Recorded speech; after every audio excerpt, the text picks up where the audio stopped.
Broken Trails. The extended version of book number 1. Montana Trails Series. Clearwater County Collection. By Bonnie R. Paulson. Broken Trails. A second chance for a lonely cowboy and a woman searching for hope. Will love be enough to heal their pain? Nathan Rourke lost almost everything he holds dear. What he still has, he'll do anything to keep. His Montana ranch is not just a place, it's his home and what's left of his family. He's holding his own, making it work. But then high school sweetheart Emma reappears, and suddenly this cowboy's life is as rough as a ride on an untamed bronc. Emma Benson left high school without a word to Nate, rather than admit she was too ill to go on. Now she's desperate to prove that she's more than the disease that keeps her dependent on her family and friends. And she craves just one more chance at love. Nate embodies the promise of a life free from the confines of her small world. But will loving her mean he must give up his own freedom? No matter which path they choose, this young couple will be battling the odds. Saddle up for a ride with the Montana Trails we'll never forget. Lasso your copy of Broken Trails today. Prologue. Nate. 1999. What a perfect day for a double funeral. Nate stiffened his collar against the brisk wind and prying eyes of other mourners. They wanted to see him cry. Wanted to see him break. Well, Nathan Rourke didn't fail, and he certainly didn't cry. In front of people. He straightened his spine, conscious of his squared shoulders and his 2 younger sisters sobbing beside him. Nobody should have to worry about losing their parents at 21. His poor sisters, Stephanie and Hannah, had more to cope with at only 14 and 11. Their parents' death would be harder for them to handle. Nate had to be strong, keep his sanity intact, while he tried to hold his family together. The grave attendees motioned for Nate to step forward as they straightened their gloves and jackets in the cooling weather. He took a deep breath, ready to step into the role his parents had left him in. As young Mr. Rourke says his final goodbyes, would ask the rest of us to observe a moment of silence. The rent-a-pastor tugged at his cuff, watching Nate like he, too, expected tears and blubbering. Clenching 2 long-stemmed red roses, Nate stepped forward, lifting his chin. He refused to say or do anything in front of the group watching him. Not one of them knew his family like they should. No other family members had shown up. Did he even have family out there in the world anymore? He couldn't remember. He couldn't place anyone. He didn't expect his cousins to show up. They were all in broken homes as it was. None of that mattered. He was just stalling, trying not to say goodbye one last time. Not to Mom. Not to Dad. If he threw the flowers in, the workers would cover his parents in dirt. But for a moment, the smallest of moments, Nate could save them from that. He hadn't been able to save them from the accident, but this 1 second, he could save them this 1 second in time. All too quickly, his second was over. He couldn't stare at the coffins forever. He tossed the flowers backhandedly into the not-so-empty graves and turned his back. Mom and Dad weren't in those holes. They couldn't be. Chapter 1. Nate. 2001. Storming through the craftsman-style home, Nate bellowed, "Hannah, I'm going out." He couldn't find his hat. Normally he hung the darn thing from the hook by the door. Where was it? He ignored the empty elegance echoing his footsteps back at him. If he thought too hard about the things he'd gotten rid of, the guilt would overwhelm him. Impish at 13, Hannah poked her head around the corner from the kitchen. A small spot of flour dotted her shirt. She frowned. "Stephanie, again?" Nate glared. "Something tells me you already knew." There, behind the door, his wide-brimmed cowboy hat peeked out. He swooped down and snatched it from its hiding place. If not for the creamy-colored walls to contrast with the dark mahogany hardwood flooring, Nate would never have seen the dark brown bucket. He plunked the hat on his head and stalked slowly toward Hannah, his eyes narrowed as he searched for the truth. "Do you know?" Where is she? He would have to try to intimidate her to break through the bonds of sisterhood and loyalty. Blue eyes wide, Hannah backed up, hands lifted in the air as if in surrender. Hey, I know what you know. I just guessed. She's always making you mad. He yanked supple leather riding gloves on. Hannah wasn't the type to lie about things. She most likely wasn't. The more plausible thing was Nate's irritation and worry over Stephanie's whereabouts made him doubt and suspect everyone and everything. Even Hannah. Sorry to bark at you, I'm just worried. He ground his teeth, fuming. Extra worry added to his concerns didn't help Nate control his emotions very well. Riding his horse would help. That always helped. He slammed the door shut and the fresh green growth on nearby willow trees quivered from the force. Nate was mad, and the longer it took to find Stephanie, the harder his anger would be to control. He wouldn't snap, but her consequences would grow. A neighbor had spotted Nate out on the field earlier that morning, and made a comment about kids being kids after exchanging pleasantries. Not Nate's favorite saying. Usually it meant someone's kids were up to no good. After pressing for more information, Nate culled details from the neighbor about high school students ditching class to go burn a bonfire and party out by Old Man Ruger's pond. Nate had gotten in his own trouble out that way, and he was in school. The last thing he needed was Stephanie drunk and sleeping with some oversexed farm boy who didn't know anything about protection or women.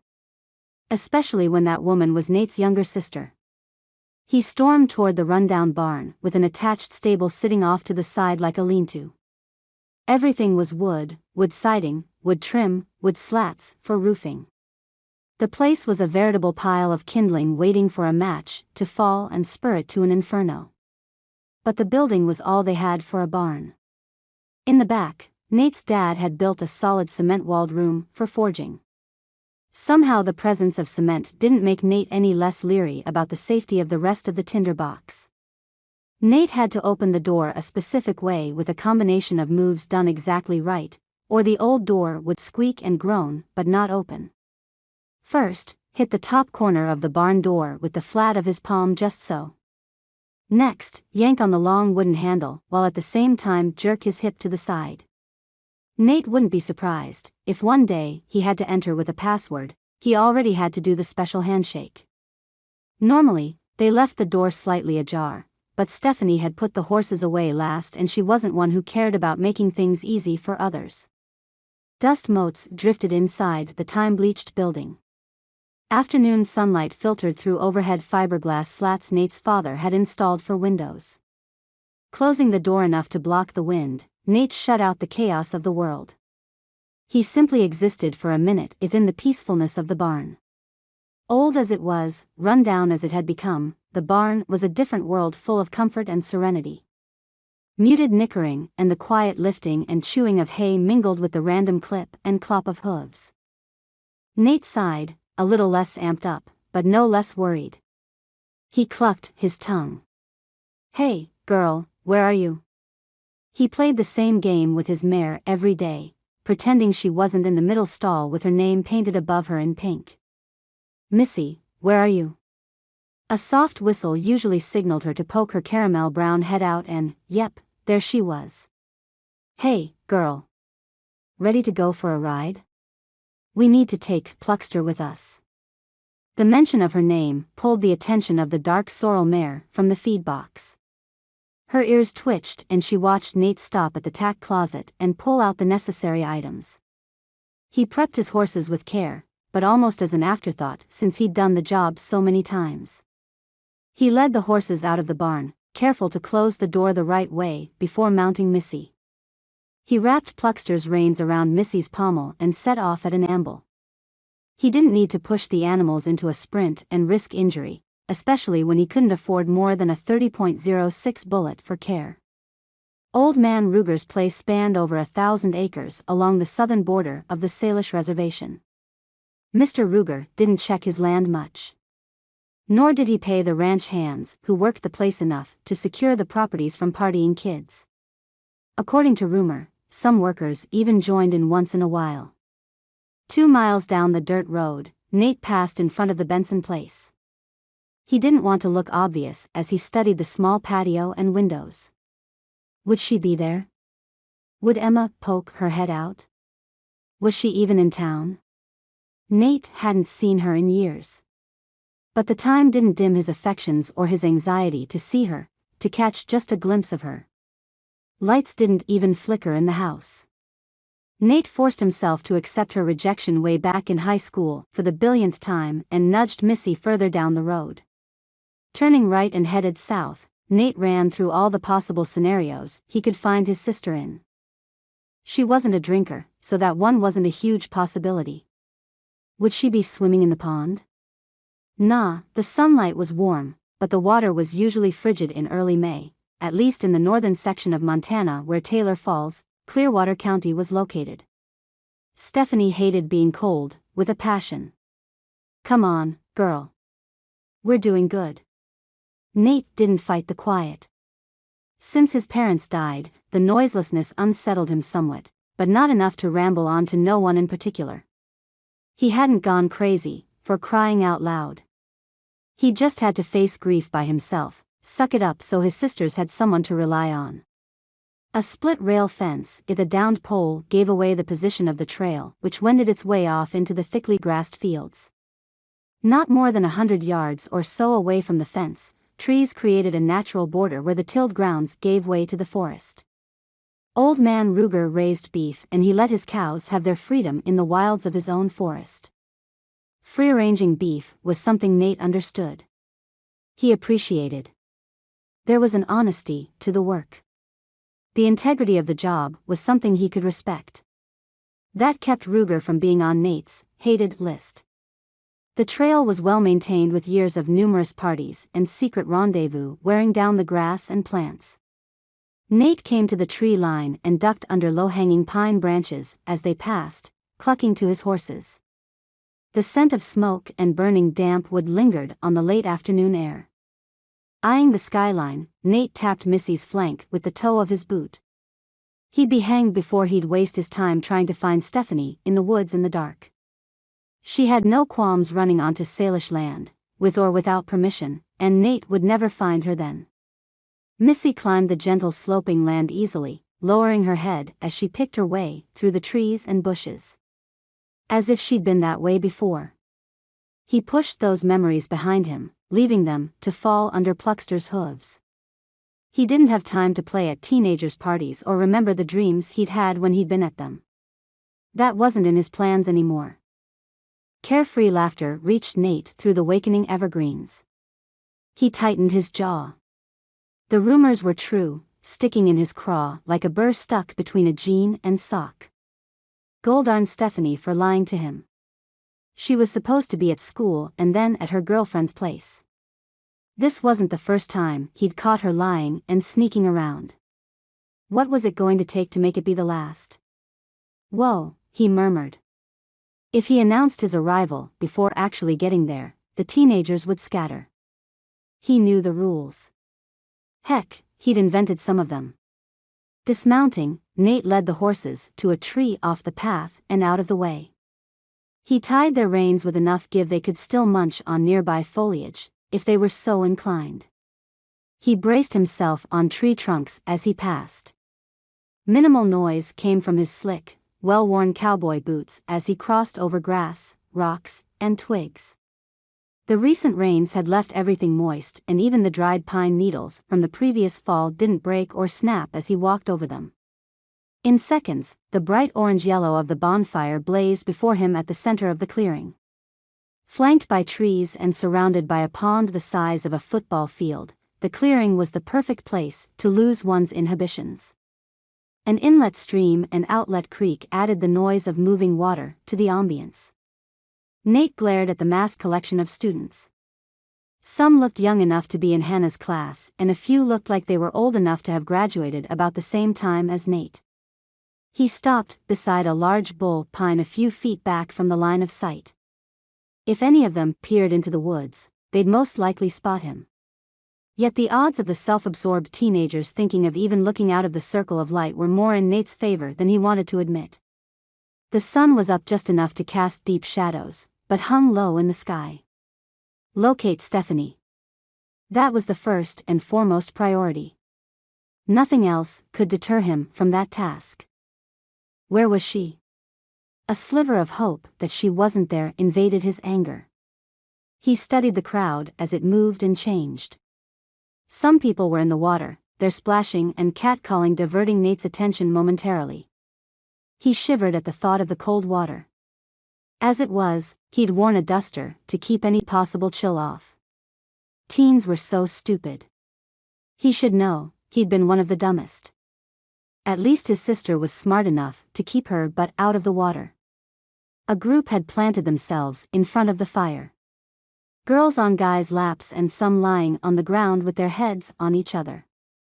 Nate narrowed his eyes as he considered what he would do if his sister was one of them. There she was.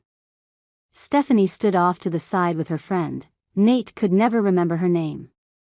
Stephanie stared at a boy on the other side of the fire. Longing was strong in the downturn of her lips and the narrowed focus in her eyes. Nate glanced at the boy, then back at Stephanie, dread curling in his chest. Drake Benson. He wasn't who Nate wanted for his sister. Her crush was evident, even to Nate who'd just arrived. Why wasn't Drake curled up with Stephanie? Who wouldn't want to be with Stephanie? Maybe the kid was smarter than he acted. Or maybe he wasn't interested in the Rourke girl. Like Drake's sister wasn't interested in the Rourke boy. Nate lifted his foot, ready to barrel into the clearing and drag Stephanie's butt home. Crashing from the east stopped him. He turned with all the others in the clearing and watched as a tall, willowy, dark blonde woman took the area by storm. She stopped at the start of a different trail from Nate's, frozen. Her fury was palpable as it rode the wind. Emma Benson. The glimpse of her Nate had craved. Her eyes flashed as she surveyed the crowd. Once her gaze landed on Drake, she returned to her dynamic movement and propelled toward his group. A stark white bandage covered her wrist and elbow. Her brother shrank at her arrival, pushing the girl he'd been whispering to away. He lurched to his feet and frantically searched the crowd, probably for the fastest escape. Eyes lighting on Stephanie, Drake rushed around the circle, throwing his arm around her and pulling her lips to his. Concern for Stephanie's safety morphed into concern for Drake's. One thing Nate wouldn't tolerate was some boy messing around with his sister's emotions. Would Nate's anger finally land him in jail? Or would Stephanie lay Drake flat for touching her without permission?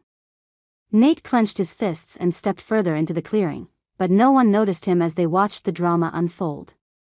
Emma burst through the circle like she didn't care about the people in her way. A boy lounging on his back grunted when her toe connected with his ribs. She didn't glance down as she stomped toward Drake. Drake Benson. You get your butt home. Now. Nate couldn't drag his eyes from Emma as she thrust her finger at the ground and took a stance a few feet from Drake and Stephanie. Go away, Emma. You're not scaring anyone. Drake turned his face away from Stephanie's dazed expression long enough to comment before turning back and continuing their kiss. Nate puffed his chest to get as big as possible, and he wasn't a small guy. He stepped into sight. I don't know about anyone else, but I was pretty frightened. Nate met Emma's startled gaze with steadiness. She'd never had anything solid in her life. Nate knew it. He'd lost her once because of it. Drake thrust Stephanie from him, eyes wide as he whirled to face the newcomer. Nate.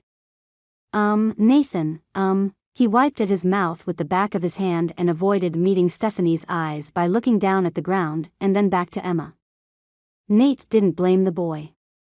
If looks could scald a person to death, Drake would be past the boiling point and on into steamed and limp like badly cooked spinach. I'm here for Stephanie. Nate didn't raise his voice or move farther than he had to. He postured there, under Emma's watchful gaze, and pretended to be completely unaffected by the girl from his past in front of all of the town's teenagers. Gossipers, by trade.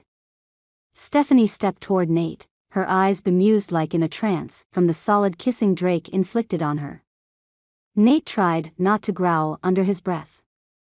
As if caught up in the same trance, Drake reached out, gripping her upper sleeve in his fingers. Stephanie. Hardness erased the bewilderment from Stephanie's expression. She turned her head, slowly melting Drake with her eyes.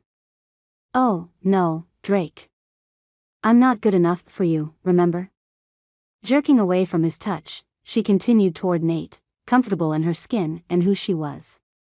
Her girlfriend stayed behind, standing closer to Drake and watching Stephanie with narrowed eyes. Bending down to grab her cowboy hat, which rested on a rock by a pile of jackets, towels, and 6 packs of beer, Stephanie didn't break stride. She joined Nate. Let's go. She disappeared into the forest line where he'd come from. Nate glanced Emma's way, anxious to connect on some level. She redirected her gaze from him to Drake, ignoring Nate with an effective wall she constructed in seconds. Ignoring the catcalls from the other kids aimed at Drake, Nate shook his head. Drake would be labeled as the target of jokes and pranks for at least a week. Until the next mess-up came along at least. Nate remembered his mistakes with corrupt clarity. Emma happened to be one of his biggest. At 23 years old, a man didn't want to have too many of those to count. Not yet. Not when those mistakes walked on legs that went up for miles and stared a man down with eyes so dark a brown they challenged the wet bark of a pine tree for coloring. No, Emma could be a mistake, but she'd never be a regret. Not when Nate had never stopped caring about her. He tromped through the woods after Stephanie, no longer worried about who could hear him. If he was lucky, Emma would hear his movements and he'd crash through her thoughts that way.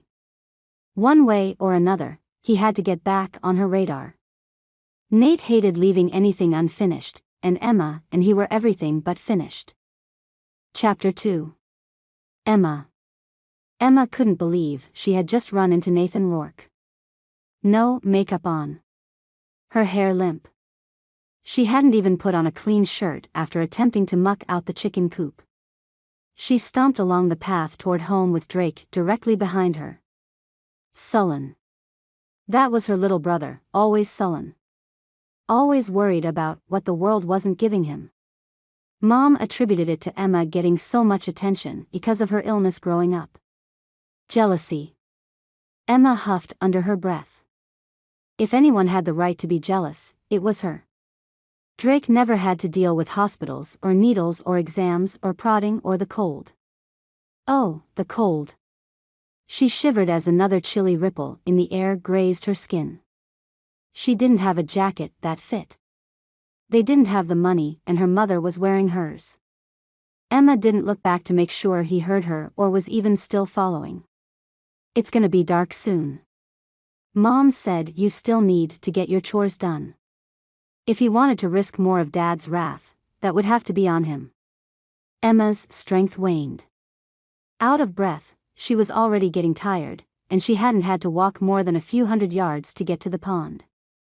Ruger's property bordered theirs, making excursions to the pond altogether too easy for Emma in her younger days and for Drake now. Could their parents really be upset at them for taking advantage of the proximity? Tightly coiled ivy grew up the pine trees at the start of the Benson land.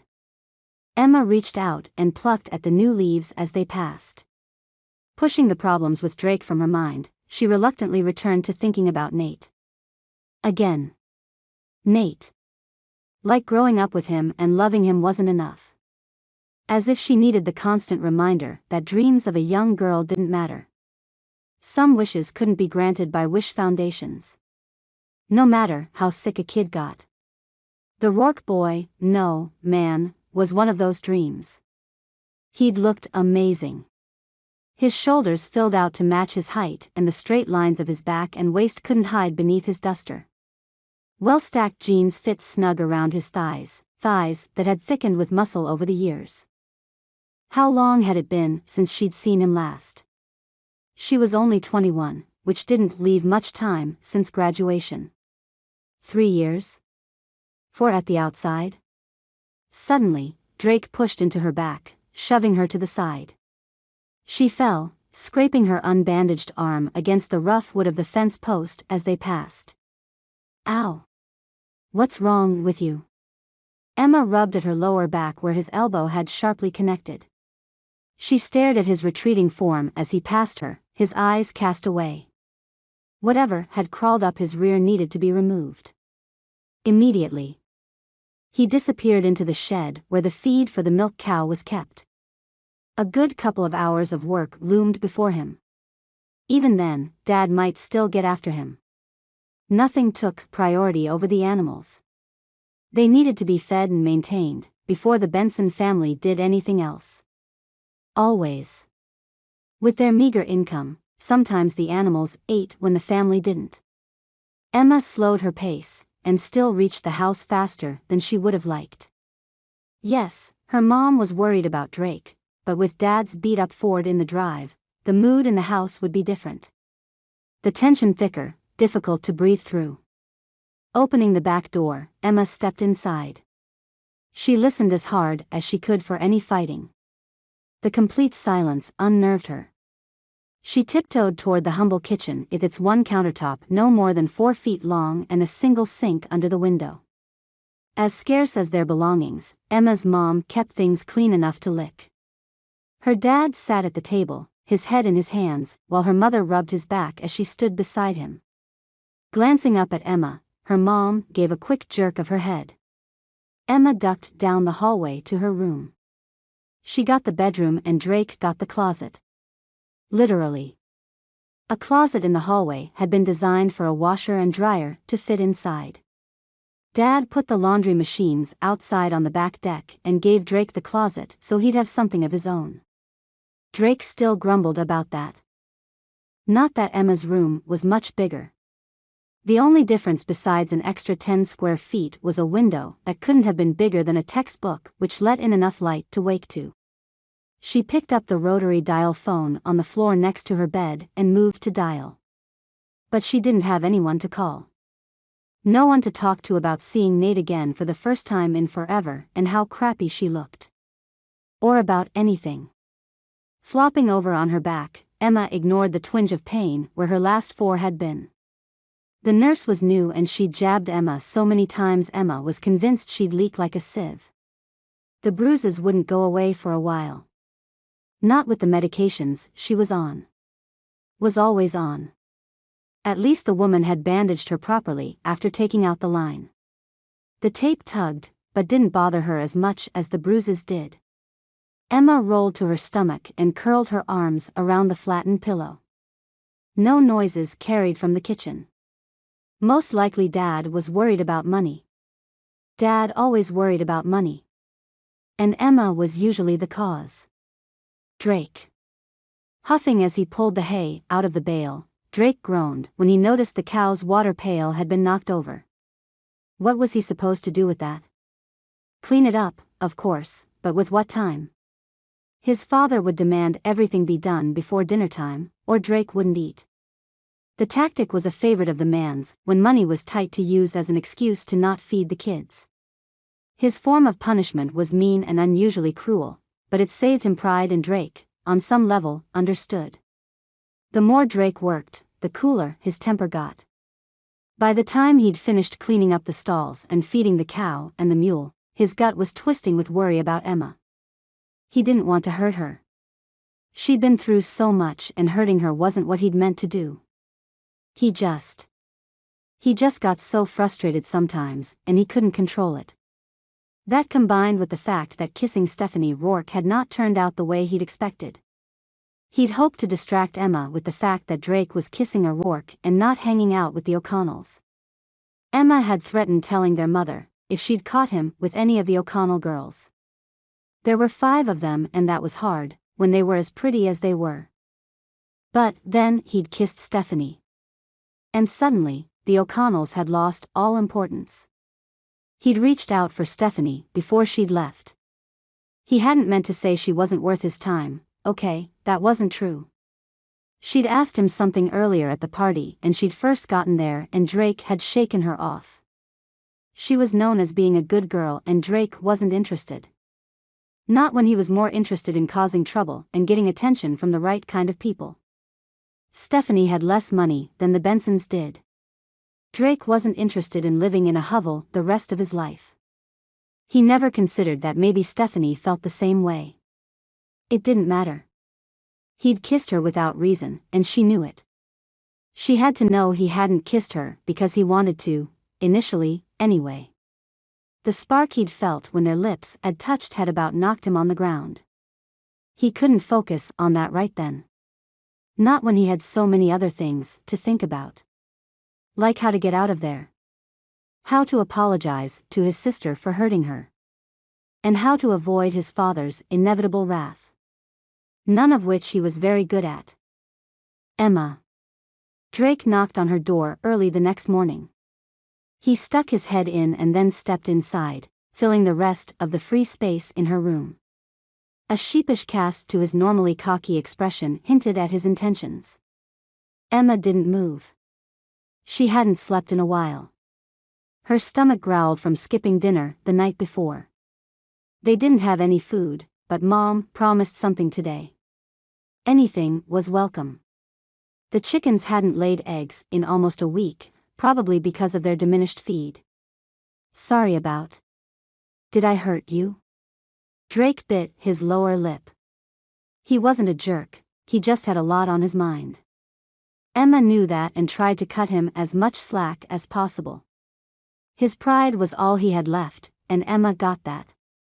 She had more going on in her head sometimes than she thought she could handle. She shrugged. Not more than that, nurse. Weakly laughing, Drake dropped to the edge of her twin mattress, pushing her feet to the side. She did a number, didn't she? He'd been there when they'd admitted her. Driven her, in fact. Dad had been at work and Mom couldn't get to Taylor Falls fast enough. Drake had borrowed the neighbor's rig and driven like a rodeo horse gone wild. Not answering, Emma watched her brother. He wanted something, but she couldn't figure out what. Best thing with Drake was to sit back and wait. She didn't have to wait long. Drake cleared his throat, picking at the pilling on Emma's worn quilt. Did you see me kiss that girl? His cheeks flushed and he held his gaze down. Oh, no. Emma had seen, but had chosen to keep her mouth shut. He'd have enough ribbing at school.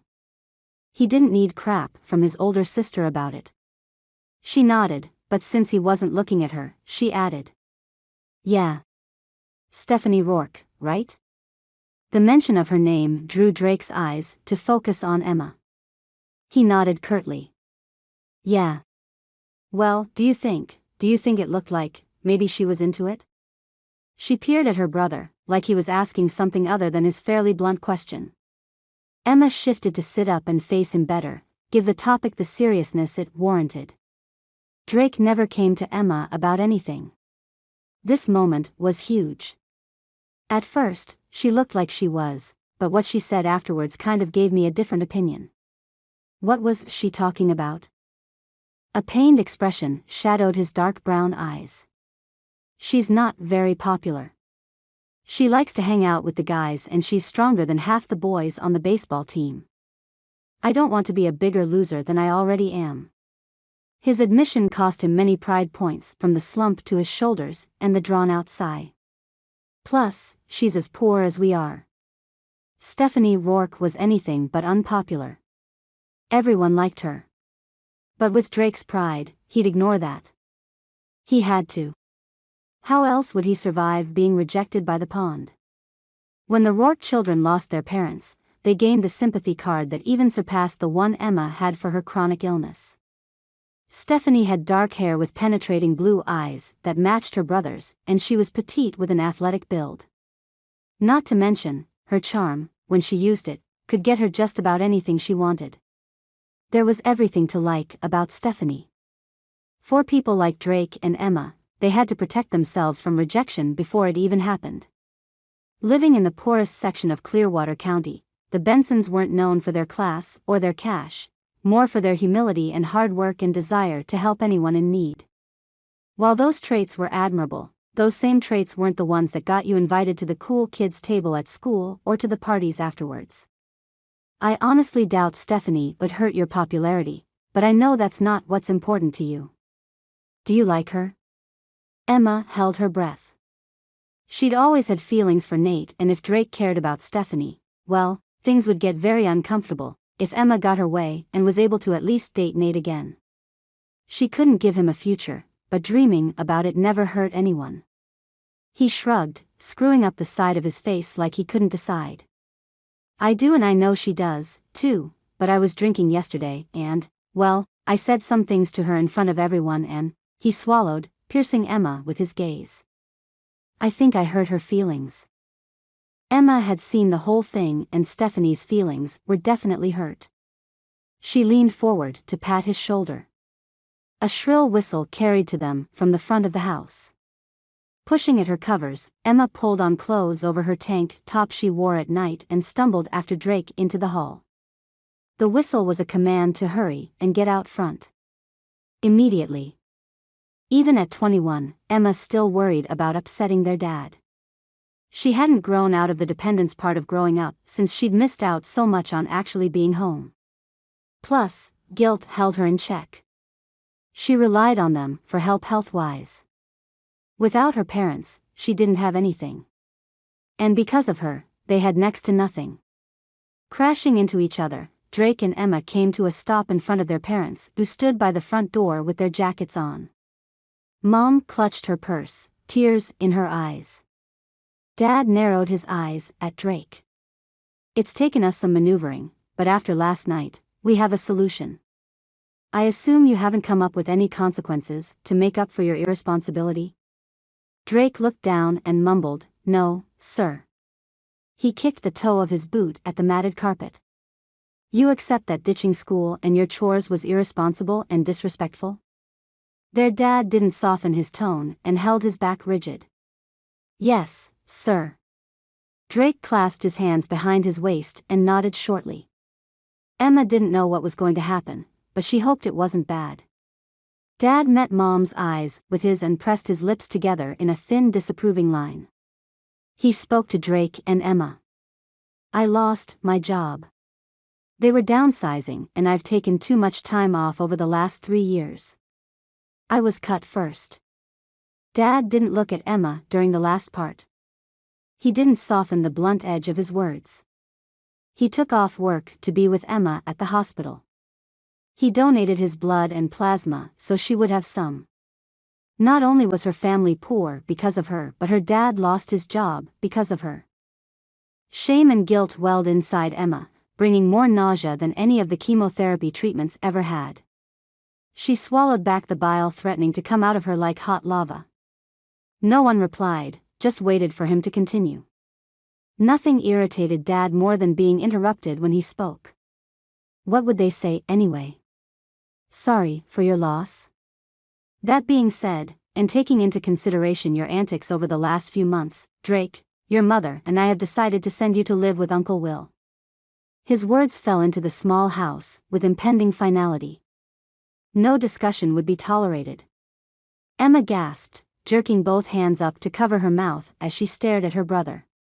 Drake finally looked up, glancing between Mom and Dad, harsh betrayal glistening in his eyes and in the tightness of his cheeks. What about school? What about? Don't you want me anymore? Tears pricked at Emma's eyes. Yeah, she was old enough to move out and live on her own, was an adult in all intents and purposes. But she had missed so much time at home over the years because of time in the hospitals, she never really felt caught up. Now, Drake wasn't going to be there. Their family was going to be torn in half. He was her brother. She needed him. And she was pretty confident he needed her. It has nothing to do with wanting you or not, son.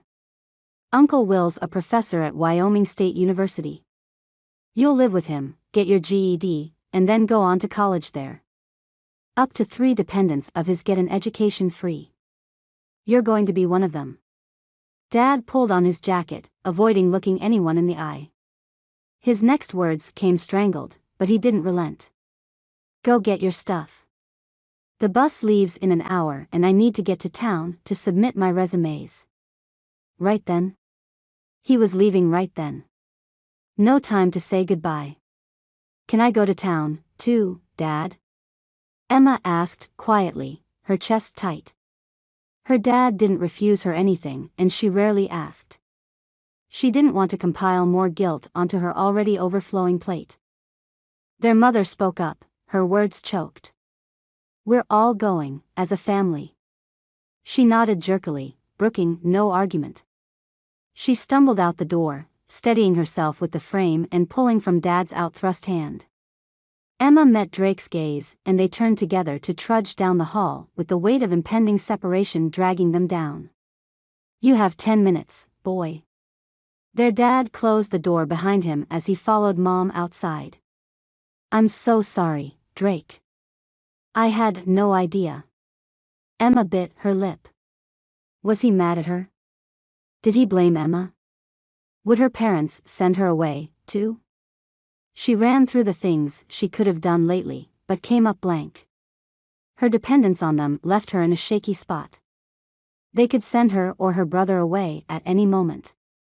Drake shrugged, opening the doors to the closet and pulling out a large duffel bag from the shelf in the top shelf. He stuffed clothes into it, the few he had, as well as a quilt their grandmother had made him shortly before she'd passed from a heart attack. "It's not a big deal. Less expense for Mom and Dad to deal with, right?" His tortured tone gave away his pain. She stood there quietly, watching him pack up the remnants of his life with his family. He spoke calmly, even controlled, which wasn't like Drake. Hopefully, he wouldn't explode on Uncle Will. The man was a little scary, but cared about his niece and nephew. He wasn't rich, but Drake wouldn't go to bed hungry. Emma was a little jealous. Drake paused and stared at the bare mattress in the now empty closet. "I always complained about the size, but it was mine, you know. My family. My home." His voice trailed off into husky silence. The tears Emma fought slipped from her lids, and she blinked. She had to be brave for him. For her little brother. He must feel abandoned and alone. Her breath hitched and she chewed on the inner skin of her cheek to hold back her sobs.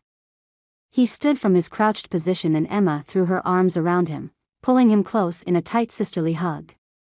"I'm going to miss you," she muttered into his shoulder. Drake patted her back and nodded, but didn't reply. Together they walked down the hall and outside to climb into the back of the pickup ere their mom and dad waited in the cab. Wind picked at Emma's hair and she tried not to dwell on the fact that, try as much as she could, their childhood was gone. She'd never get it back. The 15-minute ride passed fast and bumpy. Drake and Emma didn't speak, but every once in a while, their eyes would meet and they'd curve their lips in an attempt at smiles. When Dad parked the rig along the curb in front of the general store, Emma reached out and ruffled Drake's hair. Climbing out, Drake claimed a spot to stand on the squares of the sidewalk. He seemed out of place, beside a streetlight peppered in signs and flyers fluttering in the breeze next to him. Mom walked by him and lifted her hand as if to touch him, but dropped it at the last moment and walked inside the store. Dad disappeared into the small post office and florist building, probably to see if the knowledgeable owner had any insight on job openings. Emma had never felt more alone. The clip-clopping of horseshoes on the pavement drew Emma's gaze.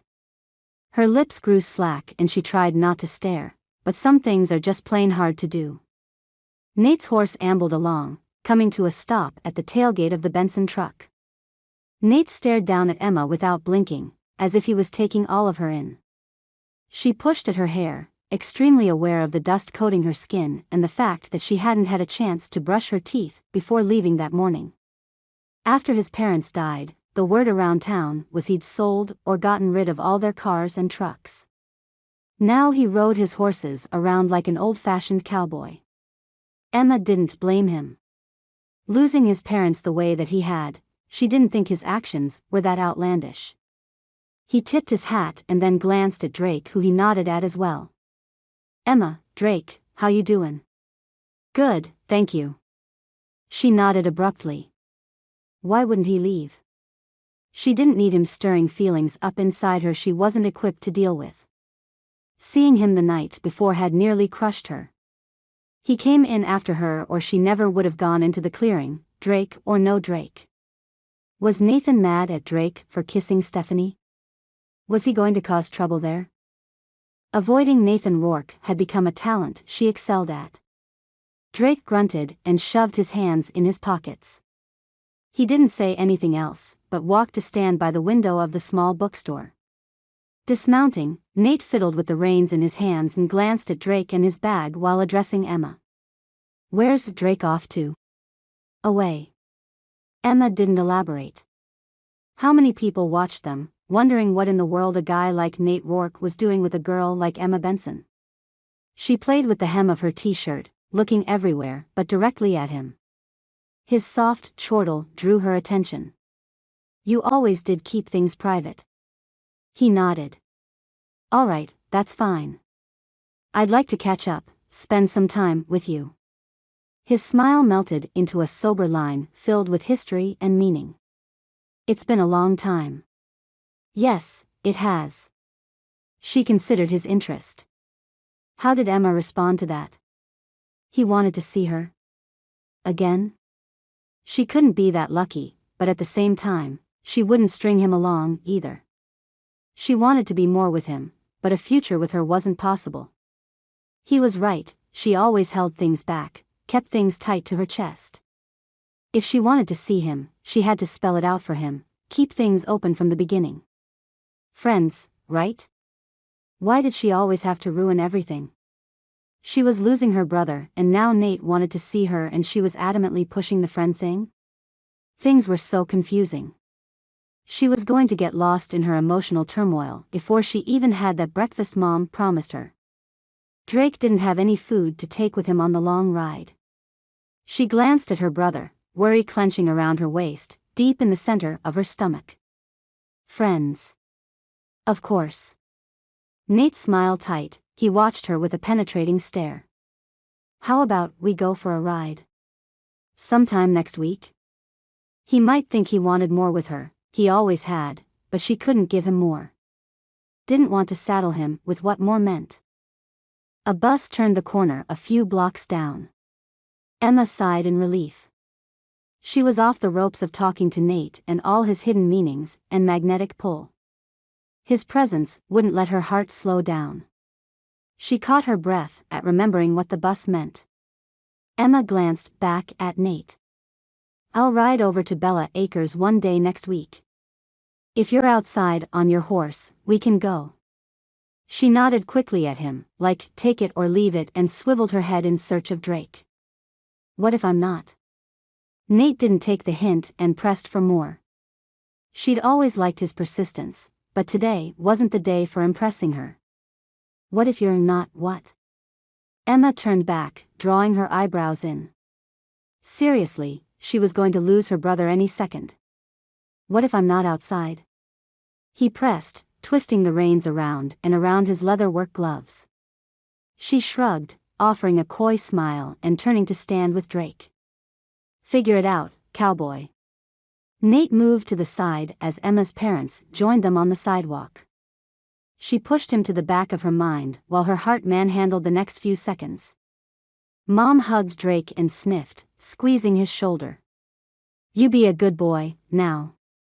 She walked to the truck before her tears fell, climbing in without looking back. Their dad nodded and hoarsely said, "Be good. Let us know you made it." And he joined his wife in the cab. Such an emotionless send-off. Emma didn't acknowledge anyone else. She stared at her brother, scrunching her lips and nose as she struggled with her tears. "I'm going to miss you. We already did this. I love you and I'll call you when I get in." He pulled her tight into a bear hug and rocked her back and forth for a moment longer than normal. "I love you, too, little brother." Heart twisting with goodbye, Emma nodded. "I'll see you sooner than you know." He ignored his parents, patted Emma's shoulder and climbed on the silver and blue bus. He didn't look back. He held his shoulders straight. A niggling of bitterness toward her parents planted itself in Emma's heart. That was her brother. Her only friend. And they'd just sent him away. Turning to look for Nate, Emma's surprise at his absence overshadowed her disappointment that he was gone. He'd vanished so quickly. How was that even possible? She climbed into the back of the truck, unable to look her parents in the face. She understood where they were coming from, but at the same time, how could they tear up their family? Now, she was as fractured as Nate. Chapter 3. Nate. Swinging down from Missy, Nate patted her flank. Good girl, Missy. Good girl. He removed his hat and wiped at his brow with his sleeve. Early spring brought a warm sun and cool breeze, with even cooler nights. Starting work on the fields and in the paddock before the sun rose required warmer clothes than later in the day. Nate hadn't had a chance to change since before breakfast. From around the side of the house, Hannah rang the large metal triangle bell hanging from the awning rafters. She hollered out to the field. 10 minutes. Right on time. After taking care of Missy, Nate washed his hands in the barn sink. He'd waited all week for a chance to see Emma. Watched for her from the fields, which didn't make things easier as he checked the irrigation lines and surveyed the fences necessary to keep animals out of his wheat and corn. Wheat and corn. Nate shook his head, thinking about the crops his dad had switched to a couple years before dying made him queasy. All his life, Nate had been taught how to care for beef and other animals. How to take care of the livestock to make money, how to take them to auction, how to work deals with suppliers, and how to trade for deals with other vendors, like butchers and feed haulers. Vast difference from the golden stalks he sought after all season.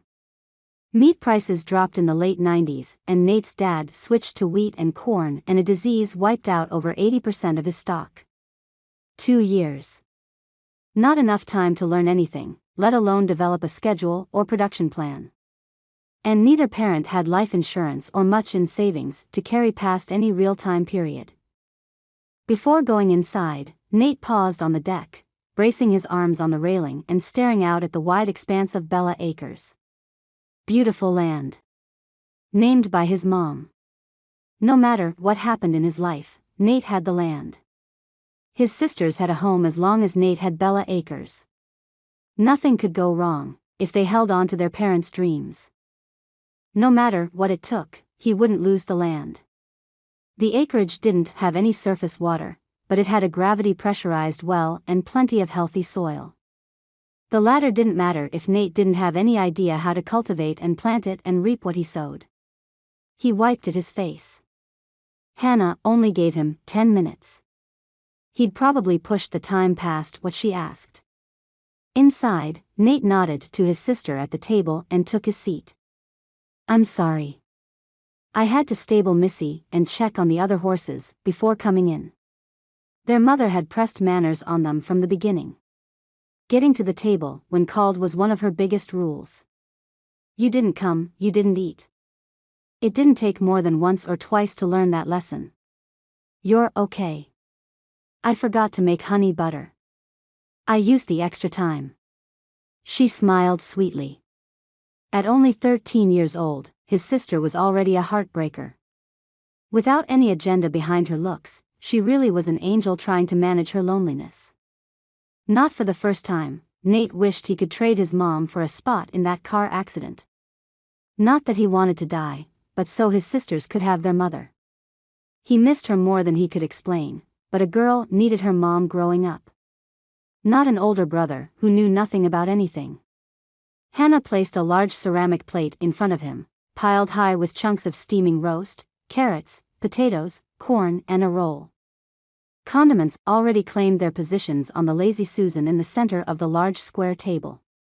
They folded their hands and said grace. Did anyone stop by today? Nate sipped at his ice water, trying not to search Hannah's face for any possible hints or clues. How many times did Emma have to blow him off for him to learn his lesson? Grinning, Hannah poked his shoulder. Not today either, Nate. You waiting on something in the mail, or for a chick to show up? Chuckling, Nate nodded his head. You just let me know when someone shows up. Picking up his fork, Nate glanced at Stephanie's empty spot and then over at Hannah. His eyebrows drew together. Where's Steph? Half shrugging as she slathered golden honey butter on her roll, Hannah mumbled, I don't know. I haven't seen her all day. Would have been nice to have some help. She didn't come down for breakfast? Nate lowered his fork. Was Stephanie sick? Had she snuck out again? Did she get any of her chores done? Hannah glanced at him, her eyes wide. She shook her head the smallest amount. I haven't seen her all day. I didn't check in her bedroom, because I was mad. And I got madder all day. I don't even want to talk to her right now. She gritted her teeth and tossed her buttered roll to the plate, glaring at the condensation on her glass. She continued through clenched teeth. I did her chores. Shoving his chair back from the table, Nate stood. Enough was enough. Stephanie had to pull herself together. Nate couldn't do everything for her, and neither could her younger sister. He snagged his water glass and traipsed up the stairs to the bedrooms at the end of the hall. The last thing he felt like doing was hounding after his sisters. The continued stress of dealing with Stephanie's moodiness combined with the waiting and longing to see Emma again had created a horrible sensation he couldn't escape. A sneer etched itself on Nate's lips as he thundered through Stephanie's bedroom. She didn't stir from her spot under the covers. Eyes closed, she may or may not have been asleep. Whether she was feigning or not, Nate didn't care. At the same time, he reached the side of her bed, he turned his cup upside down, emptying its icy contents onto her face and hair. The splash covered her and splattered onto her pillow, blankets, and the wall. Sputtering, Stephanie shot up to a sitting position, straggling strands of wet hair clinging to her cheeks and across her eyes. What the hell? She swiped at her face and shook her head. Have you been in bed all day? What is wrong with you? Nate jabbed his hands on his hips and glared at Stephanie. All day? She'd been there in bed all day while he and Hannah had been working? This is unbelievable. I'm tired. Stephanie lifted her chin and pursed her lips. It's been a long week.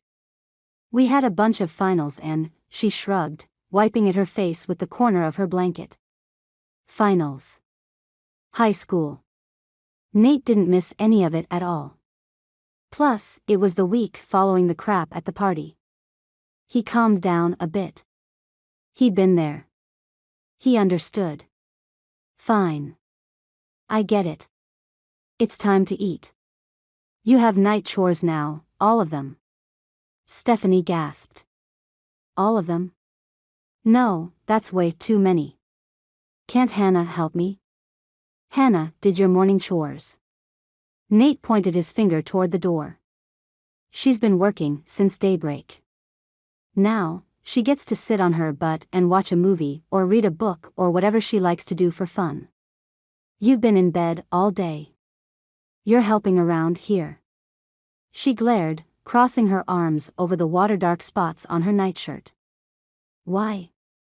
It's not like it's going to do any good. We're sinking, Nate.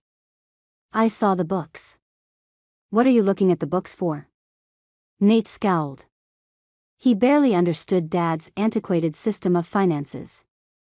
The ledgers were dizzying and Nate avoided looking at them unless it was absolutely necessary.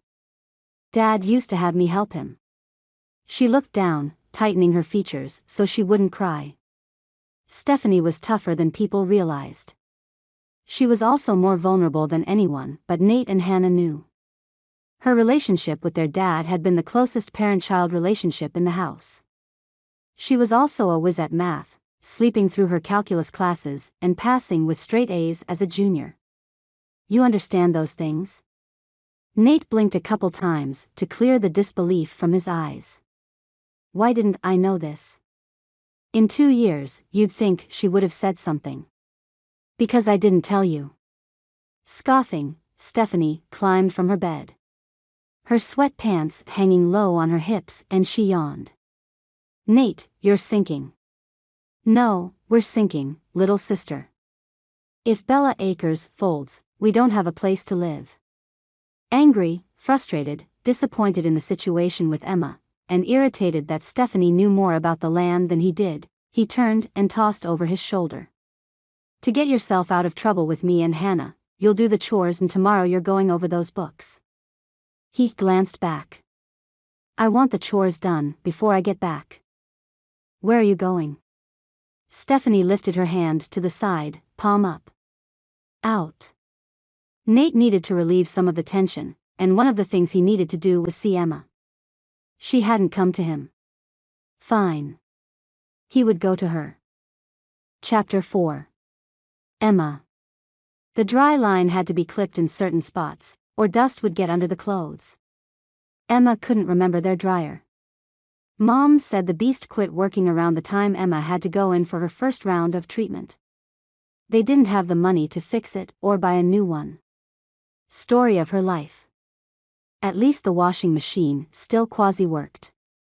Emma slowly unclipped jeans from the line, tossing the slightly crispy material into the basket at her feet. The removal of the pants cleared her line of sight and she blinked into the setting sun. A silhouette of a man on a horse leading another horse quivered in front of the bright orb. Easily fatigued, she squinted, placing a hand at the small of her back. She must be more tired than she first thought. There she stood, outside, and she imagined things in the boring landscape of their place. She blinked and narrowed her eyes more. Realizing the approaching rider was Nate, Emma swiped at her hair. The haphazard braid wouldn't be fixed in the few seconds it would take for him to reach her. Hopefully, there wasn't any dirt on her face or anything. Terrified she'd embarrass herself if she moved, she waited beside a half-empty clothesline. She hadn't gone to see him. She'd been at doctor appointments and working with Mom and trying to forget the pull Nate had on her. Plus, how embarrassing that she wore the same clothes she'd had on the last time she saw him. Mom and Dad had gone into town to sell eggs and milk from the cow, but they had to go south into Colby. Taylor Falls wasn't full of enough people to sell things to, and the small general store got their eggs from the Riddick Ranch. Nate slowed his horse to a stop and dismounted, resettling his hat and smiling at Emma. She tried ignoring the breadth of his shoulders and the piercing blue of his eyes set against the backdrop of his tanned skin. The hastening to her pulse declared some things just can't be ignored. She at least controlled her breathing enough to speak in semi-normal tones. Hi, Nate. Emma. He nodded, leading the horses to stand beside a water barrel her dad put out for the cows that wandered by. How are you? Did he want to know how she really was? Or how he affected her? Or he didn't actually care and was there for something else? Either way, she didn't need to take so long. She cleared her throat. I'm fine. How are you? Good, thanks. He approached her, his steps measured like he didn't want to come in too fast. It didn't take more than a few feet for him to stand in front of her. I didn't see you all week, so I thought I would come to you. Yeah, sorry about that. Her eyes were drawn to his hypnotic blue gaze. With his head tilted down and the slightest curve to his lips, Nate could have been on the cover of a Western movie or even a novel. The worst part was she'd been in those arms, she'd kissed those lips. The torture was how he stood in front of her, inches from her touch, but miles from possible. Sorry. What was she saying? Holy cow, Emma, stop talking. For what? Nate slowly blinked, not releasing her from the hold of his gaze. You never said you would come for sure. It's not like you broke a promise or anything. A glimmer of a promise broken in the past sliced the air between them. Oh, but she had. Maybe not in the last week, but she had broken promises. A lot of promises. Quiet fell between them, filled with lost opportunities and misunderstandings. As if shaking away the moment, Nate jerked his head to the side and then back. His face changed from melancholy to coy. Want to go now? Emma glanced at the horses, their sheer size daunting. She'd never make it. Too much movement was required. She'd been working on the laundry for a good hour as it was. Getting on top of a moving animal with her balance so precarious wasn't the best way to get her pride back around Nate. Her body didn't care what she wanted. The stupid thing would give out either she would die of embarrassment or not. Shaking her head slowly, she swallowed against the nausea even that caused her. No, sorry. Apologies. Would she forever be saying she was sorry to people? Especially those she cared about? Like Nate? Now he would leave and she wouldn't see him again. Why should he give her chance after chance? She wouldn't blame him if he left and never looked back. She wasn't even acting like being pursued was something she was interested in. Which she wasn't interested in being pursued romantically, at least not all of her was. But maybe a small part of her was. A little, tiny part, maybe. Nate's expression didn't change and he pointed toward two sun-faded Adirondack chairs her dad had traded some milk for a few years back. Can you at least sit with me? Sitting actually sounded nicer than he knew. Emma nodded slowly, careful not to overdo any movements and chance passing out in front of him. How embarrassing would that be? He moved to the chairs, waiting beside one as Emma slowly dropped the clips in her hands to the basket at her feet. She blinked hard to stop the land from swaying and placed one foot on the ground in front of her, focusing on the crunch of dirt and sparse grass beneath her sandals. She swallowed, her mouth dry. The meds she got before heading for home gave her cotton mouth and nausea. Nothing was good when she left the hospital, except for leaving the hospital. Another step and the horizon tilted and swerved. Emma crashed to the ground, her hands outstretched but unable to catch her weight. Her cheek connected with the rocky dirt and she cried out. In seconds, Nate's strong arms wrapped around her, lifting her from the ground. He carried her to the chairs and set her on the one nearest to the door. He steadied her. Are you okay? Wiping at her cheek with a handkerchief that magically seemed to appear in his hand, Nate furrowed his brow. What's going on? What aren't you telling me? Emma closed her eyes. The world wouldn't stop swaying and she couldn't tell if it was because of her original dizziness or because of Nate's nearness. She tried not moving her lips too much. I'm sick. Nate disappeared from in front of her, and Emma peeked from slightly parted lids to see if he'd run because she'd said she was sick. He wouldn't be the first person to balk at the possibility of catching whatever she had. Her disease wasn't contagious. Water trickled from the spigot off the side of the house and then stopped. Nate returned to crouch in front of her, the handkerchief in his hands cool and damp as he patted it to her forehead and down her neck. What are you sick with? Emma opened her eyes all the way, studying him. You're not afraid of getting it? She tucked her chin, embarrassed she even had to ask. Chuckling, Nate shook his head, dropping his hand. Why? Is it going to kill me? She didn't laugh, just watched him solemnly. Anytime I tell people I'm sick, they back away and don't want anything to do with me. Like I have chickenpox. Why aren't you? He didn't move away, instead he lifted his right shoulder in a small shrug and watched her. You don't have chickenpox. You don't even seem to have a fever. Emma couldn't drag her gaze away from him. How did he know she didn't have a fever? He said all the right things and his gentle touch was enough to break her resolve to keep him at arm's length. She wanted to spend time with him, she wasn't looking for anything permanent. She spoke softly. No. I don't have chickenpox. What do you have? Nate cocked his head to the side, curiosity bright in his eyes, but dulled on the edges with concern. His blue eyes haunted her regretful dreams since high school. She didn't want to answer. She never said out loud what she had. Even her parents tried not talking about it with any directness. As if they could ignore it away or cure it by pretending the illness didn't exist other than as an annoyance. The only people who spoke about her disease in front of Emma were the doctors and nurses, and even they used polite words and terms that wouldn't seem scary. None of that mattered, though. Cancer was scary all by itself. Lips cracked, Emma frowned at Nate. She was so tired that she had to deal with her sickness in front of him. She was too tired to even deal with shame or embarrassment. Nate's expression didn't change, but he backed off and moved to the other chair. He slid it closer, probably in case she catapulted off the chair and slammed face first into the ground again. The guy was a true gentleman. He always had been. A long moment passed. Nate crossed his ankle over his knee, leaning back in the slatted chair. You said we could be friends, right? He didn't watch Emma, but perused the trees on the side of the driveway clearing. The toe of his boot jiggled over his knee, like a nervous tick that didn't have a specific rhythm. Suspicious, Emma didn't move her gaze from his face. What was he getting at?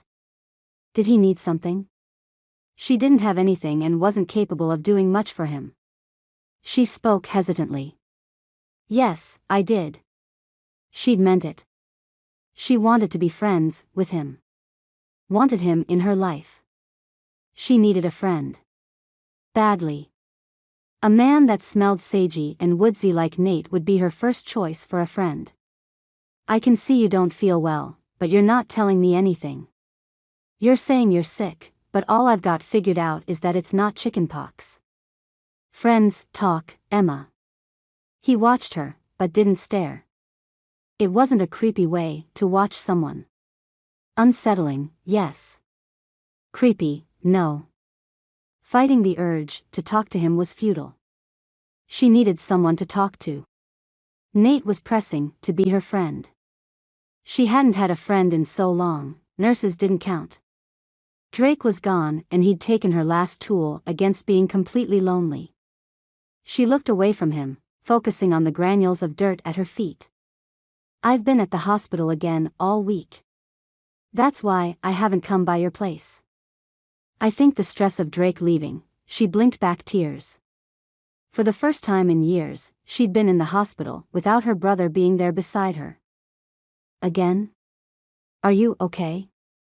His concern drew her focus and she snapped out of her daze. No, she sobbed the word, tightening her lips shut and shaking her head enough to bring on a barrage of nausea. I'm not okay, she wanted to scream. The waves of dizziness subsided and she spoke through barely parted lips. As long as I can remember, I've been sick. In and out of hospitals and clinics. Tests. Scans. She sighed. She wasn't even that old, 21. 21 and she'd been to the hospital more than that in 1 year. What are you sick with? His soft words caressed her anxiety. She calmed down, able to bite down her crying. I have childhood osteosarcoma which, well, to put it plainly is like cancer of the bones.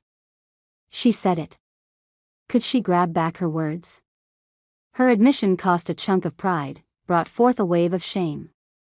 Being poor didn't matter like her sickness did. I get better, but it always comes back. She didn't want to look up and find pity in his eyes or sympathy softening his features. His silence tugged at her and she finally did. But he didn't have any pity on his face. He'd leaned forward, his elbows on his knees. He watched her like he needed to hear more but wasn't going to push. The words tumbled out, like they'd waited so long to be heard. The doctors found a tumor on my lower leg when I was super young, about 5, I think. Treatment started and they always thought I had it beat, but then, she looked away, toward the trees that grew as consistently as her tumors. Well, I didn't have anything beat. It just keeps coming and coming. I had a 3-year break in high school. She left her feelings about them and that part of their lives out of it. Or tried. That had been the sweetest few years of her life. She'd met Nate during that time and so much, but then it came back. She didn't have anything else to say. It came back and that was enough for her. Disappointment riddled her soul. At least her cancer was consistent. Dang, that sucks. I mean there isn't another word I can think of that. He shook his head, folding his hands between his knees. So, why did Drake leave? Drake. Emma twisted her lips to the side. You bring up all the sad topics, don't you? She laughed dryly, grateful for the turn in topics from herself and the cancer. He pushed Mom and Dad too far. He's staying with our uncle in Wyoming. She blinked and looked up at the sky. Nate's turn. She didn't want to broach the topic to be mean. She never had a chance to actually tell him what was in her heart. I'm sorry about your parents. Now, who's bringing up the sad stuff? His chuckle took her off guard and she faced him. He shook his head but didn't look away from her. They died 2 years ago. It doesn't hurt as much anymore. Emma studied him, reading more than he said in the slight roll of his shoulders and the tangible tightening around his eyes. Yes, it does. She reached out a hand, slow but steady, and placed her fingers on his forearm. Are you doing okay? That has to be hard. He watched her hand as she withdrew and slowly shook his head. Honestly? No, I'm not. Nate removed his hat and ran his fingers through thick, dark hair. I'm trying to raise my sisters and have no idea what I'm doing. He humphed a small laugh at himself. I'm supposed to continue the crops that my dad started, but the ones I planted are all damaged from the rain last month. He rubbed the back of his neck. We're just a couple of hot messes, huh? The spring had been unseasonably wet and many ranches in the area were mildly flooded. Many people dealt with cattle and horses. Few worked to grow crops because of the irrational seasons. I know how to raise beef and stangs, but, he resettled his hat, tilting the brim lower over his face, like he wanted to hide his emotions from the clouds. But what? Emma refused to let him off that easily. He started the Inquisition. She was going to finish it. His cheeks flushed a deep ruddy red. I don't have the money to buy new stock or pay for feed or... I don't have money for anything. Yeah, I understand that. Emma understood being poor better than most people did. Taylor Falls wasn't a rich town, but most of the kids had shoes that fit. Emma had the same shoes she'd owned since she was a freshman. Her sandals had duct tape on the bottoms to keep them together. Nate cleared his throat. Yeah, I heard about your dad's job. He lost it because of me. Hospital visits and stuff kept him away from work more than they liked.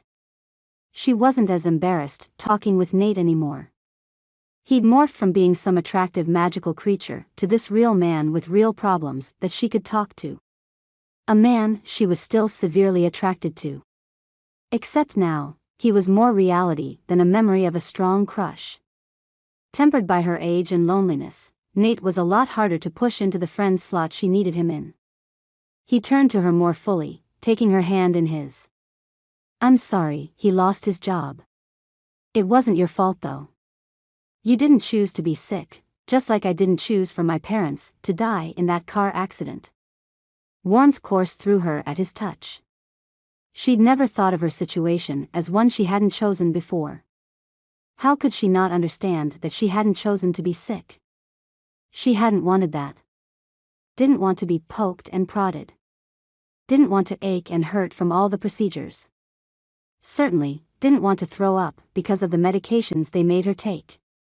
She even had scars from experimental radiation burns on her legs. All too often she found herself feeling guilty because of what had happened to her parents and Drake because of her sickness. She never considered she wasn't to blame. Thank you. She whispered, and didn't release his hand. She stared at her fingers intertwined with his. His touch still sizzled, arcing along her skin like electricity from a high-voltage fence meeting wet flesh. Would it be such a big deal if she dated him? Pursued more than friendship? They'd dated before. Nate was her first kiss. Emma's gaze darted to his lips, and not for the first time did she wonder if his lips were still soft and firm and demanding so much all at once. Could he still make her insides quake with a kiss? He raised his blue eyes to meet hers. Emma's breathing quickened. Before she did something she would regret later, she murmured, "We can only be friends, Nate." Crushed, he squeezed her fingers softly. We could finish what we started in high school. Hope lit his eyes, and he applied soft pressure to her hand. Let's try being friends this time, Nate. She extracted her fingers from his grasp and leaned back, putting distance she didn't want between them. Can you at least tell me why you left then? I never heard from you again. He brought it up. Her biggest regret. Emma bit her lip and then set her jaw. He deserved to know. Might as well get everything out of the way. I went back to the hospital and they found another tumor on my upper thigh. I almost died from complications, so they sent me to a different hospital in California. I was down there for months.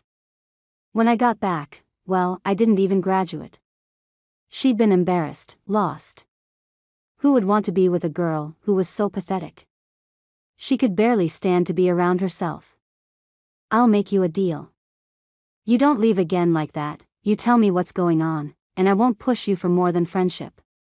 Sound good? He smiled. I need a friend, too, but I don't want to invest in this, if you're going to abandon me again when things get rough. I'm lonely, too. Emma nodded, relieved but a little let down that he was willing to give up on more so easily.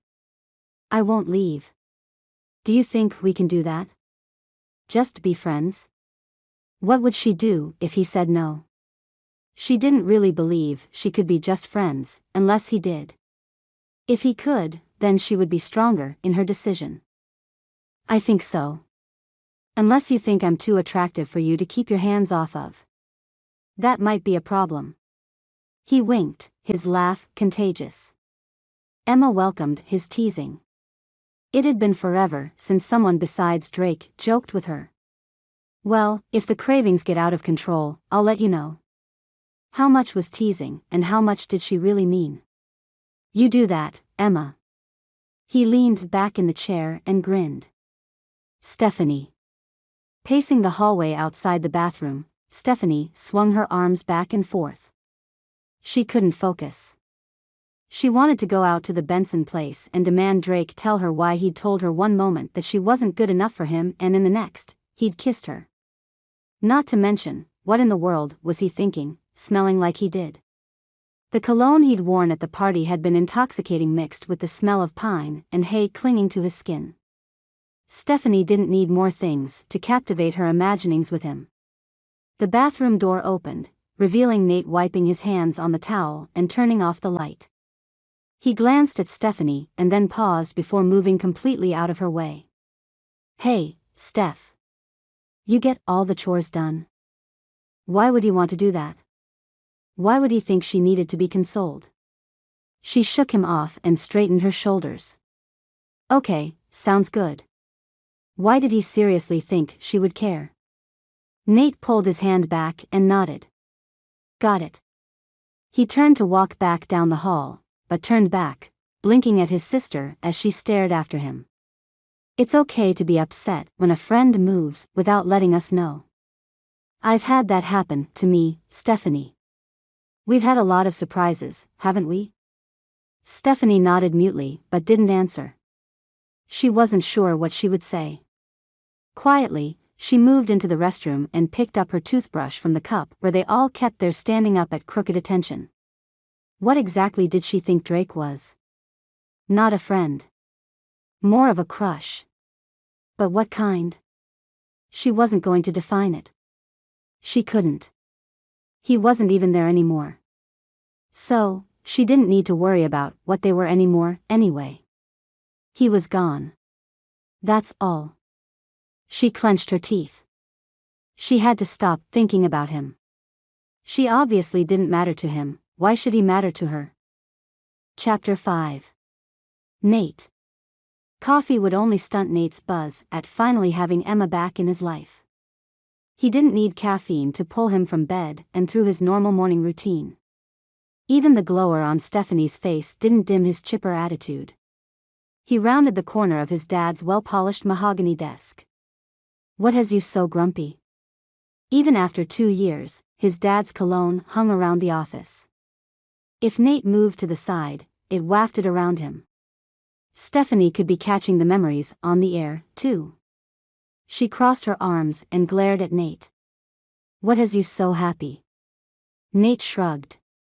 I don't know. But he did. Emma. Things were different with her in the back of his mind, like a constant star in the sky. Leaning forward, Stephanie tapped a cascading pile of unopened envelopes in various sizes on the desk. Many on the top had red ink stamped across the fronts with "Final Notice" in large font. What in the world are these? Stephanie, you don't need to talk to me like that. I don't deserve that tone. Nate shifted to settle on the corner of the desk. The tomboy in Stephanie often rode out the lady lurking under all her gruffness. Well, Nathan, you're not my dad. I can essentially do whatever I want. She fell silent, staring at the mail. Seriously, Nate, what is all that? He glanced distractedly at the envelopes and then looked back to his sister. Final notices. A lot of them are like electricity and stuff. I think a few are for taxes on Bella Acres. They haven't shut off the electricity because I got an extension, but it's only a matter of time. He swung his leg, the topic more uncomfortable than he was ready to deal with. Plus, it was bringing down his excitement over Emma, dousing his fun with more responsibilities. Stephanie threw her hands in the air. Didn't Mom and Dad have life insurance? What about their savings account? She folded her arms across her chest. It's like they abandoned us. We have no money. I can't believe this. What do you know about it? Nate hadn't broached the topic of money or anything with his sisters after their parents' death. He didn't want to add to their worries. He must not have done a very good job if Stephanie was feeling the pressure. Stephanie rolled her eyes. I'm not stupid. Mary Jane at school had to give a presentation on mortality rates in Montana, and one of the statistics she threw out was that we don't have enough life insurance. I researched it to see what it was. She stared at the desk, the corners of her lips turned down. They didn't have any? Nate shook his head, keeping his leg from swinging too hard as his nerves escalated. He didn't want to talk about that, even though he needed to. None. What about savings? I know Dad was working on building something. Where'd that go? Her voice got smaller and smaller. Where'd all the money go? I know he had money in their checking and savings. It's like it's all gone. What did you spend it on? That was 2 years ago, Stephanie. I paid for their cremation and did plots on our land to save money. But what they had barely covered us for a few months. He picked up a wood-based pen and turned the glossy body over and over in his hands. Amazing how he continued selling things around the house, but he couldn't bring himself to touch the items in the study. How have you been making money then? She watched him, suddenly suspicious. She should be. Nate hadn't been called to task about what he'd been up to, and he suddenly wished he'd been doing something illegal. He worked his mouth, but for a moment nothing came out. Embarrassed, he forced the words. I've been selling things around the place. Things we don't need. Disbelief wiped the neutral expression from Stephanie's face. Anger took the place of her confusion. Her lips tightened into a thin line. What do you mean, selling things? Like what? How much did he tell her? He had to feed them. He had to keep things going.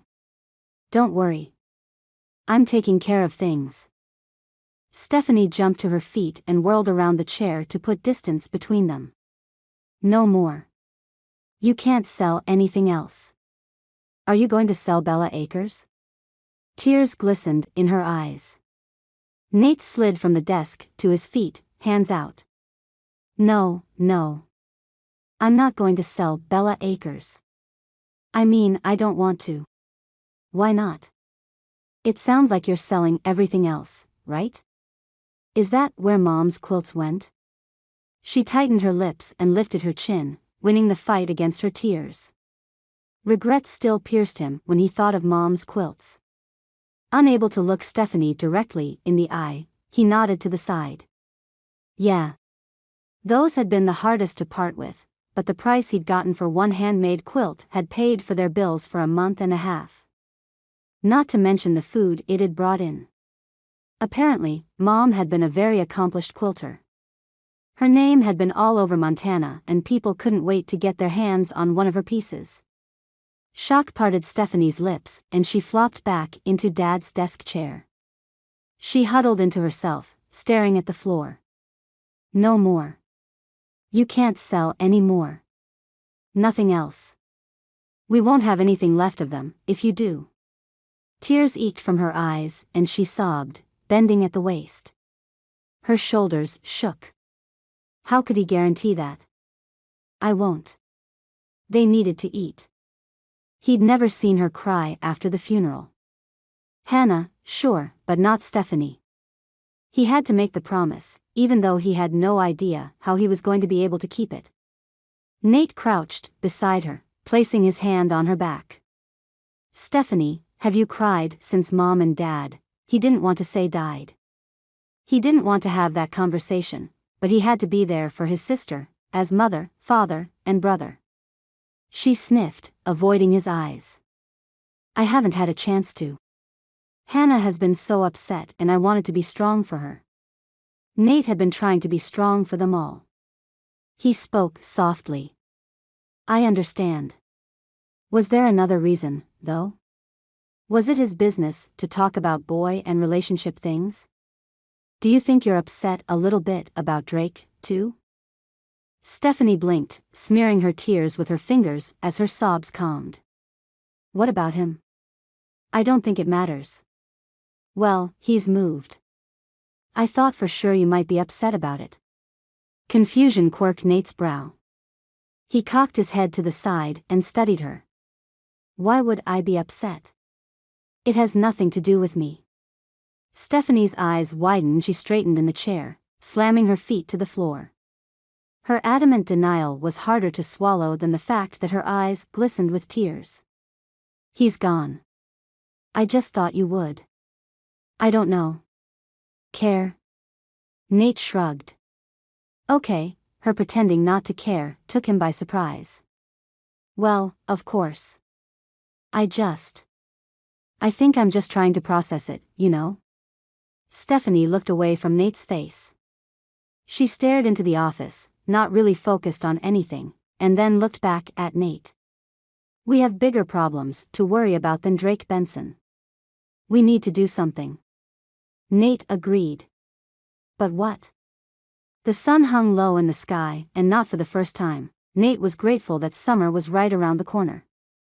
If the rain could just stay away longer, then maybe his horrible attempts at crop raising would produce something. I'll do the dishes, Hannah.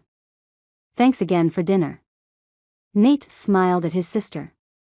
She was becoming quite the cook with access to all of Mom's cookbooks and handwritten recipes. She nodded and turned toward the living room, but paused at a knock on the door. I'll get it. No one came out that way unless they were bill collectors. Nate scared the last one off by mentioning a cranky bull and a broken fence. He didn't move from the counter, waiting to hear who it might be. If it was another vulture, he'd have to sweep in to save his sister. She didn't need to deal with the ugliness of their situation. From the living room, low deep voices filled the space. Hey, Hannah, is Nate home? Nate grabbed a kitchen towel and wiped his hands as he stepped into the hallway. His cousins, Jareth and Kyle, filled the doorway with black dusters and dark brown Stetsons. My guys. In a few steps Nate hugged the two slightly younger men with full arm wraps. It's been a while, guys. How's the family? Kyle and Jareth glanced at each other. Kyle with his dark brown hair, and Jareth, whose auburn hair gave their sisters a run for her money, weren't often mistaken for kin, let alone brothers. The only feature tying them together were their green eyes. The Darby Emeralds, as Nate's dad used to call them. Not great.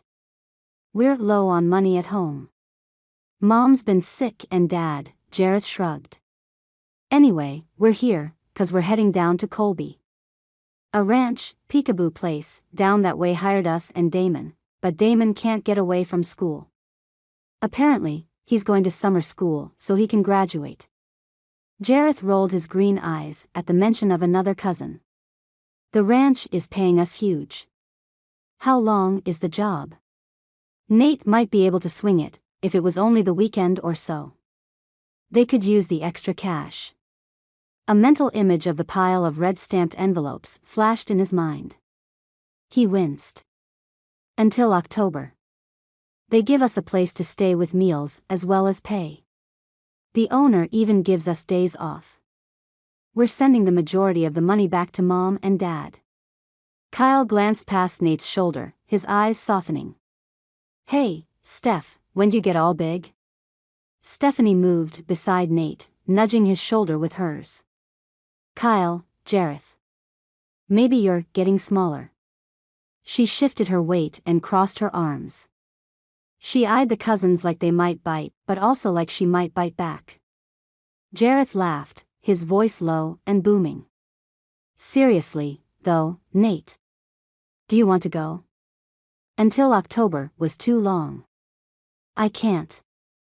I have to stay here and take care of Bella Acres. Oh, but he wanted to go. To make money ranch, handing around and sending the cash back. He would do it, if someone besides his teenage sisters were home to take care of the place while he was gone. The slight glimmer of hope slid through his rope before he could lasso it. They needed the cash, more than they needed anything else. If Nate cried in front of his cousins, they'd bullwhip him out back. And he wouldn't blame them. Stephanie shoved past Nate, lifting her chin. I'll go. Jareth glanced between Stephanie and Nate, eyebrows raised. He didn't speak. No, you won't. You have school. Nate tried catching himself. He didn't want to sound like a controlling brother, but she wasn't old enough to run off into the wilds of Montana with a bunch of men. I'm done with my finals. You can get me out of the rest of classes, and I could send the money back to help. She faced him fully, her hands on her hips.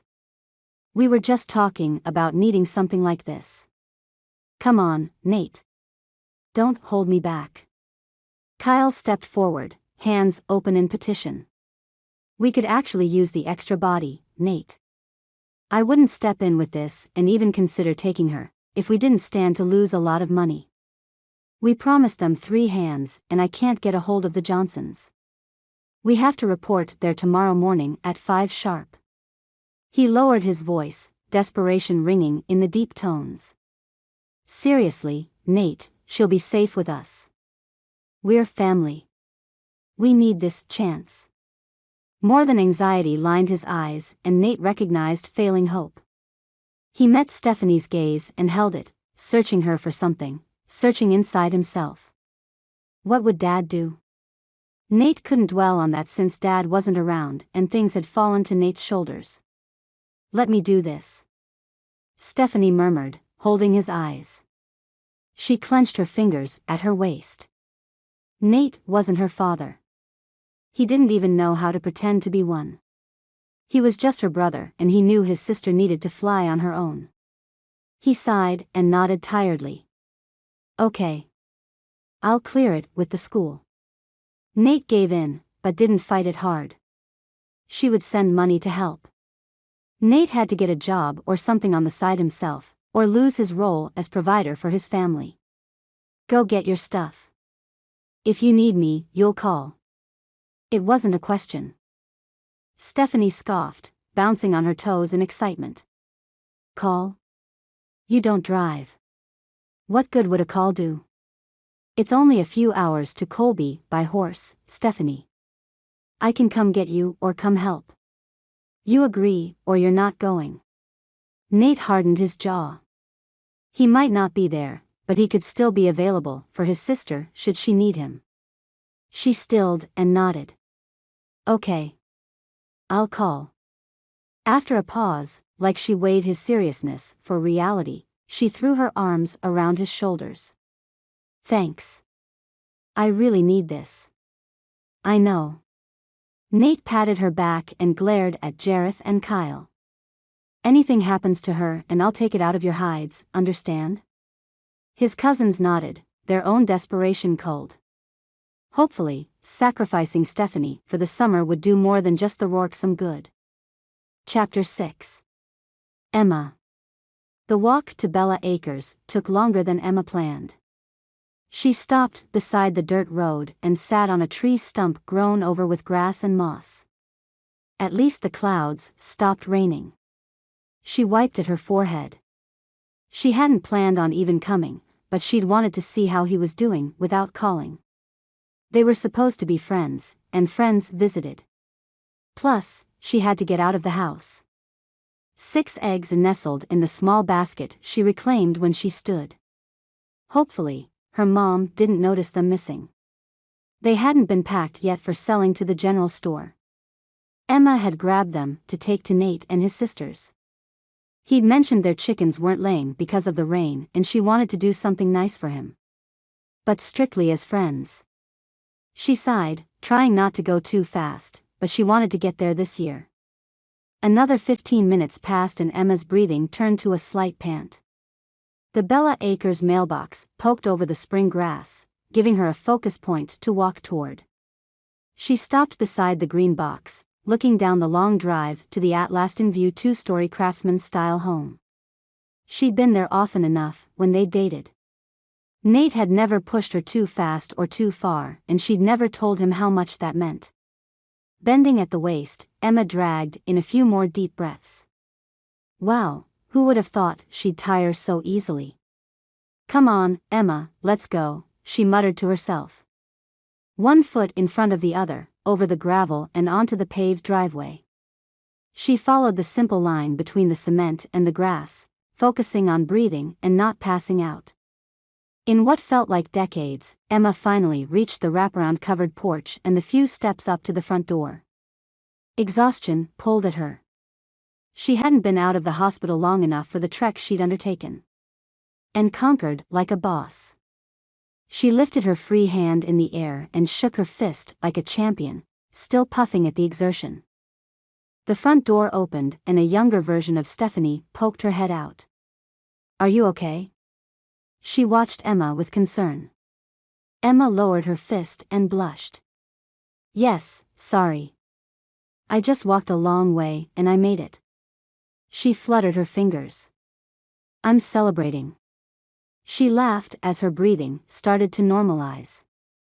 The girl grinned and joined Emma on the stairs.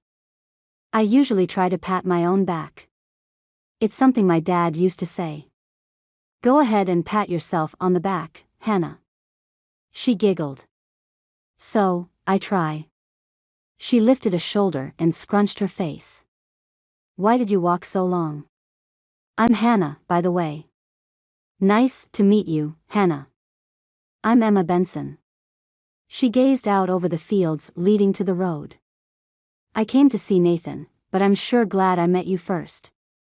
Can you imagine if he'd walked out and seen me celebrating my victory? She rolled her eyes and blew air out of her lips in exaggerated relief. Hannah didn't laugh, but stared at Emma. You mean, Benson, like Drake Benson? Emma tilted her head to the side. Yeah, that's my brother. Chortling, Hannah turned in a circle.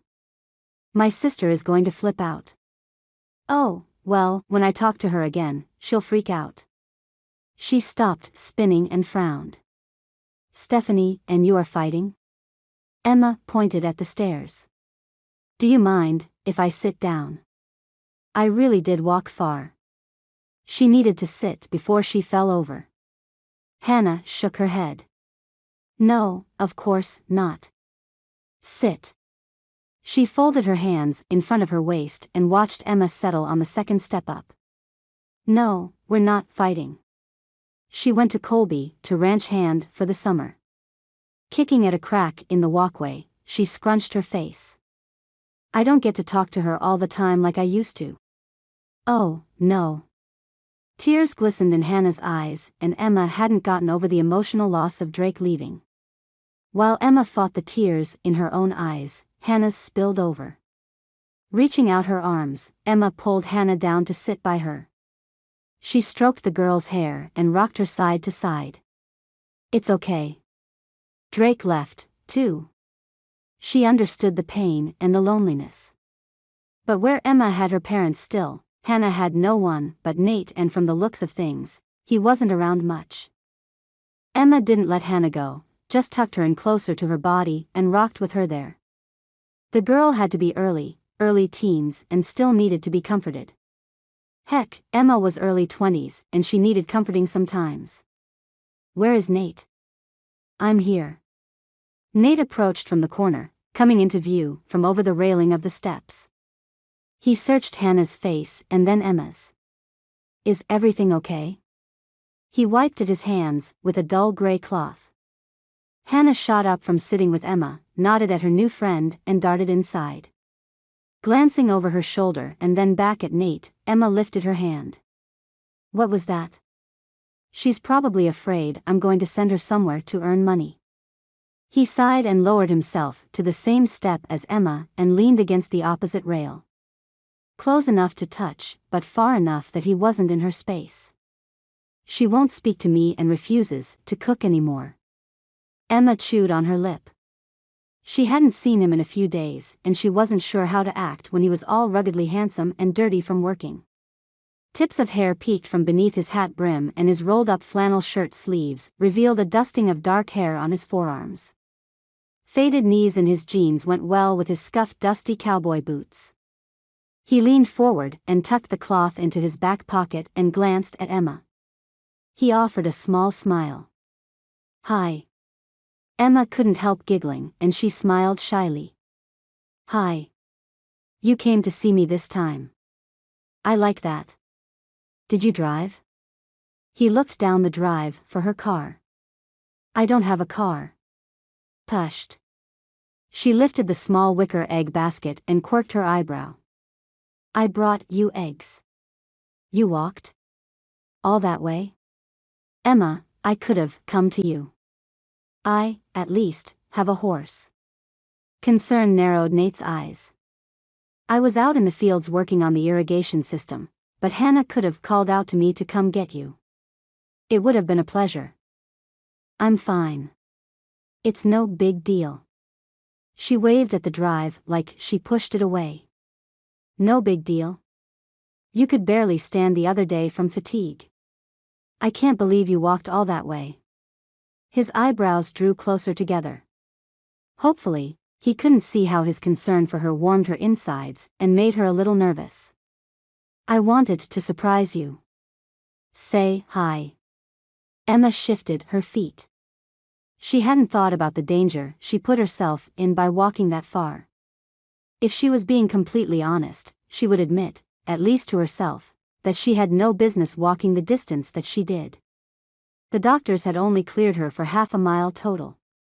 She'd easily gone 6 times that. Nate continued in the face of her silence. I'm sorry. I don't want to nag you, I just don't want to find out you didn't make it home or here or wherever, you know? He reached out and touched her shoulder. Friends worry about each other.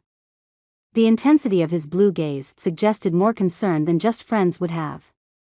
Emma brushed the niggling thoughts away. Her attraction to Nate wasn't in question. Like it all. She wanted to be around him all the time. He was the closest to love she'd come in high school. She knew her limitations and the baggage she would bring to the relationship. Pursuing anything other than friendship wasn't fair to either of them. She could never say, hey, I want to date you, but I come with a huge hospital bill and I'm not able to have children, ever. Want to marry me? People dated to get married. She wasn't stupid. A man like Nathan Rourke would want a family one day.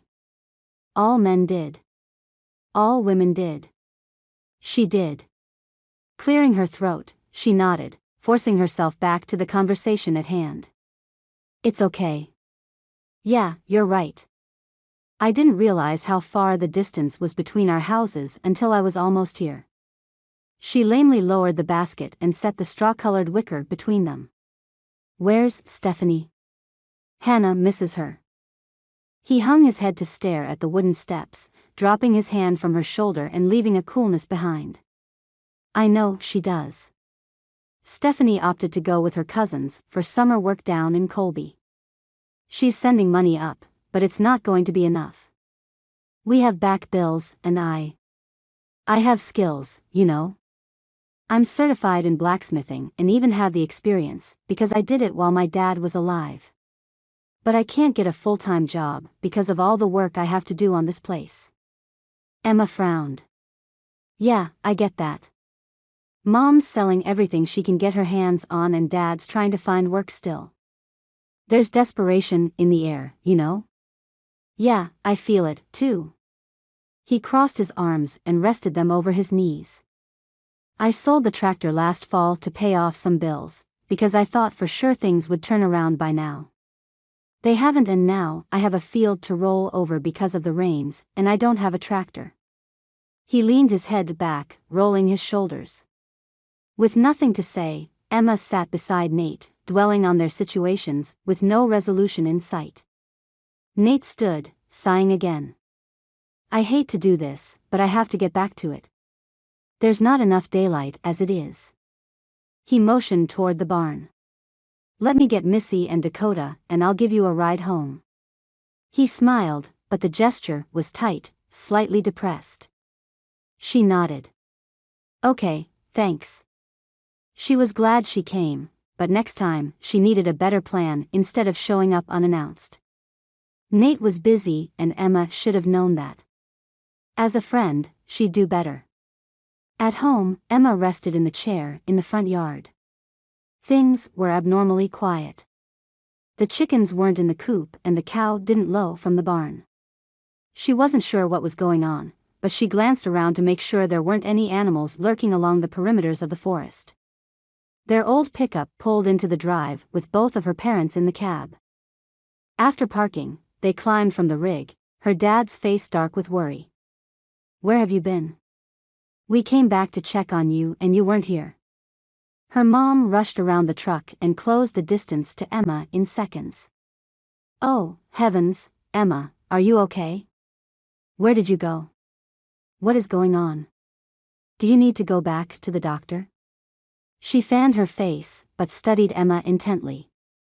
Even though the walk had been long and tiring, Emma had never felt more like an adult or freer. She didn't have a memory of when she wasn't watched with expectations that she would pass out any moment or start growing another lump. That morning had been an exception, with her mother trying to work and her dad out looking for more leads. Finding herself alone, Emma had struck out on her own. What a liberating feeling. I'm fine. What happened to the chickens?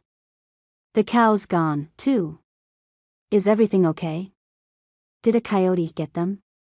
They'd had coyote problems a few years back. Emma could still hear their yipping as they'd attacked the chickens. 3 gunshots from her dad's rifle and the small barking had stopped. We sold them. Her dad approached, watching Emma's mother flitter about her shoulders. Sold them. One of their ways to eat. One of the ways they brought in some cash. The animals Emma talked to even more since Drake had left. Elizabeth, go inside. Let me talk to Emma.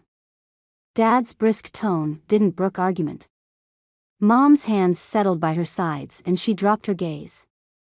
She walked inside, clutching her purse to her stomach. Dad eyed Emma, shifting his weight to his back leg. You can't worry us like that. I don't think my heart can handle anymore. He rubbed his shirt over his chest, looking older in that moment than he ever had before. Knowing her dad cared, Emma's throat tightened. I'm sorry, Dad. It's okay.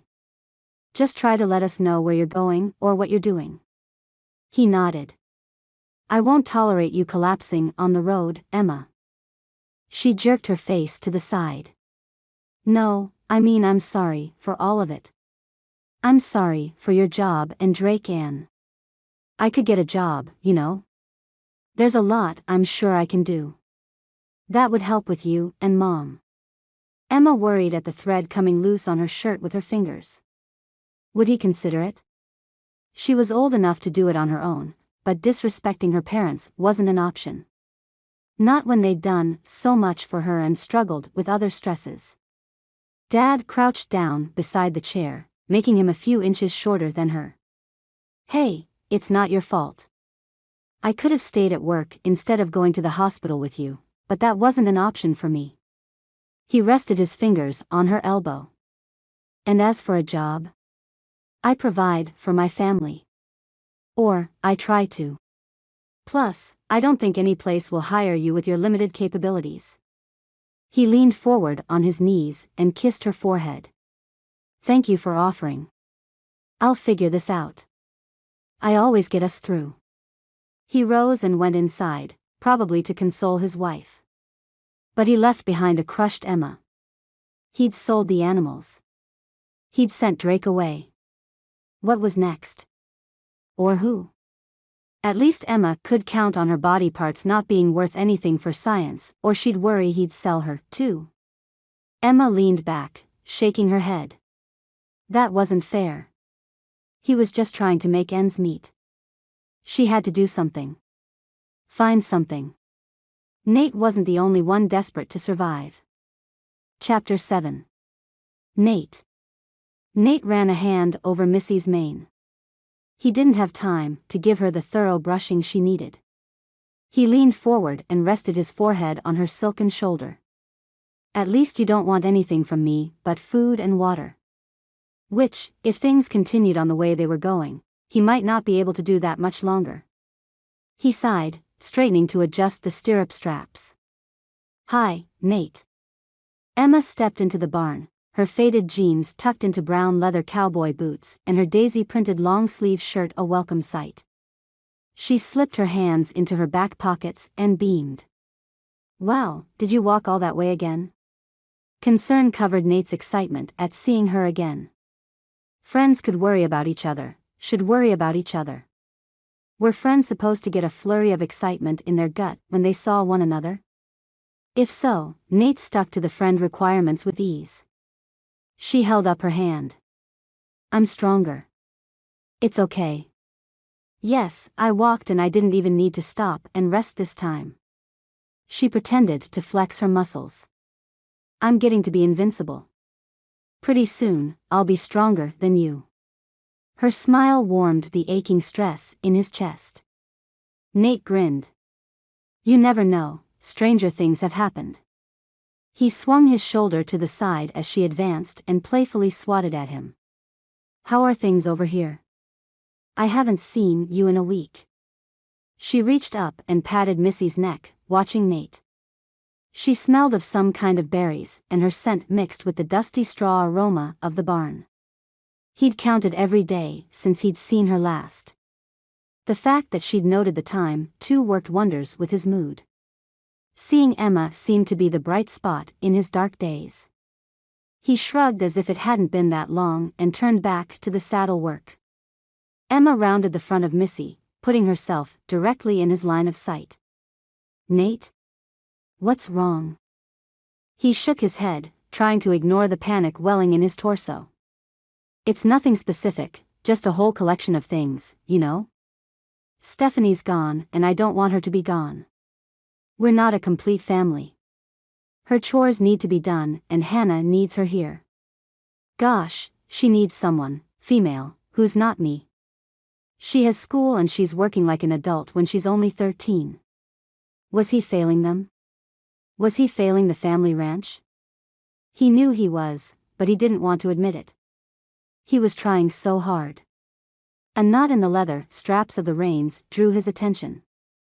He worked at the tangled line, finally dropping the strands in frustration and pacing away from his horse. I'm even looking for part-time work to pay bills off, too. Emma's eyes darkened as she watched him, nodding slowly. Yeah, I understand. Nate stopped and moved to stand closer to her. I'm sorry, you didn't come over here to listen to me vent. What's going on with you guys? Did your dad find a job yet? Laughing softly, Emma smiled derisively. No. And get this, Dad got rid of all of our animals, the chickens, the pigs, the cows, to pay for some things. I'm getting better, but Dad won't let me get a job to help out. She looked toward the sky, trying to control her irritation. I'm 21 and he won't let me work. Isn't that weird sounding? But I live with them and it's their house, and I already burden them with too much worry and expense as it is. She rolled her eyes, then bit her lip. I'm worthless though, you know. They absorbed each other's woes for a moment in silence. Emma shook off her concerns, visibly trying to brighten the exchange. How's Stephanie doing? I know you miss her, but what is going on with her? Nate sniggered. Leave it to Stephanie to turn a precarious situation around to benefit her. She loves it. The ranch owner found out she's a 16-year-old girl, and rather than get mad and kick her and her cousins off the place, he's keeping a tight eye on her and helping her with extra training. She stays in the guest house because he said he can't trust a barn full of men to leave her alone. Nate crossed to the small tack closet and grabbed an old rag and some leather conditioning oil. He was running low on that. Heck, he was running low on most supplies. One more thing to add to his list. I'm not surprised. There's something about her that snags attention, you know? She's always so confident. Emma patted Missy again and then claimed a spot on a couch set up by the tack area. Yeah, Stephanie is one of a kind. She's still getting paid, really well actually, and she's sending money home, which is helping more than I can say, but, Nate fell silent, rubbing the oil into the saddle with small circular motions. But there's never enough when you're trying to catch up, right? Emma summed up his entire concern with one simple question, amazing him more and more. She snapped her fingers. Oh, I forgot why I came over. Nate honestly didn't care why she came, just that she came, and he didn't feel quite so alone or overwhelmed. The simple act of being able to talk it out with someone he trusted, like Emma, released the tight stranglehold on his throat he hadn't been able to shake. Well, whatever the reason, I'm glad you came. Easy to say, and he buried his face in the oil and leather and didn't face her. He glanced over his shoulder to take in her shining eyes and curling lips. She arched her eyebrows and leaned forward. Dad has a friend who's looking for someone to do some horseshoeing. He normally has the guy in Colby do it, but I guess he's booked out for 3 months. You could do it, maybe? I'm not sure what kind of equipment you have or even if you have time, but he pays in cash and asked my dad to keep an eye out. If he doesn't find someone by this weekend, he's going to see if anyone on the reservation can do it. Emma crossed her ankles and beamed at Nate, who had turned around while she spoke. Her delight faded as Nate didn't say anything. What could he say? Thank you so much. That paled to what he wanted to say. The opportunity alone was bigger than anyone had ever offered him. Of course, he had his own anvil and forge. Stored with all of his tools, he even had extra coal that he'd tucked away when his parents died. But time. He didn't have the time. He had to be there for Hannah and the field, oh, that horrible, time and energy-sucking field. Why couldn't he fill it with horses and cows? Grow something with value? Emma rolled her hand back and forth in the air. I'm sorry. I crossed the line, didn't I? It wasn't any of my business. I should have kept my mouth shut.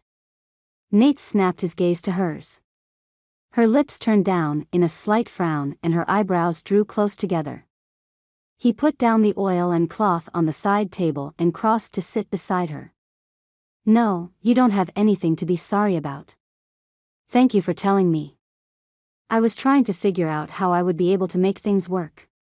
Blacksmithing takes time, and after working on the fields all day, I need to be inside with Hannah so she's not all by herself. The animals need to be fed and other chores closer to the house need to be done. Nothing big, but things that take time. Tapping his temple, Nate grimaced. Lots going on up here. He pointed to his lips. Not translating here. At least you have the option. Emma leaned back on the couch, her hair flowing down her back and strands caressing Nate's arm across the back of the couch cushions. What kind of a job did you think about looking for? Nate pulled lip balm from his pocket and glided it on. All day in the wind and sun dried out his lips.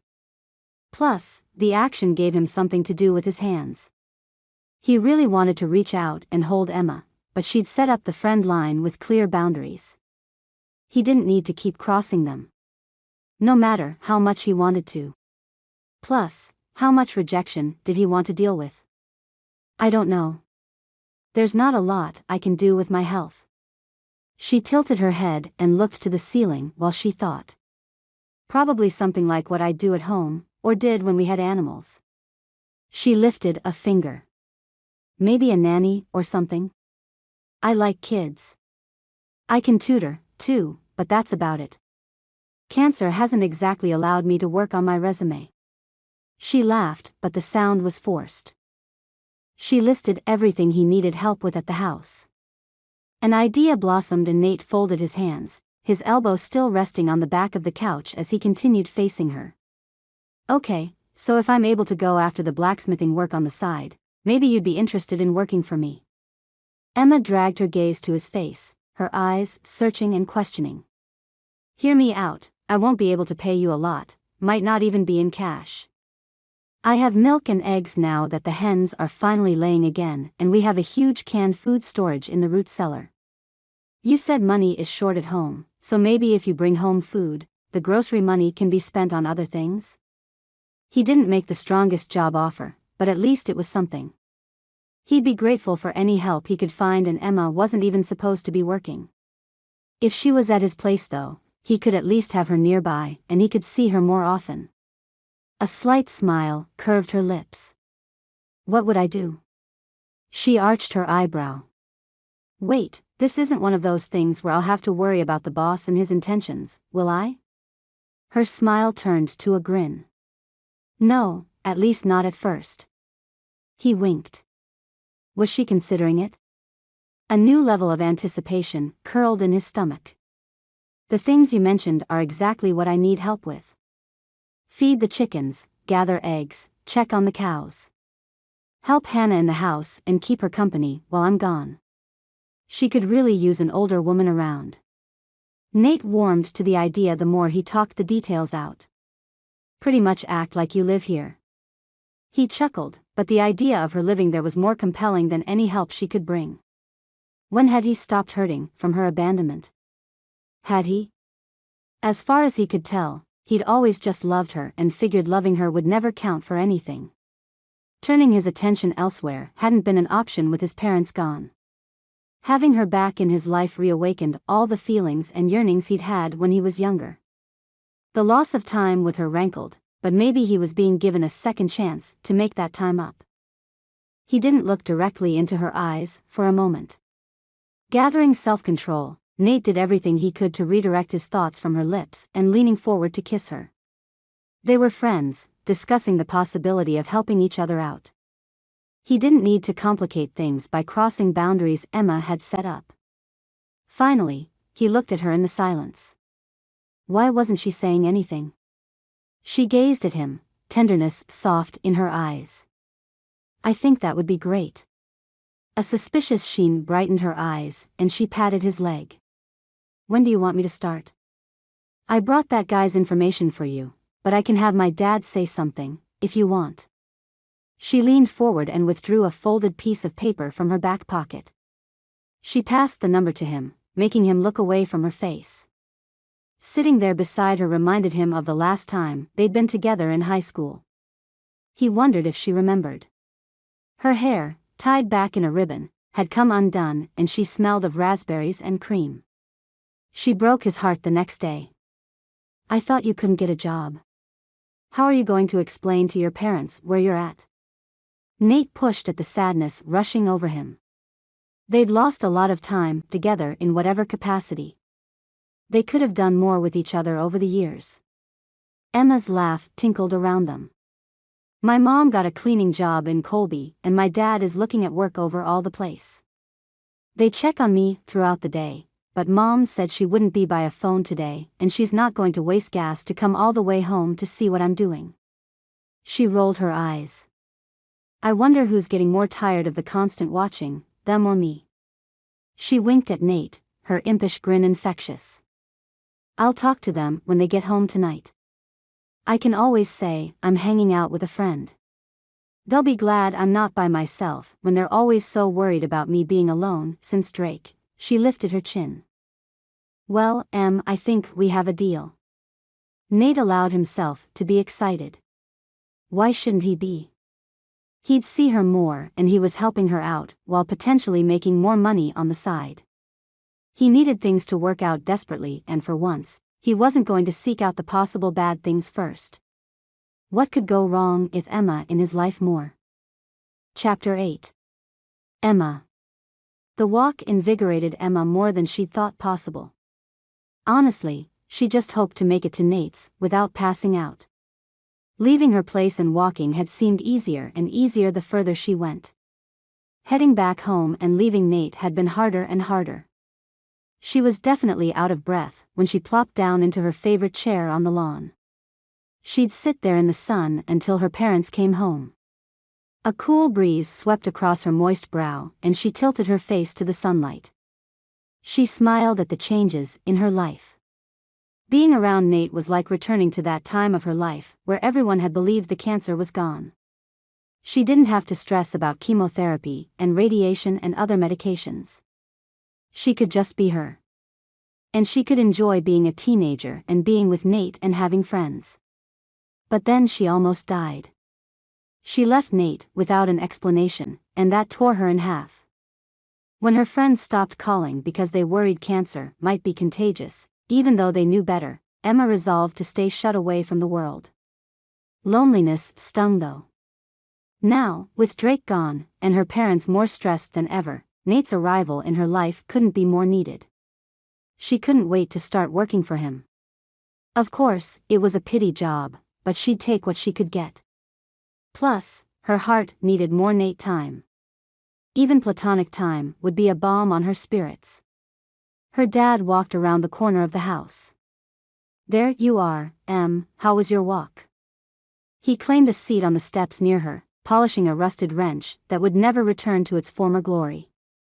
She adjusted in her seat to face him, her face warm from the sun's rays. It was nice. I went to see Nathan Rourke. Did you know he's a blacksmith? How would she hedge into telling him about her working for Nate? Dad nodded his head, folding his hands and dangling the wrench between his bent knees. Yeah, I remember his father taking him to the classes when the boy was younger. He was really very talented. He made this knife once that had a double-edged blade with a hook on the end. He resumed his polishing. Sad what happened to that family. Very nice parents. The small community claimed an air of omnipotent knowledge about each neighbor. How many people out there talked about Emma's health and how unfortunate their family luck had been.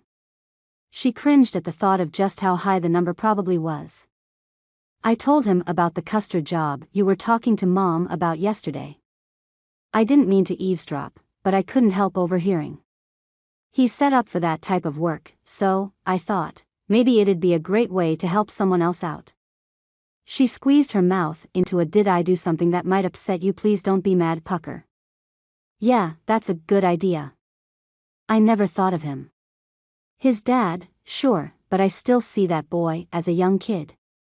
Same way I see you. He glanced at her, then back at the empty yard. They fell into silence. She didn't know what to say after that. She couldn't say, "Hey, Dad, I'm still a kid and I want to work now." At the same time, she had to speak up, say something. She wanted to have value for the family. Otherwise, she lived a parasitic life by eating and living off Mom and Dad when they could barely afford to feed themselves. Dad cleared his throat. I'm going to go out of town for about a month. Your mom has been cleaning houses in Colby, but her sister needs some help in Missoula for a week or more. We've been hounding you so much lately, and with your latest visit to the hospital. He looked at the ground, twisting a long blade of grass between his fingers. After another moment, he met her gaze. We didn't send Drake away because of his behavior.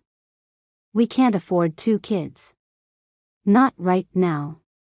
Uncle Will can handle boys and I didn't want to burden him with your health issues. She'd always thought of herself as a burden, but to have her dad describe her with that exact word, well, her shoulders slumped. She worked at managing the cold pit forming in her stomach. I don't want you to be alone that long, and since we don't have any animals to watch, we can turn off the power and the water and save some money there. He tossed the grass into the dirt at his feet, heaving a sigh. I don't want to leave, Dad. She wasn't comfortable away from home, as a tag-along to her parents. The last thing she wanted was to go to her Aunt May's house and listen to all the healthy supplements she should be taking to get rid of the cancer. All the supplements she'd already had forced down her throat when she was younger.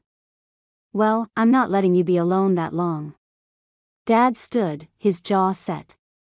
I think your mother wanted to leave before the weekend. She has one more house to do tomorrow, and then you can go the next day. He stooped and patted her shoulder awkwardly.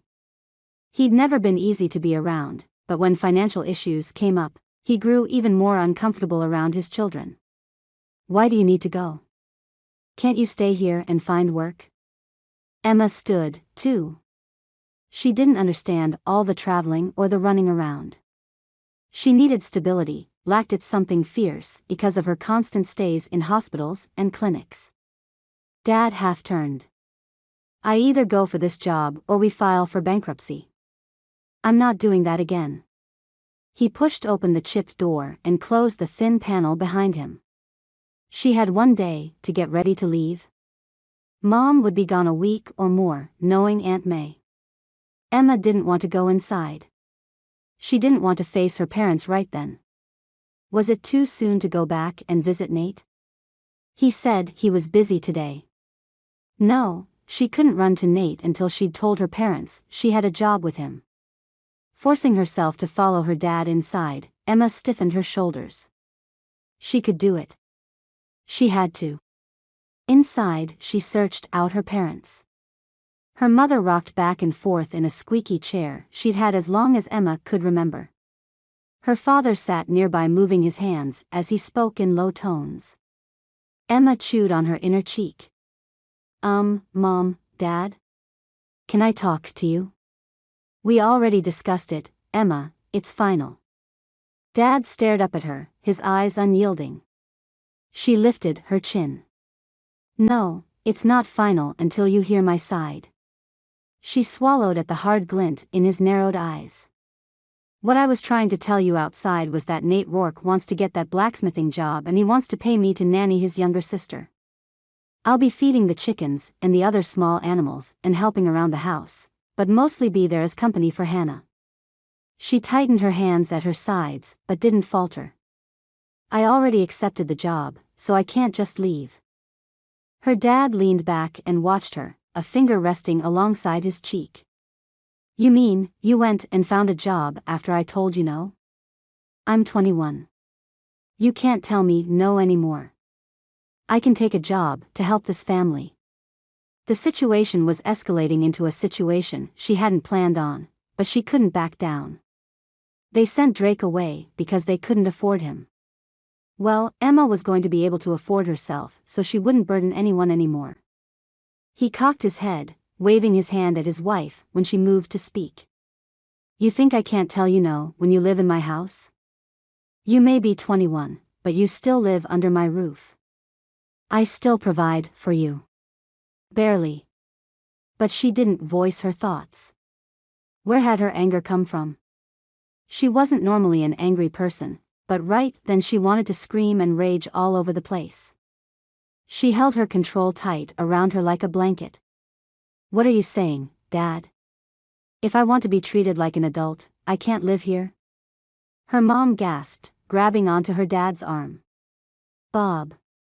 Don't you dare. Dad shook her off. Where would you live, Emma? Maybe a week without us would make you appreciate what we do for you a little bit more. I don't know where this attitude is coming from, but I don't like it. Stay here for a week? By myself? Emma had never stayed alone before. A tremor of fear shivered over her. What if something happened and she had to go to the hospital again? She'd be all alone. He shook his head. No, I already told you, we're shutting off the power and water for the next week. Where am I supposed to stay, then? Emma lifted her hands, despair replacing the modicum of security she'd had. She was too far into things now. If she backed down, she'd never be taken seriously again. Figure something out, or you're going with your mom to Missoula. He tucked his jaw, as if preparing for her to start a barrage against him. Instead, Emma fought frustrated tears and turned her focus to her mom, who sat there with her clenched fist pressed to her lips. Gaze volleying between her husband and her daughter, she didn't say a word, but her anguish couldn't be more evident than if she screamed out loud. Emma wouldn't get any help in that arena. She needed to escape. Her dad had never been so smothering before. Or at least she'd never felt so smothered before. The size of the small living room pressed in on her. Claustrophobia welled within her and she shook herself. She had to get out of there. She had to escape. Even as she whirled around and stomped from the house, she couldn't blame him. They had no money and were trying to make it, all caring for a daughter that caused them all the debt. She'd seen the medical bills piled on the floor by her parents' bed. Emma had cancer, she wasn't illiterate. Dirt puffed around her feet as she strode emotionally down the road toward Nate's. He was working, but she could sit and wait. Maybe Hannah was inside and Emma could visit with her for a little bit. She needed a friend. Clouds hung heavy in the sky, as if magnetically attracted to her dark mood. Even as the dust settled around her boots, a breeze blew in from the west to kick up the grainy particles again. Emma pushed at her braids, struggling to break free from her hair tie. She swung her arms defiantly, her pace faster than before. She had this. She didn't care. Her dad had to give her a chance. She'd always been complacent in what happened to her, but that's just it, things just happened to her. She never did anything. For once she wanted to do something. Working wasn't frivolous. It's not like she wanted to move in with Nate and sleep. Wait a minute. Emma stopped, dropping her hands to her side. Move in with Nate. At least for the time that Mom was gone. She could stay with him, work with Hannah, and do the things that he needed help with and not take any form of payment while she was there. It was perfect. Her strides lengthened and she moved forward more with excitement than frustration. What if he said no? What if he wasn't interested? That was most likely the case. He wouldn't want to have to watch over an invalid on top of everything he was doing. Who did? Emma's steps slowed and she paused. The Rourke mailbox dotted the roadside in the distance. What if he said no? Emma glanced down at the grass-speckled shoulder. She wouldn't hold his decision against him. He could say no for a lot of reasons. Hopefully, he didn't think she was trying to manipulate him into dating her or something. She sneered at the thought. Dishonesty wasn't easy for her and she rarely pulled it off if she did try.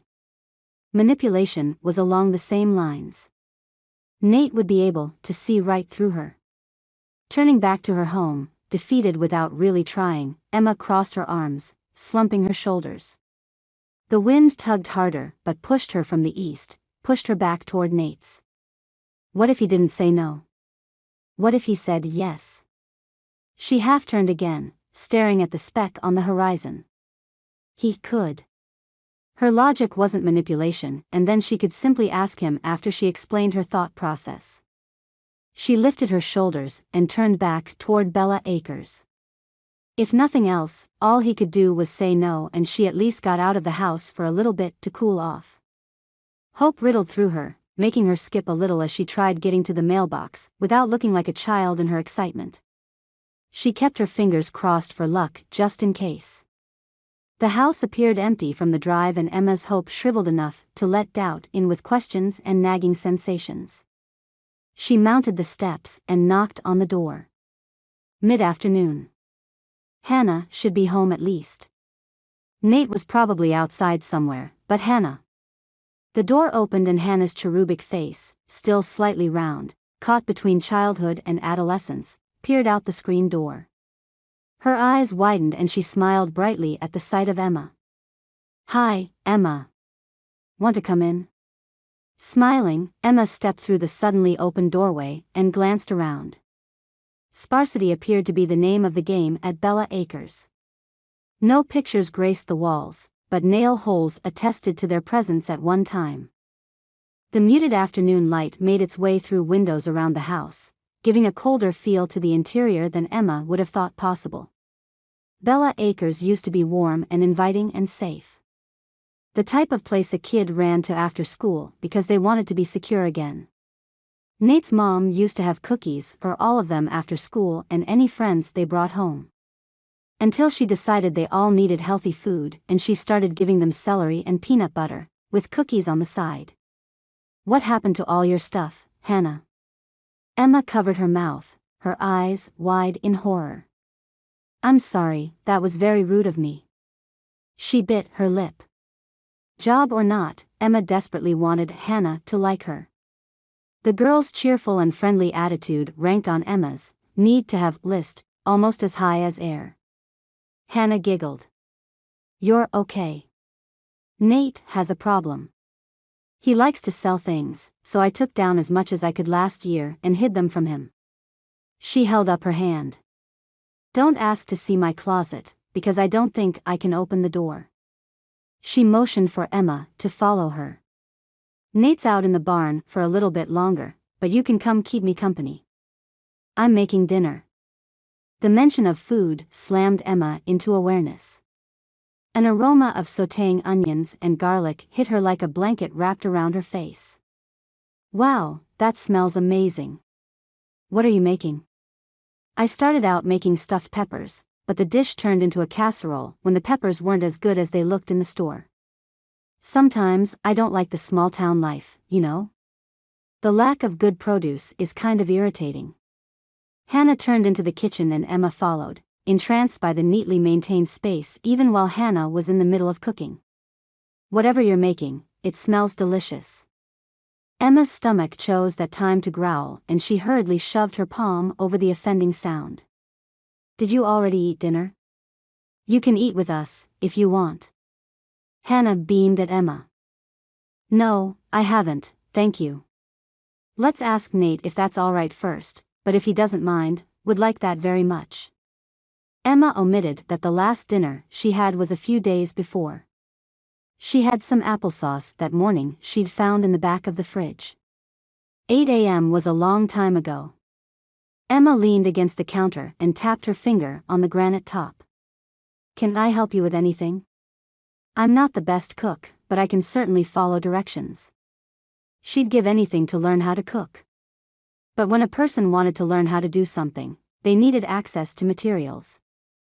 There was never enough food for her to cook, let alone experiment with. "I don't follow a recipe.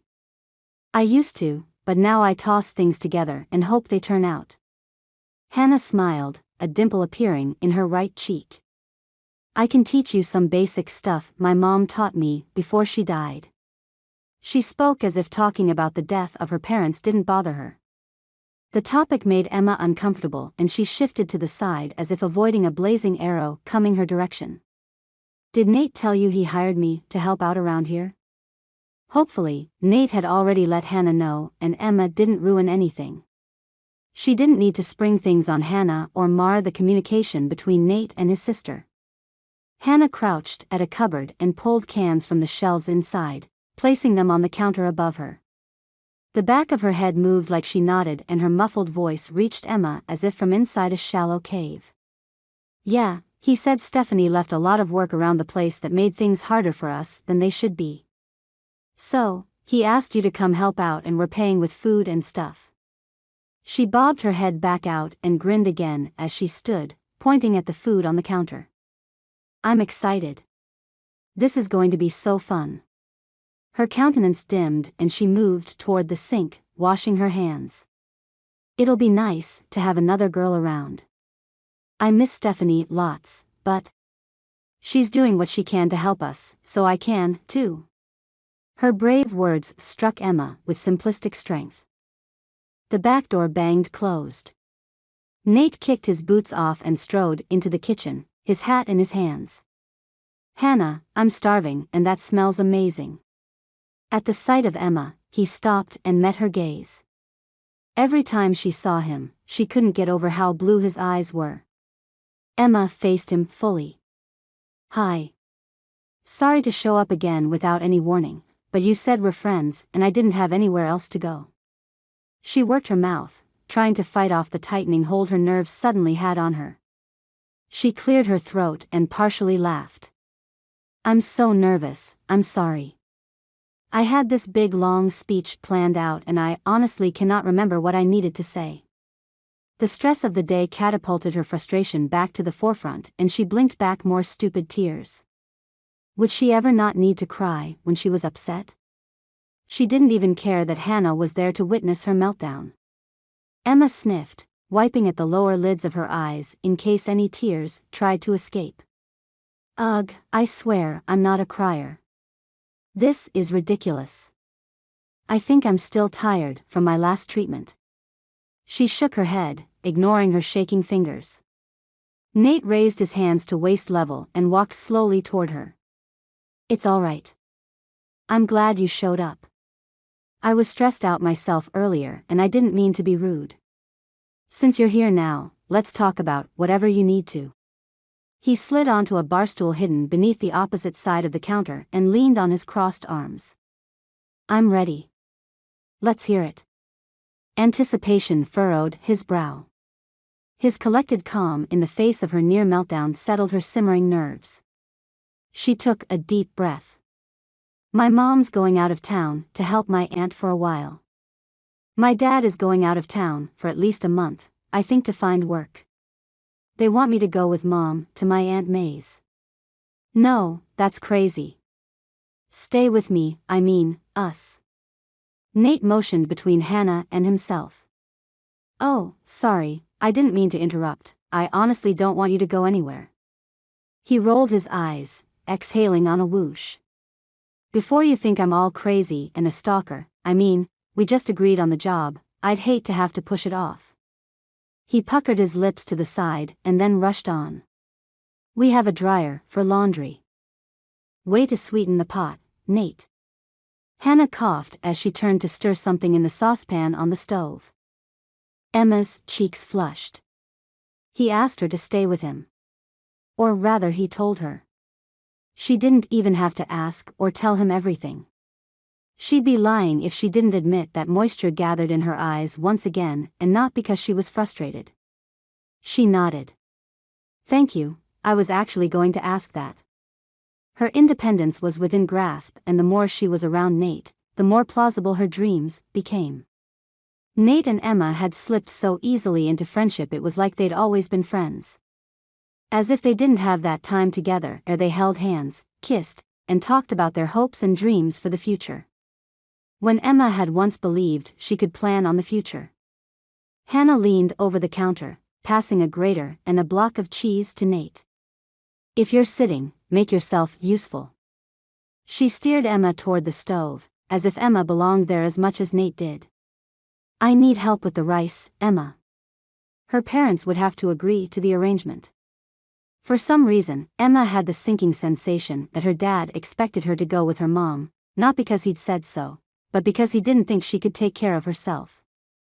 Who was she up to disappointing more, her dad or herself? Chapter 9. Nate. "You'll come back in the morning?" Nate hoped she was serious. Having her for dinner with her easygoing nature and constant smile made the house feel a little less empty and a whole lot warmer. He hadn't been joking when he'd offered her a place to stay. As far as he was concerned, she could move in with him and never leave. She nodded, tucking her hair behind her ear and glancing up at him. They stood on the porch at dusk, the purples and pinks of the sky fighting for attention. "Thank you again for dinner. Hannah is a terrific cook. Everything was delicious. Are you sure you won't let me give you a ride? I don't feel right having you walk the whole way a fourth time today. At least, let me walk with you."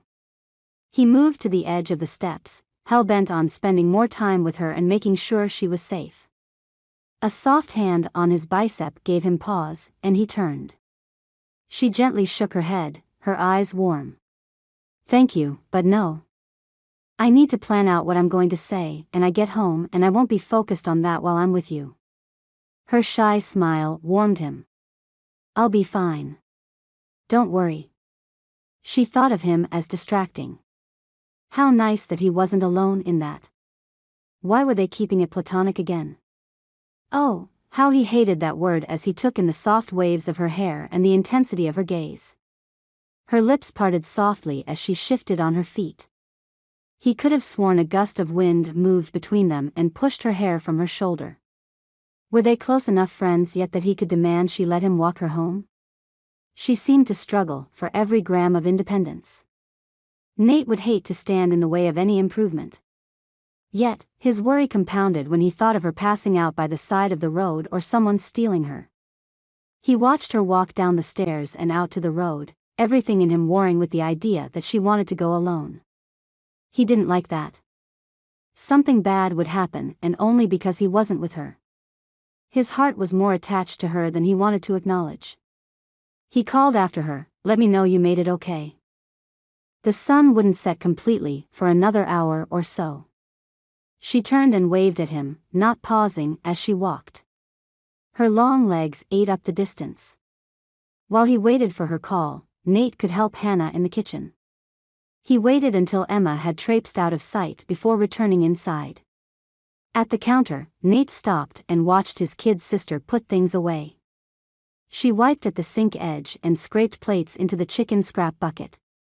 "You do so much here, Hannah, thank you for all your hard work." She blushed and ducked her head. "You, too, Nate. Thanks."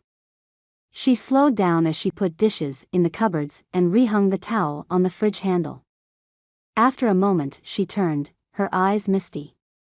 "Do you think Stephanie will come home?" Nate drew back. Was Hannah worried that their family was falling apart? He worried on a continuous basis, and he blamed himself. Did she blame him, too? "Hey, you know Steph is only gone this summer, right? She still has another year of school left." Hannah shrugged. "She left fast, she didn't even really say goodbye. Sometimes it feels like she was never really here. Like none of them were." She slipped in the reference to their parents like a dropped coin, with meaning and significance, but little thought. After a second, her face brightened. "I'm really glad Emma is going to hang out with us. I like her. You never said she was that nice." He'd never thought about Emma's niceness before. Not when she had so many great characteristics. He couldn't list everything he liked about her. That'd be like trying to list every color in a rainbow. There were too many hues to get them all right. He had his favorite things about her, but they too occupied a long, thorough list. The one thing that concerned Nate, though, had to be broached with Hannah, so she wouldn't be surprised. "True, I've never really talked about her and how nice she is. I also never said she had cancer." The silence as Hannah stared at Nate compelled him to rush on. "Look, it's just cancer, it's not contagious." He dropped the information too fast. Why hadn't he slowed into the topic, given her time to adjust to it? "I know what cancer is, Nate. My friend's dad just died from pancreatic cancer." Hannah's eyes watered, she twisted her lips. "Is Emma going to die?" Great. Nate had to be the most uncouth person he knew. He walked around the counter and pulled his sister into his embrace. He'd never noticed how thin she had gotten. She covered her shape with baggy clothes and an overbright personality. Wrapping both arms around her, he held her tight against him and rocked side to side. "Look, Emma's not dying. I only told you about her health so you know to help watch out for her. She needs to have breaks and stuff. I don't want her doing anything heavy or overtiring, okay?" He stroked Hannah's hair, staring at the ceiling. He silently cursed himself. He wasn't known for his sensitivity, but come on, she was his little sister. He could have rethought the whole "yes, someone else in your life might not make it" doom and gloom topic. And he just blurted it out there. He was a special kind of jerk. Chapter 10. Emma. Emma edged up to the front door, her breathing suddenly more erratic than the walk warranted. Her hands shook and she glanced over her shoulder toward Nate's place, which of course was too far away for her to see, but the fact that his house was out there gave her enough courage to open the door and walk inside. Odd how quickly she'd come to rely on him for support. Her mom rushed from the kitchen and wrapped her arms around Emma's waist. She didn't speak, only held her for a moment. Emma enjoyed the comforting smell of flour and lemon attached to the soft worn cotton of her mother's clothing. Mom pulled back and searched Emma's face. "Are you coming with me tomorrow?" She didn't speak loudly, kept her voice to a low murmur, but she spoke as if she knew Emma had found a way to be more independent, and the realization frightened her. Emma couldn't speak at the sudden realization that her mom was going to be gone for about a week. Emma wouldn't be able to run to her for help, for anything. She shook her head, slowly, glancing down. Tears welled in her mother's eyes, and she quickly looked away, nodding briskly. "Get your things packed, then. We'll drop you off when we leave." Her mom didn't ask where, probably because she'd find out when they left the next morning. Emma's dad was nowhere to be found. The morning dawned clear, giving Emma's sleepless night more light. Fear and excitement had ruled her while she lay in bed, waiting for the next day. "Where's Dad?" Emma scooted into the passenger seat of the truck, tugging on the strap of her duffel bag. She'd packed all the clothes she had, which wasn't much, and she'd had room for her small quilt, pretty much everything she owned. Her mom waited behind the wheel of the truck, her hair done just so and her shirt and pants carefully maintained. She avoided Emma's gaze and shifted the manual transmission. "He's getting things ready for his trip." "Where's he going, Mom?" Emma didn't really care. She didn't want to talk about anything else, and her mom's white-knuckle grip suggested many topics would be off-limits. "He's going to Spokane to see if there's work. A buddy of his called and said there might be some jobs at an aluminum company there. He got hired for a temp job in the same area for a few weeks, so hopefully we'll have some money soon." She pressed her lips together into something that probably was meant to be a smile but passed as more of a scowl. Emma looked out the window. The forecasted storm hadn't shown up yet, and clouds hung low in the sky to the west. Damp air swirled through the burgeoning grasses and tree limbs. "I'm going to the Rourke place." She didn't look to see what her mom's expression was. Honestly, she didn't think she could handle more disappointment. "I figured." Mom passed a small bag over to Emma, watching the road. "I put all your medication in there as well as emergency numbers. We only have insurance for another month through your dad's COBRA plan, but hopefully, he'll have new insurance after that. I put Aunt May's number in there, too. I expect a phone call every night to let me know how you're doing." She pierced Emma with her gaze. "I don't like this, but you are 21. At some point, we need to start treating you like an adult." She swallowed and redirected her attention to the road. She turned the truck onto the drive leading to Bella Acres, and didn't speak again until they rolled to a stop. Emma gripped the handle of the vinyl makeup bag filled with her mother's concern and love. She bit back a change of mind and smiled. "Thanks, Mom. I'm excited but a little nervous, too. I want to ask about your feelings for Nate, but I remember high school." Mom trailed off, as if that topic was closed and done, never to be reopened. She shook her head and pasted on a smile that declared nothing was fine, but she was smiling anyway. "Yes, well. Don't forget to call, and I'll see you next week." She reached across the bench seat and patted Emma on the shoulder in an awkward side hug, then retreated to her seat and looked out the windshield. Emma slid from the cab and closed the door. Her mom drove away without another wave. Emma couldn't figure out if her mom was hurt or not. A little piece of her felt like a traitor, but the part of her that wanted to grow up widened her grin as she pivoted on her heel to face the house. Here goes nothing. Or everything. Depending on which way she looked at it. She climbed the steps and knocked on the door. Nate swung open the thick panel, his smile warm and welcoming. Well, hello. I wasn't sure what time you'd come or even if you'd come for sure. He winked and pushed open the screen. I hope you're sure about this. Emma followed him inside, careful to hide her shaking hands. She'd never stayed anywhere but the hospital or her home. The fact that she was at Nathan Rourke's house, and they agreed to be friends, glared at her as he turned around and put his broad shoulders on display. Hopefully, her heart survived the next week. It'll be good to have an older woman in the house for Hannah. Nate lifted his hand. Not that you're an older. I mean, he ran his hand through his hair, pausing at the kitchen doorway with worry on his face. I know what you meant. You think I'm old. It's cool. She winked, slipping comfortably into their easy banter. Where can I put my stuff? Stephanie is going to be gone all summer. I hope it's not weird for you to stay in her room. We don't have beds in the extra rooms. He led her up the stairs and down the long hall. A hall Nate used to chase her down. Once he caught her, he'd tickle her sides until she shrieked in laughter. Memories she'd tried to squash for so long flooded around her. Holding hands on the way to the bus after school. Promises of forever only teenagers can make. Tears when she thought she wasn't coming back and that she'd never have another chance to tell him how much he meant to her.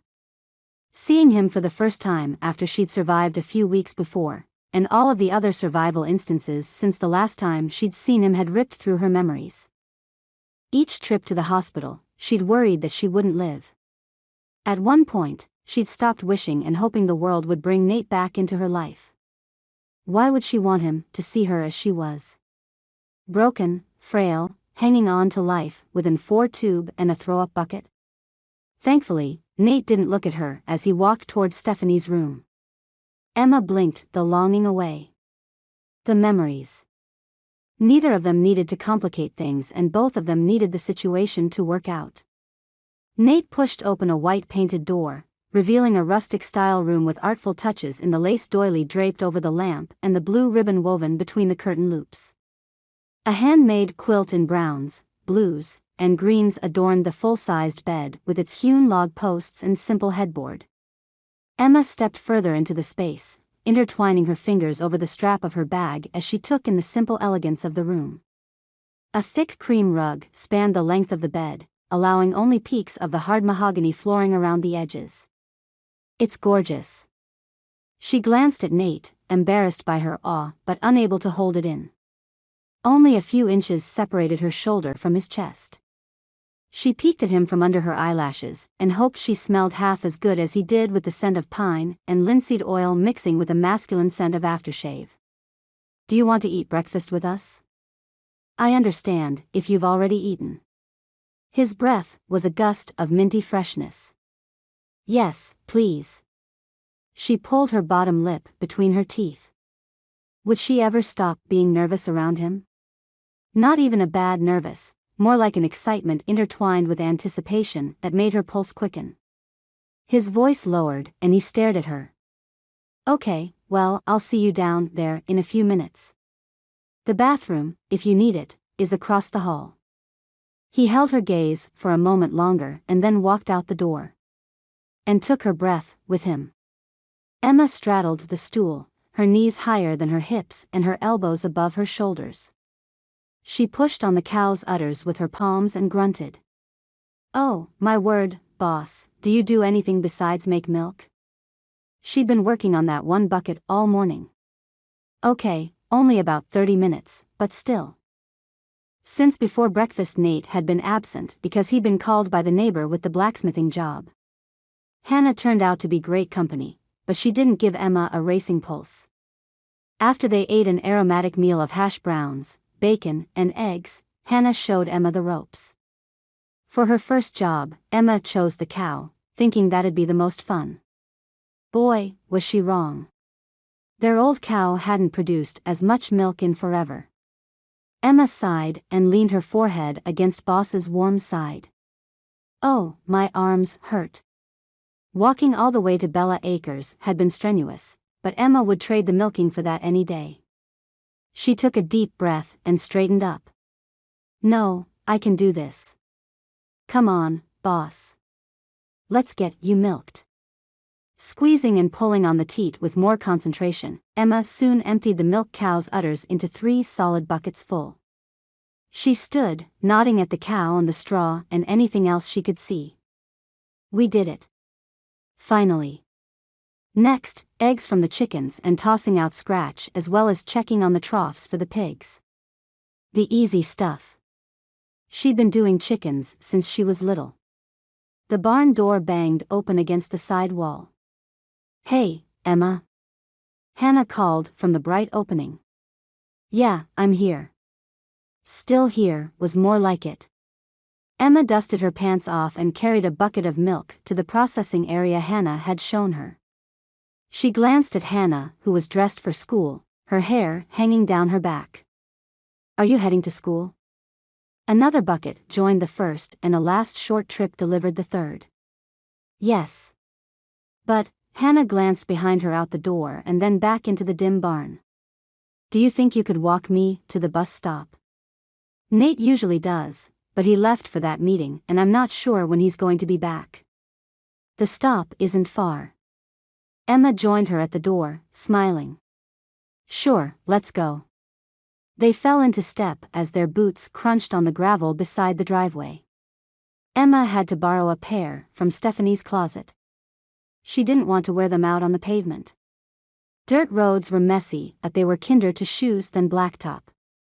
Thanks for doing the milking. Usually Nate and I take turns, and I didn't get up early enough to do it today because it was supposed to be his turn and I have school. Hannah's sheepish smile warmed Emma's heart. My pleasure. I have to earn my keep, if the meals are that good. Emma pushed playfully at Hannah's shoulder. You're an amazing cook. I wish I could do that with food. She almost rubbed her stomach, but thought that would overdo it. Eager with enthusiasm, Hannah turned and walked backwards while she spoke. I'll teach you. It's so fun. Nate likes to eat. She wiggled her eyebrows and made kissy faces at Emma. The actions were childish, but a little too close to home. Emma couldn't help giggling, and she shook her head. Yes, well, so do I. Hannah turned back. You're no fun. But her smile reached her voice, and they walked together in silence the rest of the way. For the brief moments Emma was with Hannah, she didn't feel so alone, like Hannah was a female version of Drake. Like Hannah could be her sister. Emma stirred the red marinara sauce with a wooden spoon. One of the best things about Bella Acres and the two living there was their propensity to utilize the best items, whether they were old-fashioned like the cast-iron pans they cooked with or more modern like the nice leather couches in the living room. She hadn't seen Nate since the first morning she'd arrived. Her mood reached gray pinnacles similar to the rain that hadn't stopped in days. She needed to see him. Hannah was great and all, but even a glimpse of Nate would make her feel like she wasn't imagining him in her life. Even if she was staying at his house. The phone rang right on time. Her mom called every night, even though she'd asked Emma to call. Mom never gave Emma the chance. She lifted the receiver. Hey, Mom. How are you? Emma stirred the sauce, watching the swirl lines in the red as basil speckled the surface. A little breathless, her mother almost shouted into the phone. Emma, I can't talk long. May had a stroke while we were moving her things. I'm going to be down here a little longer. Your dad knows what's going on. Can you stay there? Oh my gosh, Mom, are you okay? Is Aunt May? Of course, she wasn't okay. Emma hated when people asked her that, but a stroke? One of Emma's biggest fears was having a stroke. She glanced around the kitchen, even though she already knew no one was there. She clenched the handle of the spoon. I'm sure it'll be fine, Mom. Don't worry about anything. I'm fine here. Take care of Aunt May and send her my love. I hope she gets better. Her mom didn't need to be worried about her daughter while she worried about her sister, too. Strokes were scary, and Emma needed to remove herself from even the mention of a health problem. Like she would be jinxed or something. A person learned to be superstitious in a hospital full of people walking around with needles. They said their hurried goodbyes, and Emma replaced the receiver. She returned to the simple sauce she'd found a recipe for. Hannah had used her mother's stockpiled cookbooks, and she'd pointed them out to Emma the first night there. Cooking with a recipe was easy as long as she followed directions. Emma could do that. Hannah bounded through the door, her backpack bouncing as she moved. "Hi, Emma. Nate's home and he's having dinner with us." She smiled, her delight evident in her bright eyes. Even her hair had a shinier look. Her announcement stirred excitement in Emma's outlook. Nate would be there for dinner. The sudden desire to run and check to see if she was presentable overcame her. She rested the spoon handle on the side of the pan. Hannah, I need to run upstairs. Can you watch the sauce, please?" She wasn't sure what the sauce would do if she wasn't there, but better safe than sorry. Without waiting for an answer, Emma pounded up the stairs and into her borrowed room. Pacing around the floor, she yanked on the end of her braid. What was she supposed to wear? Did the situation warrant makeup? Her stomach ached, but not from hunger. In fact, she hadn't been hungry all week. Emma stopped, holding her hands out in front of her at waist level. She whispered to herself. "Stop. You're just friends. That's all. He's nothing special. In fact, no makeup. Don't even change your clothes." If that was true, then why were her palms sweaty? Leaving the room, she hurried back downstairs. "Hannah, I think we need to make a salad or something to go with the spaghetti." She wanted to make the meal special without making the fact that she'd missed him obvious. She'd thought for sure he would have at least tried to see her while she was there. Or maybe hoped was more like it. She understood he was busy. Wasn't that why he'd asked for her to come? So that Hannah wouldn't be alone when he was gone? But Emma hadn't realized how much she'd miss him. She missed Nate more than Drake. Hannah stood by the sink, her shoulders slumped. "Salad doesn't matter. We can, if you want to." She listlessly washed her hands, not even drying them on the hanging towel, but flicking the water from her fingers and wiping them on her shirt. "What's the matter?" Emma didn't want to know. She had the sinking feeling Nate was involved. She moved to the bubbling sauce and turned the heat down.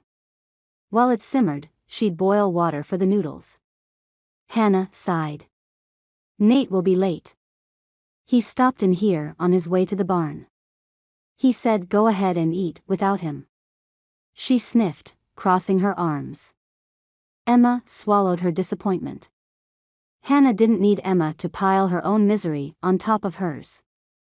Emma placed her arm around Hannah. "It's okay. Let's have some dinner and we'll still make it special.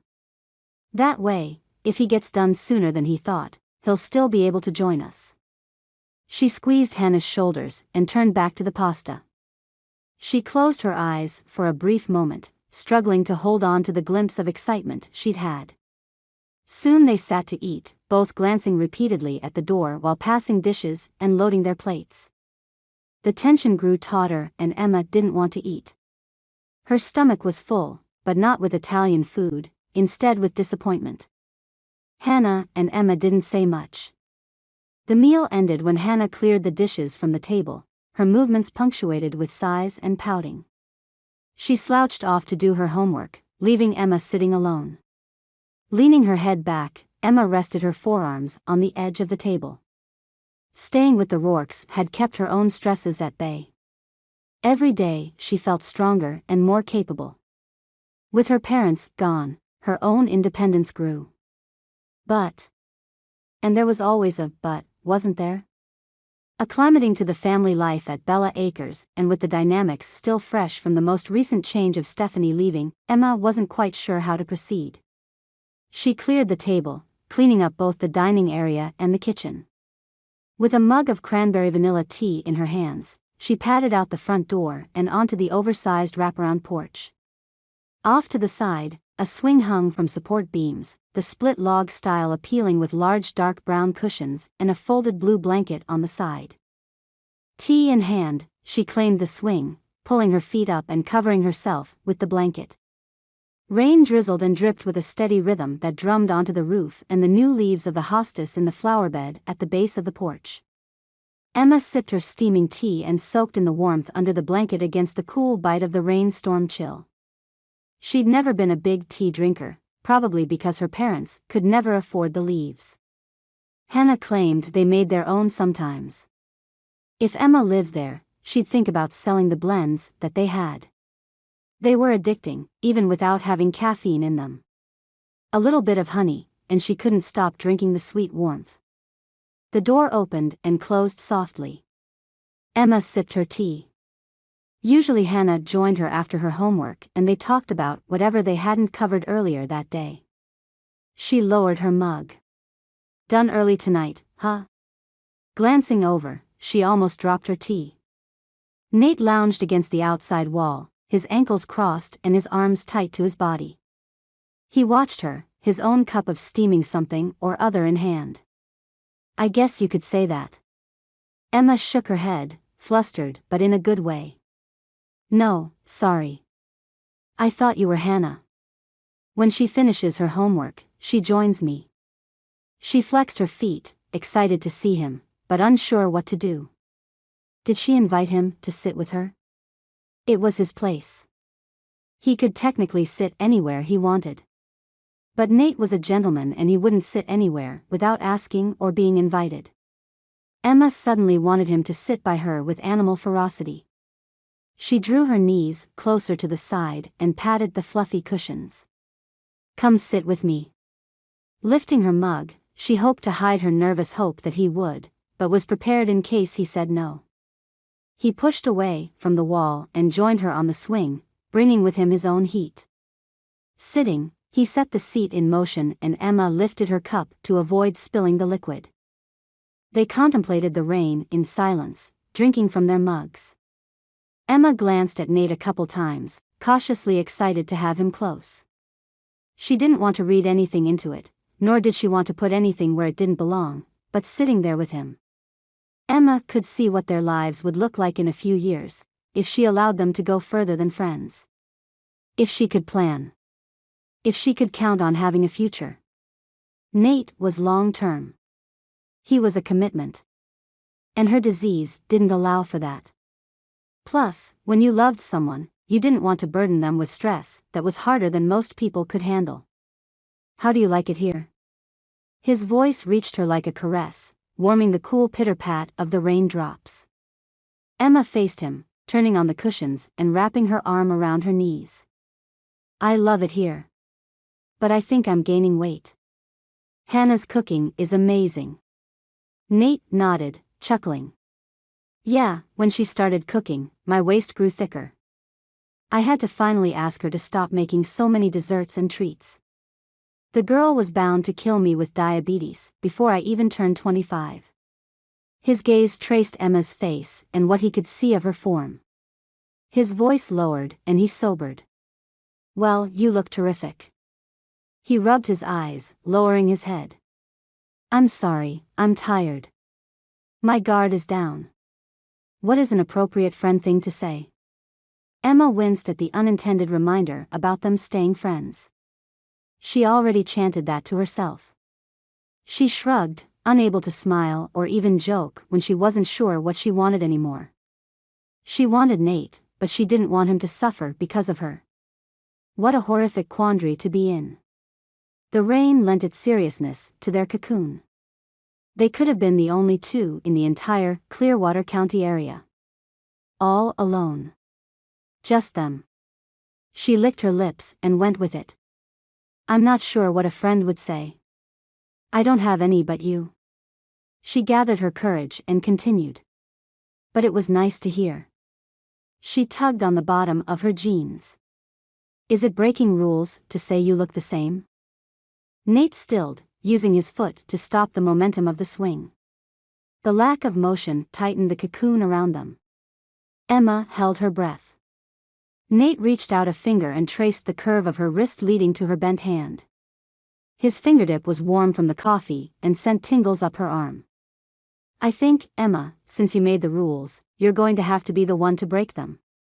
His blue eyes focused on her and she breathed out on a whoosh. She couldn't hold his gaze and she looked toward the rain, watching the gray drizzle streak the sky. You're the only boy I've ever kissed. She didn't want to say it, but somehow, she also wanted him to know that there'd never been anyone else, even though she left without a word. Abandoned him. Never anyone else. You're the only girl I've ever kissed. His low murmur drew her gaze and at the same time sent heat sizzling through her flesh. He didn't look away, and the intensity in his eyes stroked her insides. Really? For some reason, she expected him to have loads of girlfriends, lots of kisses and starlit nights. The fact that she was his only one for so long warmed her from the outside in. He had no idea what shards of her heart he fixed with that simple statement. Really?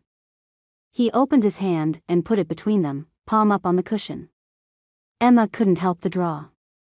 She placed her hand in his and reveled in the warmth of his touch. Chapter 11. Nate. If Nate leaned in, he'd be kissing her. But he'd also be putting them in a position Emma did not want to be in. He couldn't understand what kept her at arm's length. Honestly, he'd take what he could get. Would she ever want more than friendship? The woman was captivating with her sweetness, her shyness, yet her confidence. He'd never been able to focus on any other girl because for him, it was always Emma. The up-tilt of her nose and the soft sloping of her jaw. Dang, even the waves in her hair caught his eye when she moved. Her smile held him the most. The joy and the curve of her lips could make or break his day. If she wanted to keep things platonic, he'd be fine with it. Touching her, holding her hand, was good enough for him. For now. With the rain drowning his fields, Nate would be able to do more blacksmithing work. Always had to find the positive, even when he didn't want to. He rose early, humming softly as he grabbed a cup of coffee and pulled on a thick Carhartt jacket. The soft silence of the house and the sleeping occupants made him smile as he closed the door quietly behind him. They wouldn't wake for another couple hours. Turning up his collar to the wind and rain, Nate tromped across the puddle-strewn yard to the barn. Dusty warmth enveloped him inside the older building. Around the time he was 12, his dad had gotten him into blacksmithing, claiming the lost art was worth more than people gave it credit. Dad had built a cement block, walled, well-ventilated addition in the back corner of the barn just for Nate.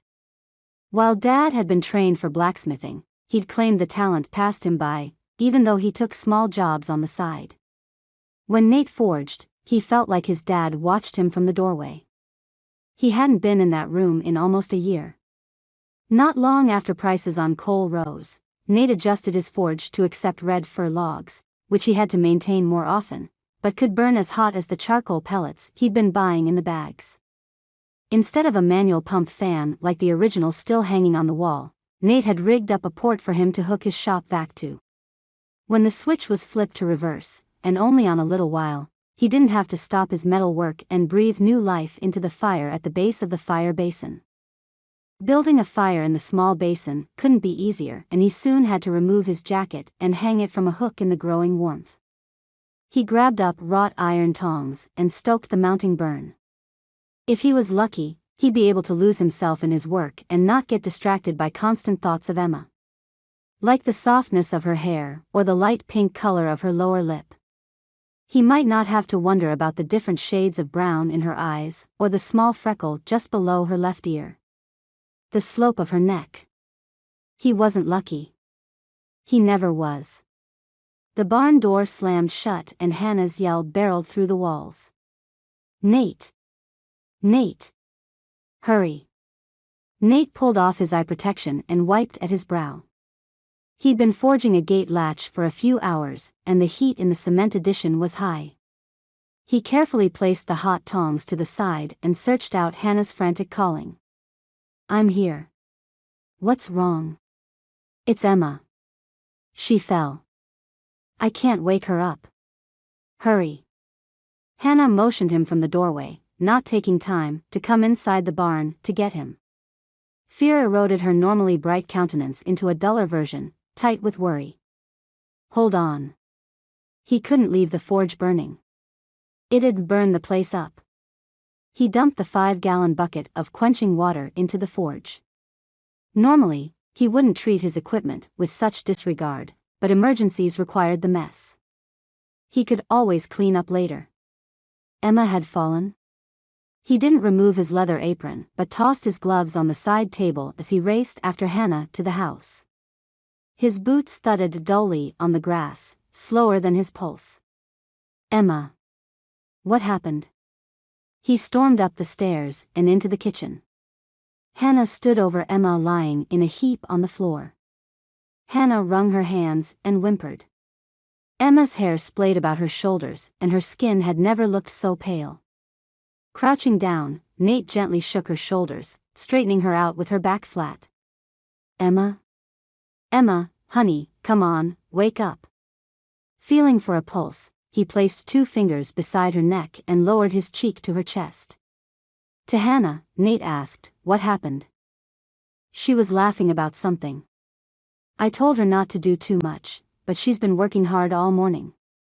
Said she was going to bring you some breakfast when she came out to milk the cows. All morning she's been grabbing at her arm, saying it hurt. Tears coursed down Hannah's cheeks and she wrung her hands. She fell after I said something about you guys liking each other. Did I do it? Did I hurt her? No heartbeat. Nate's own heart almost stopped. He jerked to a kneeling position and braced his arms with his hands centered over her chest. Hannah, call 911. Hurry. Hannah ran to the phone and dialed. She spoke to the operator and hung up, crying harder. They won't be here for almost 30 minutes. An accident or something. Oh man, Nate, what are we going to do? Nate couldn't leave Emma. If he stopped, she wouldn't make it. He didn't know much about CPR, but he knew compressions worked the heart. He'd never get Emma to the hospital if they just sat there and waited. He could drive them to Colby in less than an hour at a fast speed. If they waited for the ambulance, it'd be at least 2 hours before she got to the hospital. Nate's mind raced. He could do it.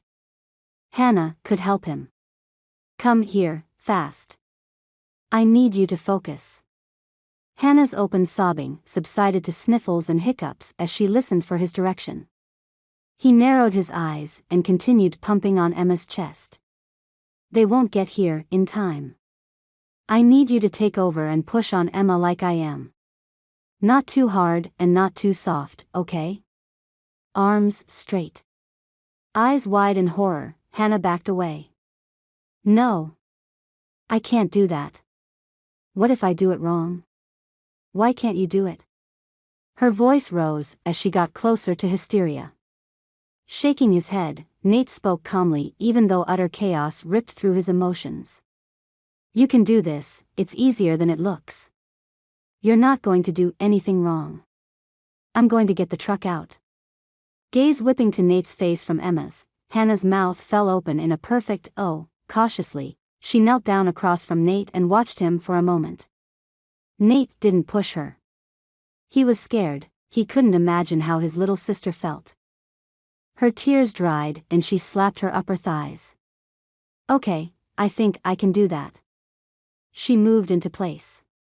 Nate slid his hands out and she replaced his with hers, fingers entwined, and she pumped. Nate straightened her elbows and then adjusted her speed. You got it. Good. I'm going to get the truck, I'll be right back. The thought of the truck tightened his throat, but he pushed through the nerves surrounding the last vehicle on the ranch. Hannah nodded, biting her lower lip and trying to match Nate's pace. Tossing one last glance toward Hannah and Emma, Nate bolted toward the barn and around back. Under the large lean-to, he'd parked and covered his dad's Ford F-250. The thing was a beast and hadn't been started in years, and it was a heavy but, Nate had kept a trickle charger on the battery and the maintenance up to date, even though he disconnected the starter coil soon after his parents had died in that crash. The last thing he'd wanted was temptation or anyone else to drive in his family. Removing the spare snow tires from the hood, Nate drew the tarp off the Ford truck and winced. The dark blue paint was so much a part of his memories of Dad, he half expected to see his old man sitting in the front seat waving. But the charcoal leather seat was empty. Nate worked the hood open and swatted at the remnants of mice nests above the carburetor. The starter coil hung limply from the base, and Nate gritted his teeth. Emma didn't have time for him to sit there and reminisce, or even question what he was doing. He slammed the coil into position and climbed into the cab. He had left the keys in the ignition. Honestly, who was going to steal the old thing clear out where they were? Nate whispered a prayer. Would it start? He turned the key, and the engine ground out a churning sound, but no turnover. He tried again. Same result. 2 more and his heart started to sink. Bella Acres meant everything to him. Unless he compared his feelings to the land for how he felt about Emma. Would he be able to go on, if she didn't survive? He clenched his eyes shut, tight. Silently moving his lips in a prayer he felt deep in his gut, Nate rotated the key one last time. The chugging caught and the engine turned over, sluggish and cold sounding, but definitely running. Nate glanced to the heavens. Okay, he had help. He could do it. Hope glowed like a small ember in his chest. Carefully, he drove the rig out of its place and onto the drive directly in front of the house. The rain had stopped, but that didn't mean much. Nate had to somehow get Emma and Hannah into the truck while maintaining some kind of compressions and drive to the hospital without crashing. Fear gripped him. He'd never wanted help so badly in his life, even when he realized he had to finish raising his sisters. Leaving the truck running, Nate rushed back inside. Hannah yelled, her eyelids moved. Do I stop? What do I do? Was Emma okay? Nate knelt down, holding up a hand for Hannah to stop compressions. He leaned down to Emma's chest and pressed fingers to her throat again. The faintest pulse, thready and inconsistent, rewarded his search. He pulled back only to lean forward again and pull Emma into his arms. Cradling her, he stood. She couldn't weigh more than $110. He led the way, calling over his shoulder to Hannah, come on. We gotta get her to the hospital. The stress didn't abate, it just shifted from getting her heart started to keeping it going. Man, loving someone hurt. Chapter 12. Emma. An odd sensation of a familiar, but unwelcome smell awakened Emma. She turned her head, sniffing softly, and opened her eyes. The sterile interior to the hospital room greeted her searching gaze like a long-lost friend she didn't want to see. A sob ripped from her chest, making her ache in parts she'd never hurt before. And she'd hurt plenty. Boots thumped to the floor and Nate came into view from a chair set up beside her bed. Hey, you're okay. I'm here.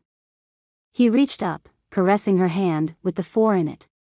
His touch was comforting, but alarming at the same time.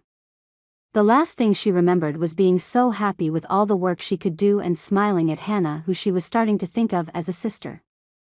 Waking up in the hospital with Nate by her side when he had so much else to do, was just a repeat of what her dad had done. Emma couldn't destroy Nate like that. She couldn't. The tears blazed down her cheeks, warring with the cool hospital air. She lifted her free hand to wipe at the moisture on her skin, but couldn't stop her tears from flowing. Why did she have to ruin everything? Nate cared for her and now she'd sucked him into the drama of her health and she didn't want to. He was losing time away from work to sit there for who knew how long. He needed that income for his sisters. What was she doing to him? What about Hannah?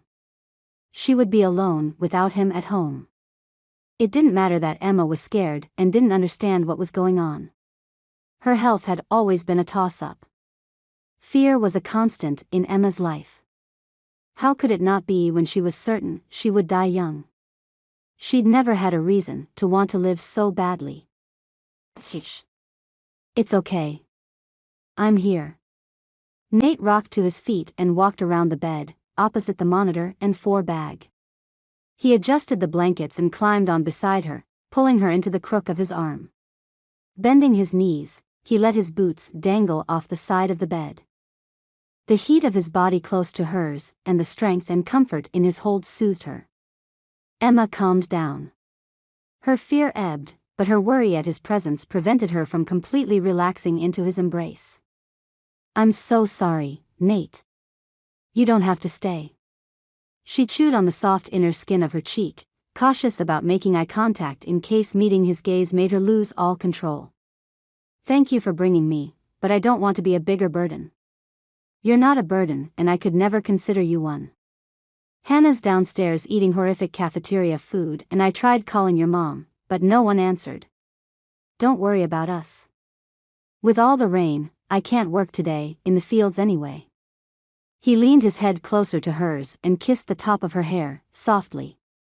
He lifted his free hand and ran his fingers from the top of her hair to the nape of her neck. "But you could be working on blacksmithing." No matter how much she protested, she couldn't relax in his embrace with the worry over her head. Plus, she lifted her head, weakly, from his arm. "What happened?" He brushed the hair back from her forehead. "The doctor said you had a heart attack. Something about the muscles being weak from years of chemotherapy and radiation." His eyes darkened with concern. "I didn't realize how bad the cancer was. Are you okay?" He glanced at her position in the hospital gown and bed and chuckled. "Okay, obviously not right this second, but are you going to be okay?" In his arms? She was more than okay. She couldn't believe how safe she felt. But a heart attack? She was too dang young to have a heart attack. Then again, she was too dang young to have been in the hospital more times than she'd eaten out at a restaurant or more times than she could count. When the hospital was more familiar than your own home, you had a large problem. As comforting as Nate was, as solid as he was, as much as Emma was growing to depend on him, she couldn't burden him. She wouldn't. Somehow, some way, she would have to be independent and learn to rely on herself. No more heart attacks or visits to the hospital, no matter what. She'd die before she'd have any more cost piled onto her loved ones. Emma's eyes drifted closed of their own accord. She had to answer Nate. Was she going to be okay? She parted her lips to speak, but drifted off before any words made it from her mouth. Nate's house seemed bigger than before with its long gaping hallways and lack of beeping machines. The darkness of the night seeped into the silence as everyone slept. Not even a clock ticked anywhere to bring some relief to the gaping lack of noise. Emma drew the blanket around her tighter in the borrowed bed. Silence had never bothered her before. She'd only been out of the hospital since mid-afternoon, but still she hadn't heard from her mother or father. She was a little nervous about the doctor's instructions to take it easy. Hadn't she been taking things easy? What was she supposed to do? Sit around the house eating all day? When she went home, she wouldn't be able to do that. The doctors had even suggested that she try to gain more weight. Well, that was hard without constant access to food. What would happen when she went home? More bills piled on top of her father's shoulders. Guilt consumed her. She couldn't go back to the doctors. She couldn't be the parasite sucking her parents dry. Her thoughts ran wild as she plucked at the edge of the soft comforter. Staring into the dark room, Emma tried to catch glimpses of stars or the moon from the window, but clouds covered most of the sky. She needed a night light. What she wouldn't give to talk to Drake for just a minute, even 30 seconds would be good.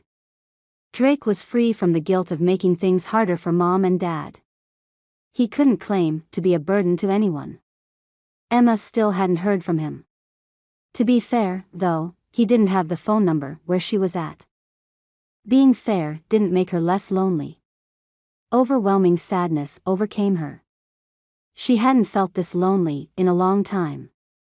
When Nate had crawled into the hospital bed with her, things felt right, like her whole existence shifted into place.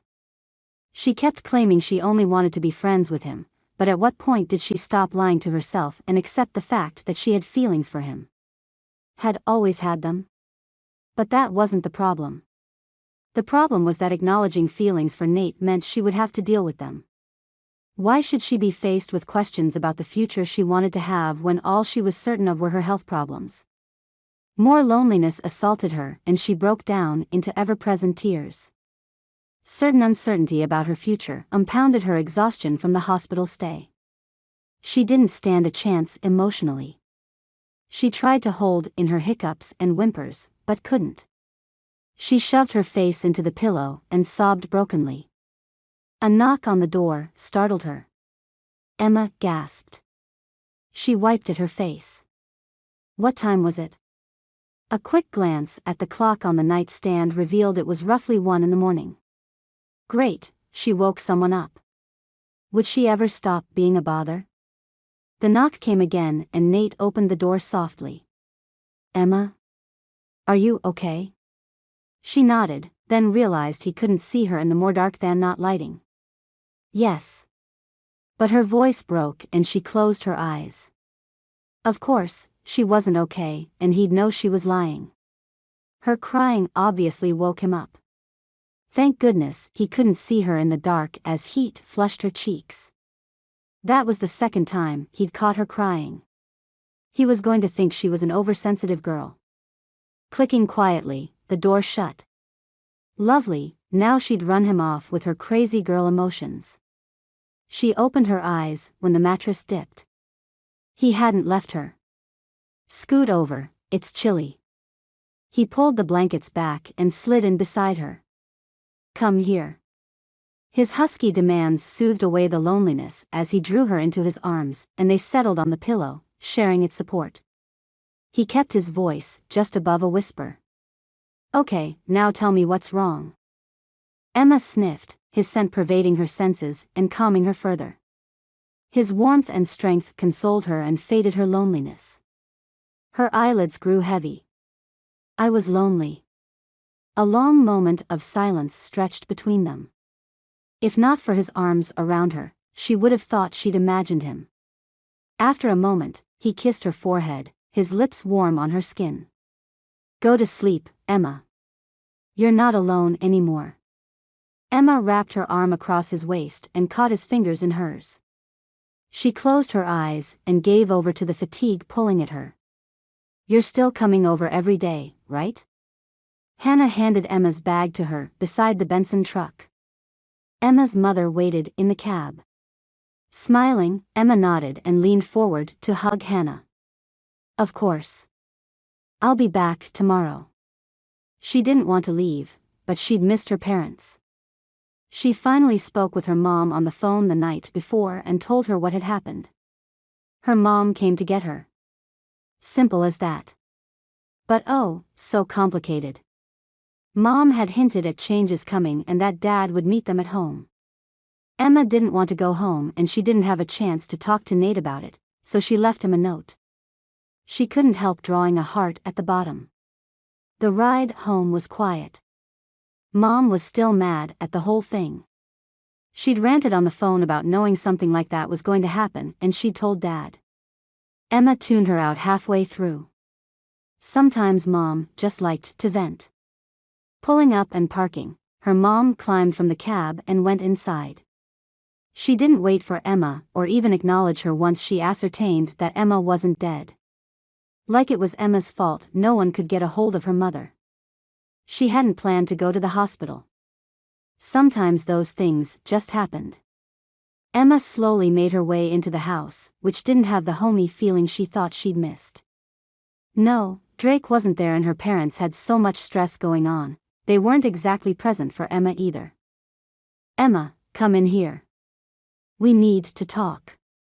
Her dad was smiling. He rarely smiled. Her mom didn't look at Emma, but watched her husband with glowing pride. Okay. Emma placed her bag by the hallway and sat gingerly on the chair her dad indicated. What's going on? She flicked her gaze between both parents, unsure what to expect. Glancing at his wife and then patting the table, Dad nodded sharply. I got a job in Washington. I was hoping for Spokane, but it looks like it will be in Seattle at first. I'll have full benefits and hours, and great pay along with opportunities for overtime. He pressed his lips together, his eyes glowing with excitement. His shoulders were straight. When was the last time his posture had made him look like a man instead of a shrunken shell? Emma couldn't catch her breath. Her heart pounded with anxiety. But what about our home? What about Drake? This couldn't be good for her so soon after getting out of the hospital. Her heart wouldn't be able to take the stress. We'll be able to get a bigger home soon, and once I get a steady paycheck coming in, we'll send for Drake. You guys will love living over there. No more dry summers. I hear they have rain year-round. Everything is always green and it's right by the ocean. He squeezed his wife's hand, eyes bright. We're so excited. We listed this place yesterday with a realtor. You'll stay here with your mother and I'll go ahead to Seattle. Once it sells, you can both come to me and together we'll find a house. Emma's heart sank. She didn't want to move, and not because she was attached to the house. Because she was attached to the boy who ran a ranch not far from the house. Sitting there with her parents, she couldn't feel more alone or less happy. Drake. Sounds like your father got a job in Seattle. He's a hard worker. I'm glad things are working out for him. Uncle will set the newspaper down at the head of the table and smiled kindly toward Drake. Nodding, but quiet with the sudden lump in his throat, Drake wiped at his mouth with the linen napkin he'd had in his lap. After a moment to gather his thoughts, Drake lifted his chin and met his uncle's gaze. Does that mean I'll have to leave, sir? He didn't want to leave. There was no stress there in that house. Not for him anyway. He had more opportunities than he'd thought possible to learn and grow. As much as he wanted to see Emma and his parents, he'd taken the opportunity for something better and grasped it with both hands with a ferocity he couldn't explain. Not having to wonder when the next meal was going to be. And his own room and bed, and even his own bathroom. There were more blessings in that home than anywhere else, and Drake didn't want to leave. Uncle Will's eyes softened. No, son, you don't have to do anything you don't want to do. Drake nodded, dipping his head again to take another bite of the sirloin steak they had for dinner. He didn't want to go anywhere. Not yet. Not until he'd proven he could do whatever he needed to do to be better than he was. He was a Benson, but he wanted to make that name become something. He wanted a chance. He had to do whatever it took to get there. Chapter 13. Nate. The anvil didn't budge as Nate slammed the red-hot horseshoe with the flat face of a hammer, over and over, on top of the large metal piece. He'd used that anvil so much over the last few weeks. The nicks and wear came from the multiple generations it had been passed down through. Worn edges and distressed surfaces bound Nate to his family. He hadn't picked up blacksmithing for the fun of it. His dad's dad and back even further than that had been blacksmiths. Dad had more reasons for not doing it than Nate did for not doing the fields. Some of his father's claims had included mild scoliosis as a kid, and once, he'd even suggested he might be allergic to metal. The ridiculousness of the allergy tale had been an ongoing joke between Nate and his father. Dad had gotten Nate into blacksmithing, proud that his son could uphold the family tradition. They'd been close enough Nate's chest still ached when he remembered Dad's large hands turning the tongs and showing Nate how to manipulate the metal in the heat. He missed his parents. With each shoe Nate formed or each blade he worked and reworked, Nate hoped he made his dad proud with the craftsmanship of the pieces. That morning, things weren't going so well. He hadn't slept. Emma left a couple days ago, and usually he slid into bed with her, just to hold her. Nothing else. Which he was content with because she was there in his arms. Having her present helped him stay centered. She'd gone and now only came in the mornings, leaving after dinner when he came back in before it got too dark. Her mom drove her.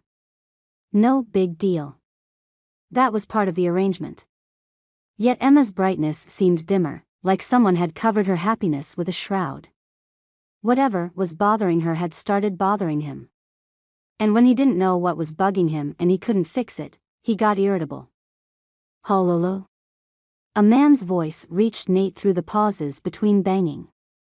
Nate lifted his head, cocking it to the side to hear better. Hello? Nathan Rourke? The man's voice grew louder, as if from inside the barn. Yeah, in the back. Nate lowered his tools and lifted his eye protection to rest on his forehead. Who in the world would be there? He wasn't expecting anyone until the next day. A neighbor poked his hat-covered head through. Hey, Nathan. Thought I might find you out here. He touched the brim of his hat and settled in the doorway. Nate stepped back and settled on his hind foot. Al. What can I do for you? Al Reddick. The man was a burr in Nate's dad's pants for as long as Nate could remember. He'd at least had the decency to not show up for the first few weeks after the older Rourkes had died. Then the visits had started, along with the pressure to sell. For whatever reason, Al hadn't been by in months. Nate had welcomed his absence. Forgot his nuisance and enjoyed the peace of mind that he could fix what his parents' death had broken. Al removed his hat, freeing wild silvery, streaked black hair. He glanced around the barn to the view out the door he'd left open. He offered a slight laugh, which was neither humorous nor friendly.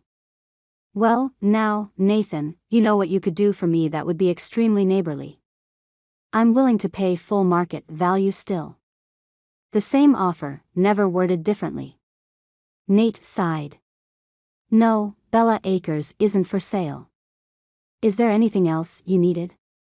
No matter how rudely or politely Nate put it, Al never took the hint. He hovered like a horsefly, waiting for the chance to land and bite. Shifting on bowed legs, Al nodded. Actually, I heard you're back to blacksmithing. I need some shoes made and a few of my barn hinges could stand to be repaired, if you're interested in the work. He settled his hat and peered at Nate from beneath the dusty rim. Heck yeah, he needed the work, but did he need it from Al? Would there be strings attached? Nate didn't have to consider it selling out, and he wasn't selling the land or anything else but a service to the neighbor. Money was money. He nodded. I'm interested. I'll have to fit it in behind this other job. Of course, I'll have one of my hands bring the pieces over this afternoon. If you change your mind about Bella Acres, you know where to find me. He chortled, slamming his hat on his head. He turned, roostered out of the barn and out of sight. Yeah, Nate knew where to find him. The old man was a widower and moodier than a 13-year-old girl. Some days he was crotchety as all get out and other days sweeter than a baby. The horseshoe Nate had been working had cooled and Nate suddenly wasn't in the mood for blacksmithing. True, he had to get the work done, but he also needed to ride the land and make sure everything was as it should be. Restless, that was the word he was looking for. He was restless and hadn't heard or seen Emma come in yet. He'd check and see if she was there before he went out for a ride. Seeing her would probably calm him down some after Reddick's visit. Hannah had left not long ago, so he wouldn't get any help there. Yes, seeing Emma was exactly what Nate needed. Hopefully, she'd figured out a way to tell him what was bugging her. Nate needed to know, and he was tempted to ask her to move in with them so he had better access to her. She had fast filled a hole in his and Hannah's lives. A hole he wasn't willing to have empty again. If she didn't love him, he'd survive that. He wouldn't survive having her disappear like she had before. One thing Emma had proven, and she'd stayed for a while, was that she was more necessary than even Nate could have foretold. How did he tell Emma that part of his sanity was wrapped up in her without sounding like a lovesick kid? At what point did he stop caring what he sounded like, ignoring his pride and just begging her to be with him? He better get on that horse before he crawled to Emma's house and lost all her respect. And his own. Chapter 14. Emma. Angry at more than just her parents, Emma tossed a book into the box. The Bensons didn't own much, but what they had her mom wanted packed by that evening. Emma had lost count of the number of times she'd called Nate's place. She wouldn't be able to get over there today, or any other. She fought back the tears working so hard to leak from her eyes. Her mom walked in, seeing her struggle. "What is wrong with you? I thought you would be more excited than this." She walked to the kitchen counter, wiping at it once more with a rag that she'd used all over the house that morning. With such a small space, things didn't get dirty fast enough for her busy hands. "I'm happy for you guys, but," Emma bit her lip, throwing another book in. "For us. You're happy for us," her mom snapped. Emma hung her head, hiding her tears. She owed her parents more than regret and bitterness. But she couldn't be grateful for this. There was nothing in it for her. Her independence was being smothered, again. She would never get out from under the wing of her parents, like a dang chick never allowed to leave the nest. The little taste of freedom at Bella Acres had sprung an addiction Emma didn't know she'd survive. "But what, Emma? We need this move. If we hadn't sold the place this fast, we would have eventually had to abandon it." The fact that Mr. Rourke wanted their property without seeing the house or outbuildings made it very clear he was only after expanding his land. Which made sense, but Emma didn't want to leave simply because land wars were very strong in northern Montana. It didn't help that Mom and Dad would be working, which would leave Emma alone during the day. Every day. Her dad said she couldn't work. She couldn't go back to that aimless life, waiting for death. "I'm not waiting around for the next doctor's visit anymore, Mom. I can't." Her mom slapped the counter, turning bright, angry eyes on Emma. "So, what? You're going to stay with Nathan Rourke for food? We're offering you a future in Seattle, Emma. We can start pulling this family back together. Since Mr. Rourke is buying at full price, we'll even have money for a down payment for our own place." Mom looked younger as excitement pushed out the stress of having no money and the constant worry of providing for her children. "We'll have food, Emma." Food. Something Emma had grown used to at the Rourke's place. Going from having for a week or so to not having again had been hard. Not only did her stomach ache at night without dinner, but her body ached. At Bella Acres, she'd also grown accustomed to being respected and treated like an adult. Something she hadn't realized she desired more than food. "Plus, we'll have access to great doctors and hospitals, and when you need to go back in, it won't be such a burden." Burden. There was that word again. Burden. Fine, her dad had used it. But when her mom used it, Emma's heart cracked. Her mom continued like she hadn't just claimed Emma was heavier to carry than she'd ever let on. "It's not like you have anything holding you here. I'm not sure your health would permit you to go to college, but you could maybe take a few classes online once we're over there." Plans. Emma wasn't allowed to make plans for such a hazy future. Any hospital visit could be her last. Her mom angled her tone from exuberant to slightly chastising. "I was so worried when I found out you had to go to the hospital alone. Emma, how long do you think you're going to make it? Your heart is severely weakened from all the treatments you've had. I'm not going to stand by while you work yourself to death." She shook her head, swiping the rag once again and setting her lips in a fine line. "No, you'll come to Seattle and be safe." "Safe? I'm not safe sitting around doing nothing, Mom. My heart isn't only weak from all the meds and radiation. I'm weak in general. I don't do anything. At work, I'm doing things. I feel stronger, healthier. I'm needed. You and Dad don't need me. Mom, I have to be needed." She tried to hide the crack in her voice, the only sign of vulnerability that eked out. "Of course, we need you. You're our daughter." She rubbed at the counter edge without looking at Emma. "You got rid of Drake. You didn't need him and he worked around here. Why am I any different?" She knew why. It wasn't because they needed her. It was because she needed them. For the first time in her life, Emma wasn't so sure she did. Her mom's features tightened. You know why we sent Drake to Will's? That's not fair, throwing that in my face. He'll join us when he's ready, but that will be in Seattle. Not here. We're going to make a new home there. Emma shrugged, defiant for the first time in ever. I don't want to go. Well, you're going, and that's final. Finish getting packed. Your father will be home this evening with the moving truck. She glared at her daughter as she stormed from the room. Standing, Emma bit back her angry remark. She'd grown into some kind of a bratty woman in the last few months. She didn't like her ungrateful attitude, but her opportunities in life were slipping through her fingers. All she wanted was to be normal, even if she couldn't plan for a future, at least she could pretend. Fake it till you make it, right? With Nate, nothing was pretend. At least for her. Except for the act of being friends. One last book fit into the box and Emma folded in the flaps. The sheer amount of packing they needed to complete before that evening slammed her with overwhelming disbelief.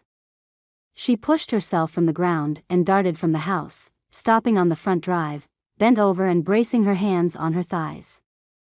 She couldn't catch her breath. The steady clip-clop of a horse approaching brought her from her misery, and she stood, smoothing her shirt. Nathan. Every time she saw him, excitement sparked in her chest. He rode the horse like he was a part of it, the brim of his hat low over his eyes. Whoa. He stopped a few feet from her and dismounted. Holding the reins, he moved closer. Hey, I didn't see you today. Are you feeling all right? He searched her face, worry in the squint of his eyes. She nodded jerkily, unsure how to tell him what she could barely compute herself. What's the matter, Emma? You can tell me. I know something is wrong. I can feel it. He reached out and cradled her elbow in his hand, running his thumb up and down the skin above the curve. Zings of pleasure burst through her nerves. His calm patience soothed her. She spoke around the choked tightness of her throat.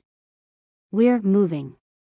Nate dropped his hand, shock slackening his jaw. What? When? The day after tomorrow. Mom and I are trying to get everything packed so that when my dad gets here, we can load up and then move out the next day. She didn't want to cry in front of him. He already tried so hard to fix things for her. He couldn't fix this. Nate shook his head so hard his shoulders twisted side to side. No, you can't move. No, Emma. I know, but what am I going to do? I can't stay here. They sold the place to old man Rourke. She lifted her hand and pointed toward his place, which wasn't even in sight. I can't stay with you. That's taking advantage of our friendship, and I don't want to do that. She couldn't do that. She didn't want to hurt him. Nate stared at her. Look, I don't care about all that. You can stay with me. You have to stay with me. You can't do this to Hannah. To me. We need you more than you know. He wrapped her hands in his touch warm. If you want to stay just friends, fine, I don't care. I can handle it. I'm a big boy, Emma. But there's no reason to leave, if you want to stay here. With me.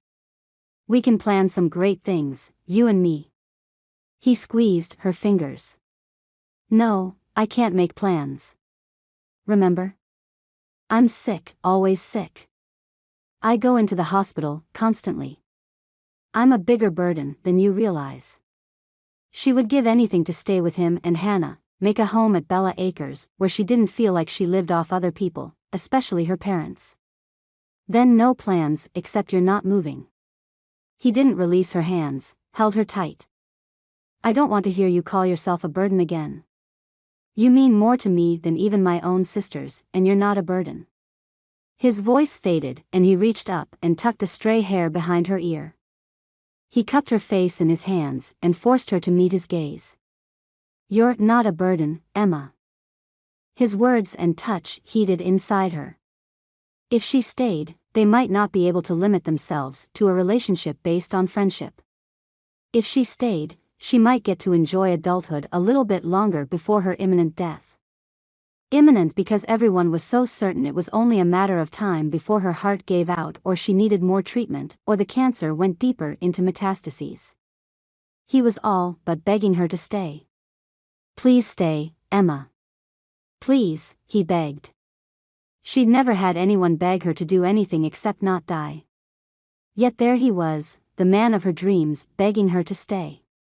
She couldn't love him the way she wanted to because she couldn't give him anything, but she could stay. She could at least do that. How did she convince her parents that would be the best thing for her? Did she really care if they agreed or not? She squeezed his fingers back. "I can't promise anything, except I'll try my best." She was an adult. She could do more than her parents wanted her to do. She'd rock the boat that she tried so hard not to disturb. If she wanted independence, she needed to start doing things differently. If waves weren't being made, no one was moving forward. That's better than nothing. Nate pulled her into his arms. Talking to her mom was out of the question. Emma would have to reason with her dad. Dad drove in after midnight and Emma was still awake. She didn't want to talk to him around her mother, and she didn't want to get shuffled along in the move when she didn't want to go. So, she waited by the front door, in the only unpacked or unstacked chair from the dining table set, arms crossed and her head down.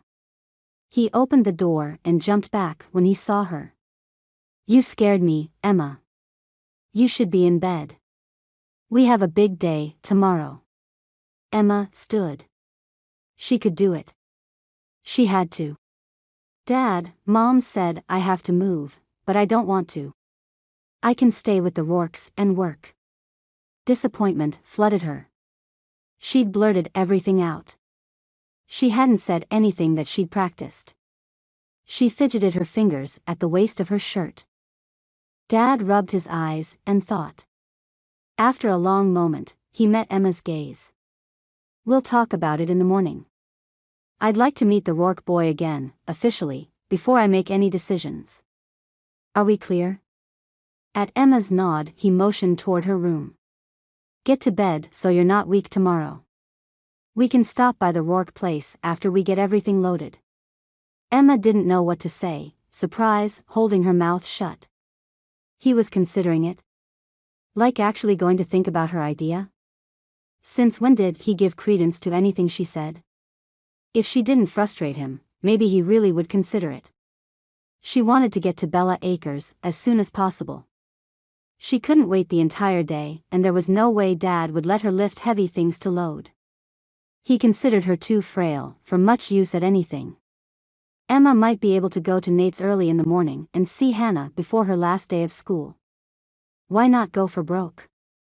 She'd already pushed to be left behind. Why not assume the decision was made and take her bag of things when she went in the morning?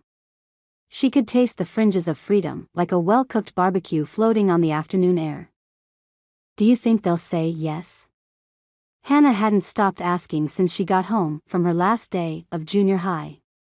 She rocked on her feet beside Emma in the kitchen, peeling potatoes, while Emma stirred gravy. "I hope they get here soon. I can't wait to hear what they decide." Emma smiled softly. She didn't answer. She didn't know what to say. She hoped her dad said yes, too. Ultimately, it would be him saying she could stay. Her mom already declared it wasn't happening. Her mom wouldn't even speak to Emma that morning when Emma grabbed her 2 packed bags and walked down the drive. Her dad stopped her and said they'd be by Nate's about 5 to meet him and decide. Her stomach hadn't stopped hurting all day. And it was 4:30. And Hannah wouldn't stop talking about it. And if the time went any slower, Emma might lose her mind. What if he said no? Could she tell them she was going to stay anyway? Did she have enough courage to do that? Was she being ungrateful to her parents by wanting to stay? Her gut twisted with anxiety.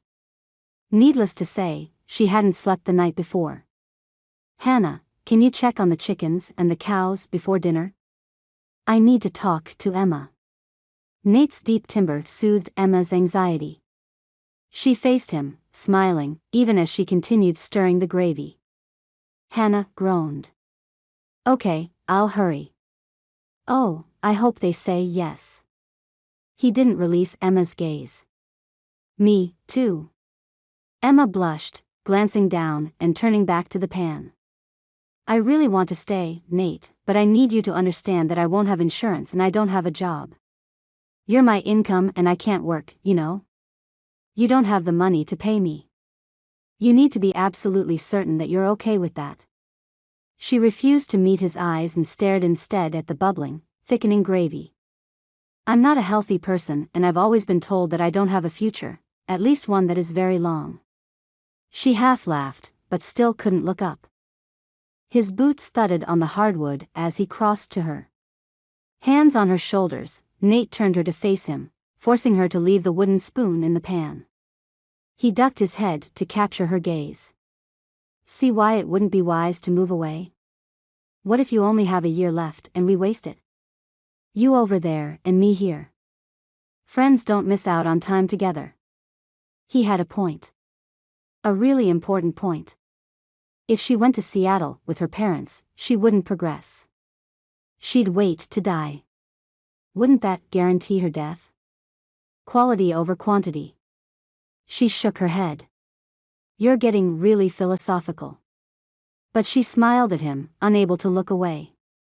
Rubbing her upper arms, Nate cocked a half smile. Sometimes that's good.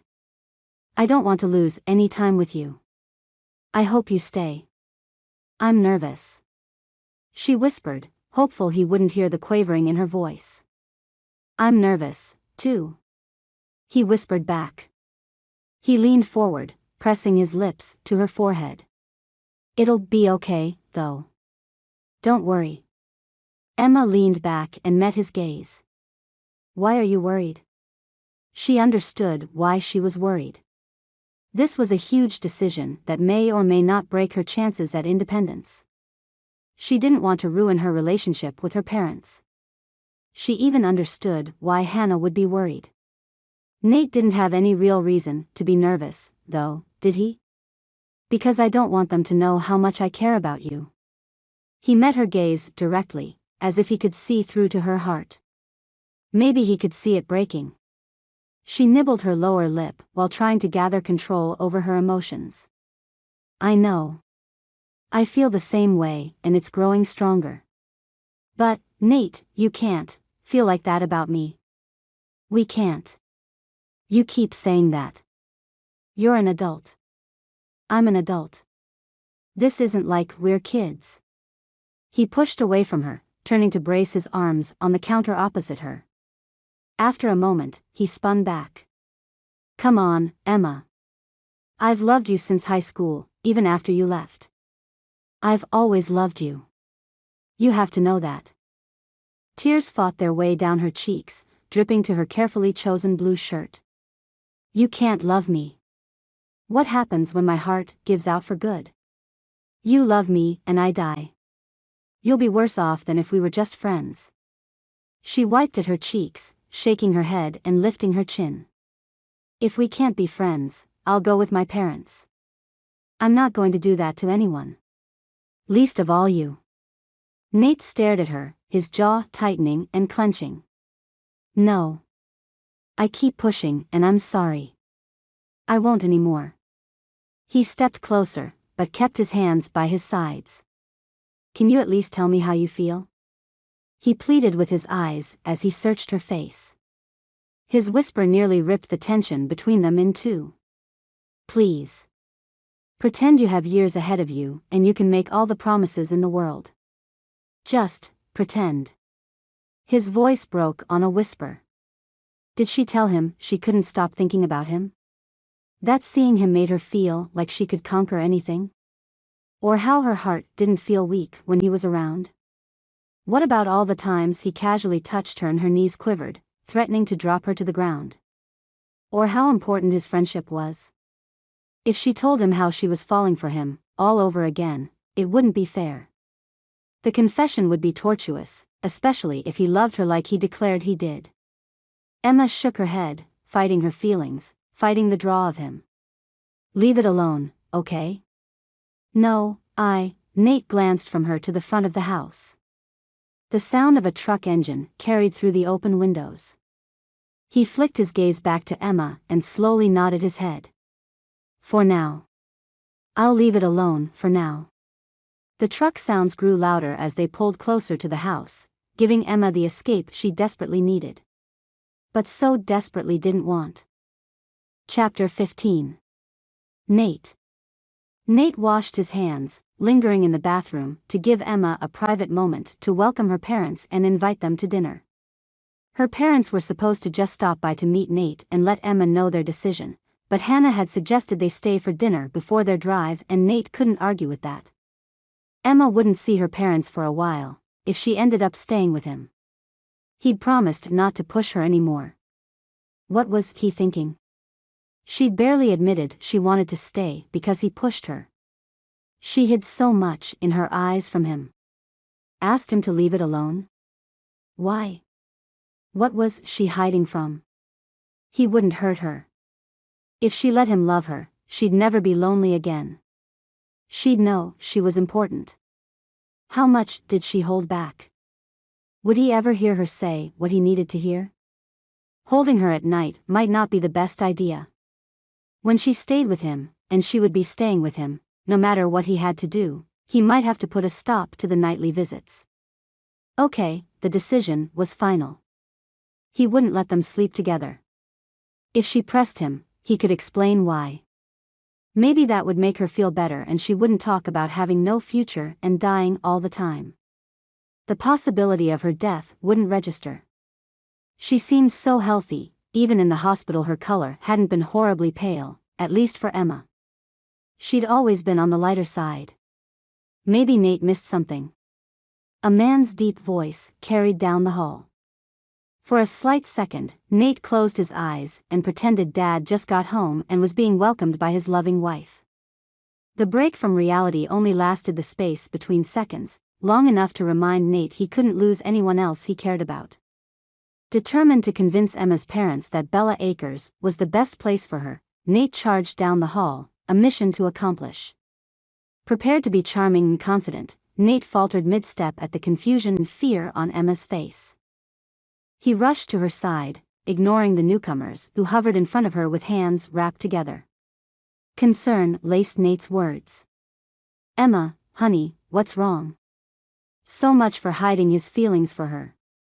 The older man jerked his worried stare from Emma to Nate and back. Emma grasped Nate's hand and cast her eyes downward. She whispered, I need to check the gravy. We shouldn't intrude. We need to figure out. Mrs. Benson's voice faded as she slowly turned in a circle, looking for something. Shock and dismay distorted features similar to Emma's. What had Nate walked in on? Hannah paused at the door, taking in more with her 13-year-old understanding than Nate expected. She pushed forward, placing her hand on Emma's arm and capturing the gazes of both parental Bensons. Emma's been working really hard on this meal. It wouldn't be right if we didn't insist you stay and eat with us. Emma wiped her cheeks and finally met Nate's eyes. She lifted her chin and forced a smile. To her parents, she said, yes, at least eat dinner. As if on autopilot, everyone dished up in the kitchen, buffet style, and gathered around the table. The baked chicken, mashed potatoes and gravy, biscuits, and green beans obviously took great effort. Not long ago, Emma barely understood how to boil noodles and now she had timing down on fairly difficult meals. Nate nodded toward Emma and Hannah. This is delicious, ladies, I'm impressed. Mr. Benson ate slowly, as if certain the food would disappear and he savored every bite.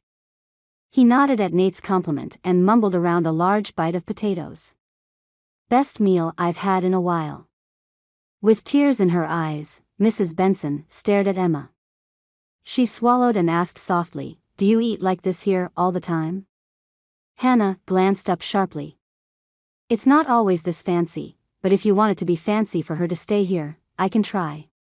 She ducked her head at her outburst and muttered, sorry. The topic burst from its "don't touch me" bubble. Emma leaned back, placing her fork beside her plate. She reached for Nate's hand under the table. Her gentle touch surprised Nate. He didn't want to presume anything, but he hoped things hadn't changed so much since her parents' arrival that Emma no longer wanted to stay. Nate desperately held back his questions. It wasn't his place. Until she changed her mind on staying with him. Then he was going to drop questions like a game show host. Yes, Mom. I eat 3 meals like this a day. She glanced at Hannah, cocking her eyebrow. And they're all fancier than I deserve.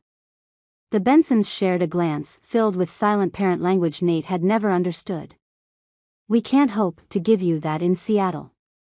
Mr. Benson didn't let go of his fork, but braced his forearms on the edge of the table. Your mom told you something horrible had happened before she started crying. We didn't get a chance to go further into it. Would you like to go outside and discuss this? Emma squeezed Nate's fingers. She shook her head. No. They can hear. Mr. Benson cleared his throat. The company I was hired on at was a startup and they'd been in business for the last 6 months. There is no job for me because the main CFO was embezzling. They're very apologetic and said they would help me find work if I still wanted to move over there, but at this point, there is no job for me, there is no insurance, there's nothing. His voice trailed off and he stared at his plate. I still have my job though. Mrs. Benson rushed in, pulling the direction of attention from her husband's mounting shame. We won't be able to provide insurance for a while and we don't have room in the truck to sleep. She avoided looking at Hannah or Nate and held a steady focus on her daughter. Don't move then. Move back in the house. Let's do something here. Emma's grip on Nate's fingers tightened and she leaned forward, pulling Nate's arm with her. Her distress saddened him. She didn't want to lose her parents, but she didn't want to go either, he could see that. We sold the house, Emma. We can't go back there. There's nothing good for us here. Mrs. Benson shook her head. She motioned to her plate with her fork. We can't give this to you. Look at you. I've never seen you with so much color in your skin and your hair is so healthy. That's the food and the company. You're obviously happier here. We don't want to pull you from something that helps you, especially when we won't be taking you to a better situation. She sniffed, glancing down at her barely touched food. No one spoke for a moment. Nate didn't know whether to celebrate his gain or mourn the Bensons' loss. He couldn't do both without feeling guilty, too. Emma lifted her eyes, the danger of tears gone. I thought you were going to say something had happened to Drake. What about him? He won't have a home to return to. That boy is doing much better without us. Like you're going to do. If things get settled down and we're able to improve our circumstances more, we'll gather everyone together again. Mr. Benson directed his piercing gaze at Nate. If things progress the way they seem to be, you have my blessing. He glanced between Nate and Emma. As it stands, I'm mighty grateful, Nathan, that you're helping out our Emma like you are. She deserves better than I've ever been able to give her. At least this way, she's still close to her doctors and her care can be consistent. He smiled, a suspicious sheen to his eyes. Had he just said Nate had his blessing to be with Emma? That couldn't be right. But maybe at the same time, it was exactly right. Nate kicked the blankets off his legs and flopped onto his back, sighing. He couldn't sleep. How long had he lain there with nothing but thoughts of Emma keeping him awake? What did Emma think of the whole thing? She hadn't been particularly talkative after her parents left and their semi-emotional goodbye. Nate had gone out to lock up, hoping to talk with her when he got back inside, only to find she'd gone to bed by the time he'd returned. She was staying and Nate couldn't be happier. No, that was a lie. He'd be happier about her staying, if her parents had wanted to leave her there for her reasons and not because of the worsening of their situation. He didn't want anyone to have bad circumstances, even if those circumstances meant he got what he wanted. Soft tapping on the door tore him from his whirling mind. Yeah? He shifted to a half-sitting position. Was everyone okay? Maybe Hannah's nightmares were back. The door opened, revealing Emma standing in a long t-shirt in the dim hall lighting. Can I come in? Of course. Was she crazy? Of course, she could come in, especially when he could see her legs. No, he wasn't going to think like that. Friends. Friends. Friends. He sat all the way up, wrapping his arms around his drawn-up knees. She came, like he'd pulled her from her room, to his with his thoughts. Emma glided toward his bed, gingerly sitting on the edge of the mattress. I can't sleep. I'm sorry to wake you, but, in the dark, her sadness came off her in waves, sobering Nate from his less-than-platonic thoughts. I wasn't sleeping. Nate lay back down, patting the sheet. Come on, you can sleep in here with me tonight. Usually he went and comforted her in her bed, but he hadn't pushed for that tonight because she'd gone to bed early and he assumed she wanted to be alone. She slid into the sheets beside him, reaching out for his hand when she'd settled. Sleeping beside her drove him nuts physically, but at least he could sleep. Even while they agreed, or he agreed not to push her for more, it didn't mean Nate's thoughts didn't stray. He was a guy, for crying out loud, who'd loved her for so long he couldn't remember not loving her. And she was in his bed. Having her in such close proximity was dangerous, but only for his emotional well-being. Every second he was around her, he lost more of his heart. To her. If he thought for a second he could live without her by his side, he'd consider having her leave with her parents. But as much as having her as just a friend sucked. Not having her here was worse. Chapter 16. Emma. Emma shuffled back into routine with ease at the Rourke house. Like she'd lived there longer than her own home. She felt healthier, more stable, less lonely. Day by day, her strength grew alongside her relationship with Nate. Even as she fought his pull on her heart, she wasn't stupid. She wasn't resisting as much as she probably should. What was she doing but shifting from her parents' home to his? That wasn't being independent. If they got together romantically and things didn't work out, what then? She'd have to find a way to live on her own, make her own way. Look at Emma, making plans for the future. Even after all the years of being told she couldn't. Hannah licked the back of a wooden spoon. She half rolled her eyes. Emma, I can't believe how amazing this huckleberry syrup is. You picked up cooking and baking like you were meant for it. Her moans bordered on comical. I can't believe this tastes so fresh since we got the berries out of the deep freezer. Doesn't seem right.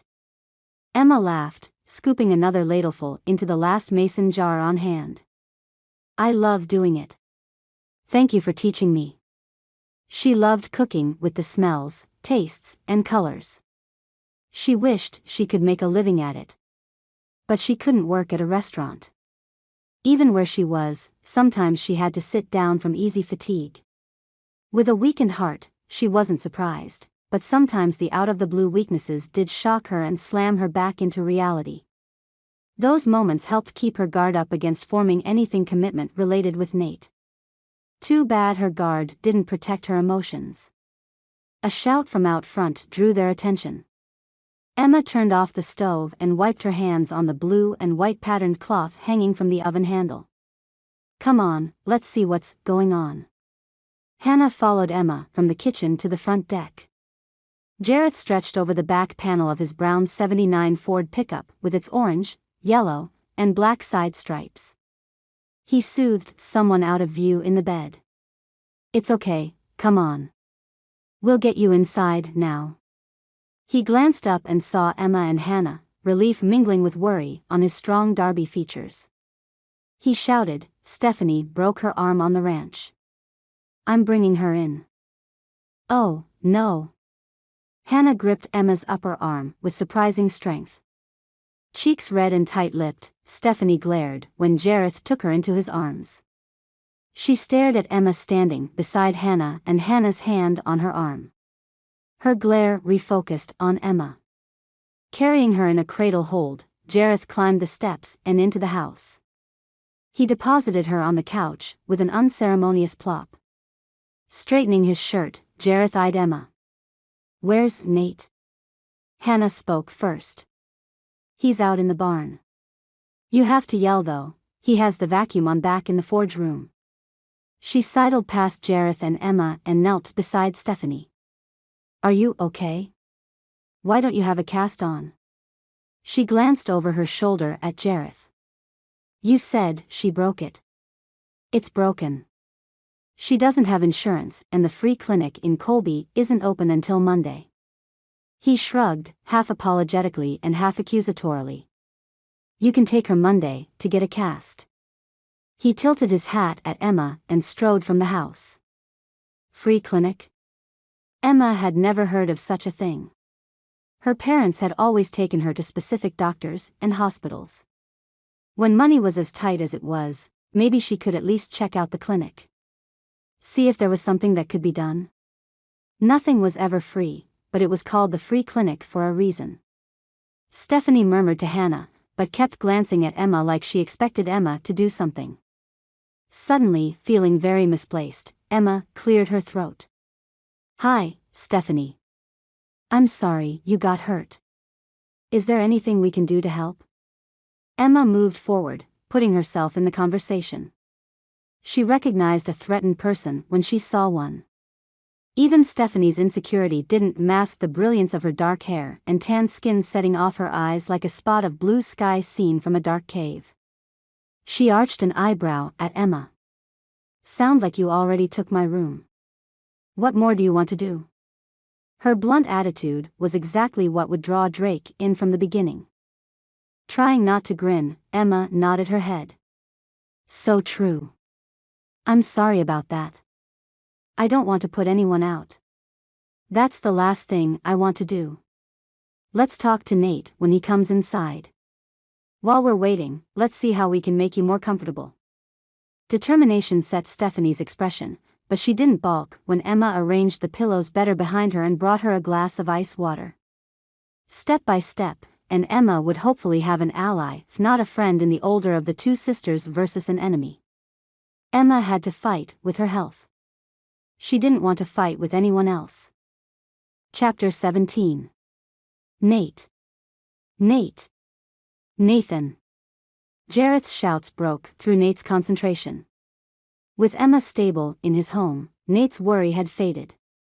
He was able to throw himself full force into the tasks at hand, finishing the jobs he'd been hired for. He lifted his head, shifting his mask to his forehead and switching off the fan. "Yeah, in here." The smell of burning wood and hot metal filled the air. Jareth walked into view, taking in the mess of Nathan's current project. "Hey, man, I need you."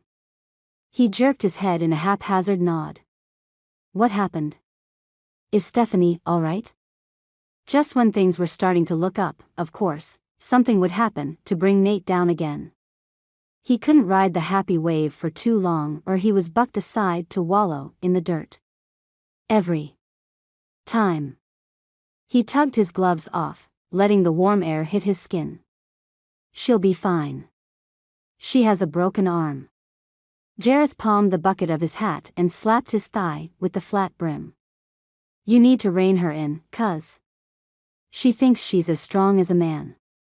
She was out training and tried jumping the mare she rode. Fool girl fell and busted her arm.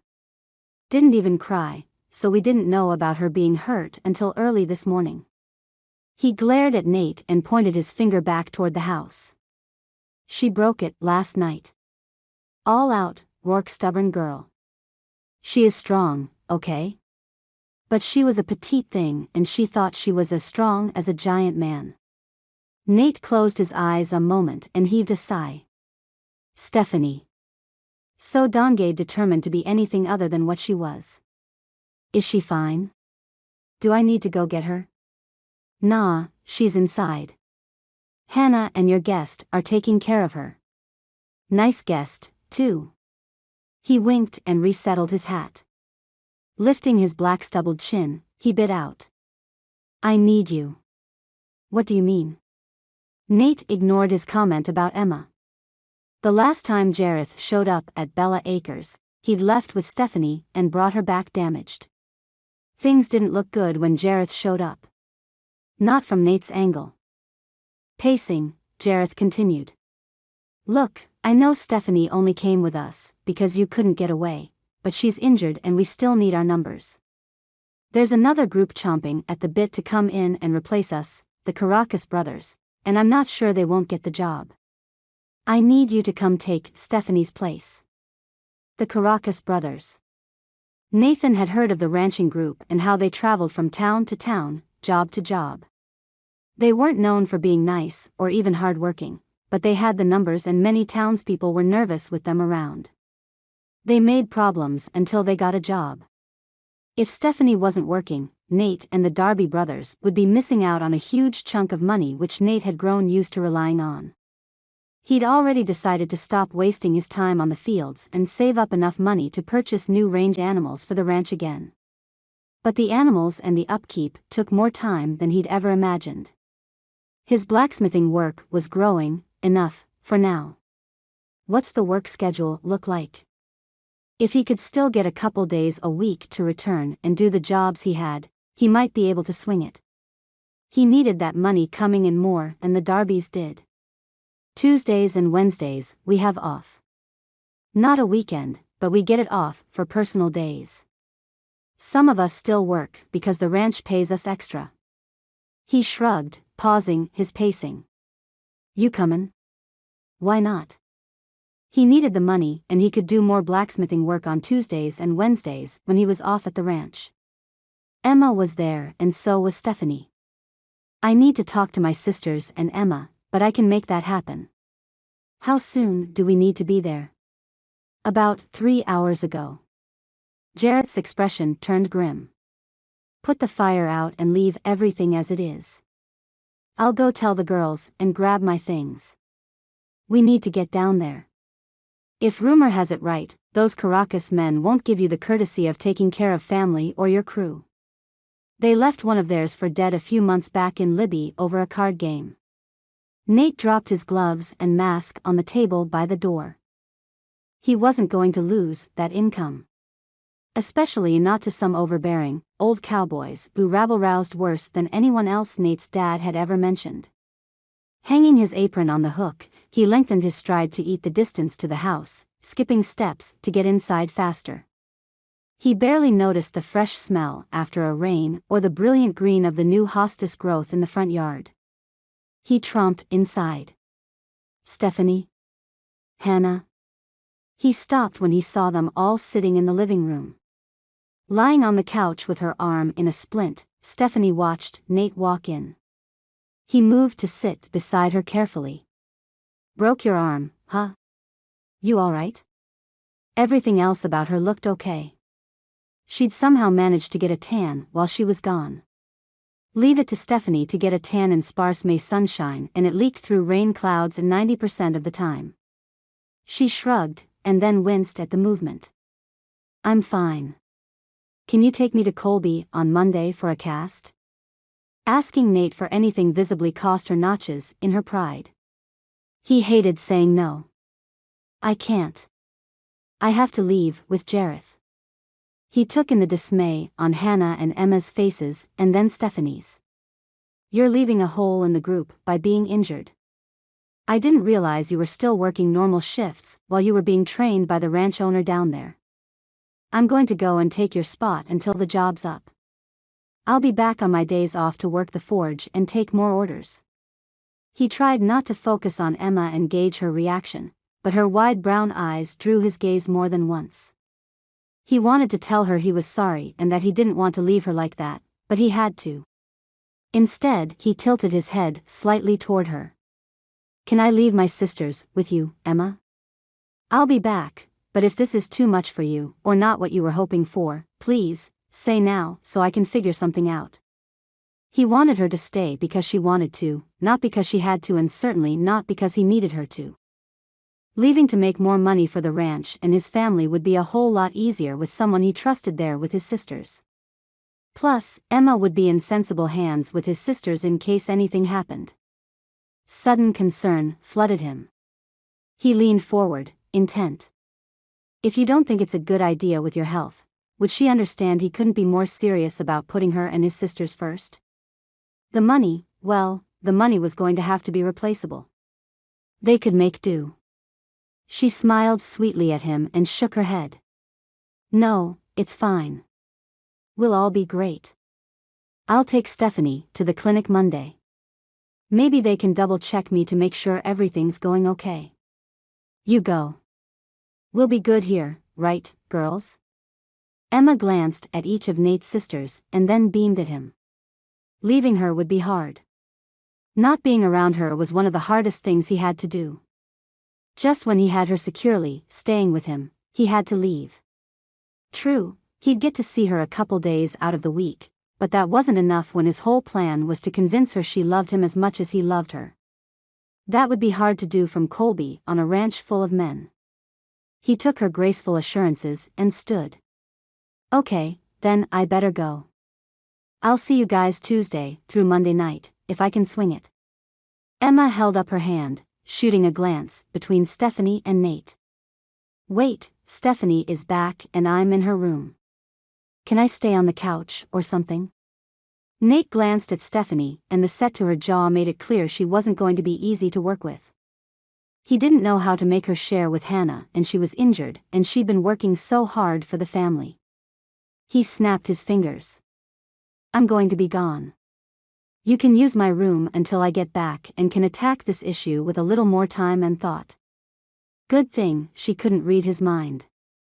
He didn't need her knowing what the thought of her in his bed every night while he wasn't there would do to him. How was he going to sleep without her by his side? Okay, thank you.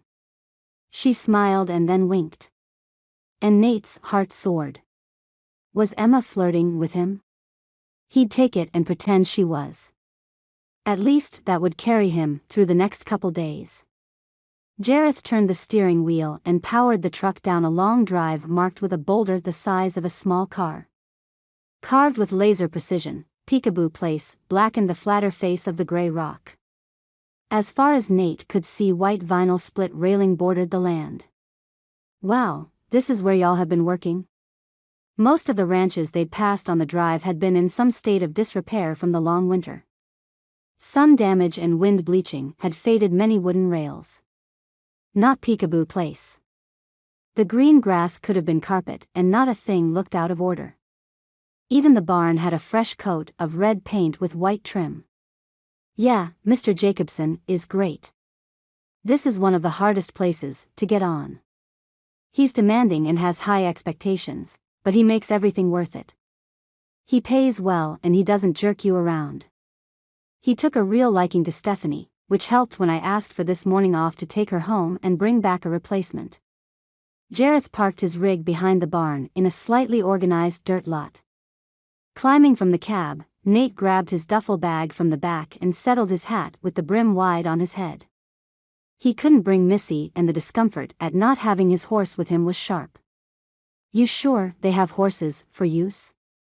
Scrunching his lips to the side, Jareth nodded. Man, they're cool. They raise them here. They have more than they can ride every day. That's one of the jobs you'll have. We have to head out at the end of August for a 3-week ride to round up along the fences, but that should be nothing for you by then. Nate nodded, studying the building as they got closer. The doors didn't squeak and the lighting from the open windows brightened up the interior. They climbed wooden steps to a large loft area set up with bunks and lockers. Stephanie stayed at the guest house because Jacobson said absolutely no to her staying out here. You'll take the bed she would have had over there. Jareth pointed to the bed on the end. Drop your stuff. We need to get out to the far paddock. There's a large order going out in a few hours and we need to make sure the Maras are ready. Working for someone else who raised horses and cattle might be what Nate needed to learn more and make contacts. He wanted Bella Acres to be like Peekaboo Place. He'd never seen such well-maintained land in the spring, when everything was either dead or working hard to recover from the winters and the mud and rain. Judging from the 30 bunk beds lined up, Jacobson had himself a pretty nice setup. Nate would get there one day. He had to. Tossing his bag on the floor, he wrapped his bandana around his throat and grabbed his work gloves from the side pocket of the duffel. If he wanted to make a good impression, he'd have to do that from the beginning. Let's go. Looking back wasn't an option. Regretting that he had to leave Emma at the house wasn't either. Move forward, because he couldn't take care of her or his family, if he didn't have land or a way to feed them.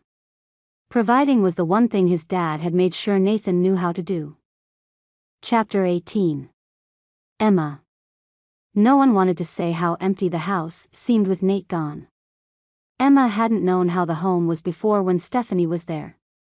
She hadn't felt the loss of the sister's presence, like the other two most likely had. There was a distinct hole in the home and somberness in the women as they went about their daily activities. Even Stephanie wasn't as snappish when Emma and Hannah tried to help feed her and get her to the bathroom. Over lunch of macaroni and cheese and salads, Emma had a thought. Hey, Hannah, were you serious when you said my syrup was delicious, or were you being nice? She hoped Hannah would be honest. She desperately needed honest right then. Hannah's eyes widened. Are you kidding? Hold on. She pushed the TV tray stand out and jumped from her seat on the couch at Stephanie's feet. In seconds she returned from the kitchen with a small mason jar filled with dark purplish viscous liquid. Stephanie, try this. She unscrewed the lid and thrust the jar at her sister. Eyebrow lifted, Stephanie stuck her finger inside and pulled out a small amount. She stared at Hannah as she placed the purple mass carefully on her tongue. Then her eyes widened. You made this? She plunged her spoon into the top and pulled out a bite, which she didn't waste time putting in her mouth. She closed her eyes. Oh, yeah, that's really good. See? I told you. Stephanie wouldn't lie. Hannah sat and scooped out a bit for herself, as well. Why? Emma tapped her fork on the pile of orange creamy noodles. I think we should try selling the syrups and teas in Colby. If they're big enough to have a free clinic, maybe they're big enough to have places that sell that kind of thing? Stephanie laughed, covering her mouth to keep the food in. She swallowed and pointed her spoon. No, you don't understand. Colby is about the same size as Taylor Falls. The physician there, I think it's Dr. Roylance, he gets money back or something for doing the clinic. I heard he's going to start looking for someone to sell the practice to. They might keep the clinic or might not. But trust me, that clinic isn't there because Colby is big or anything. She chortled, then continued. Seriously, they don't even have a movie theater. That's okay. We'll still check. If they don't have any place that would be interested, maybe we could go north, to Whitefish or further east to Mistletoe. They have a huge tourist area and they might like something like that. Emma was determined to sell something, do something to help with the money. Hannah let her use the huckleberries they stored in the freezer. The blueberry and raspberry bushes out back in the garden would be useful as well. If Emma put her head to work, she could do something. She knew she could. They fell silent and then Stephanie lifted her head. This may be the pain talking, but I think they have a general store in Colby that sells local stuff. You should start there. It's not far from the clinic either. She chuckled, pointing her fork. Nothing's far from anything. Without really trying to, Stephanie had lifted Emma's discouragement enough that she felt hopeful again. Let's see if we can help Nate with some bills. We can bring some money in. I bet a few of the neighbors around here would like fresh homemade food, too, Hannah. I bet we could make a trade or sell them. It can't be hard to make money. Other people did, why shouldn't they?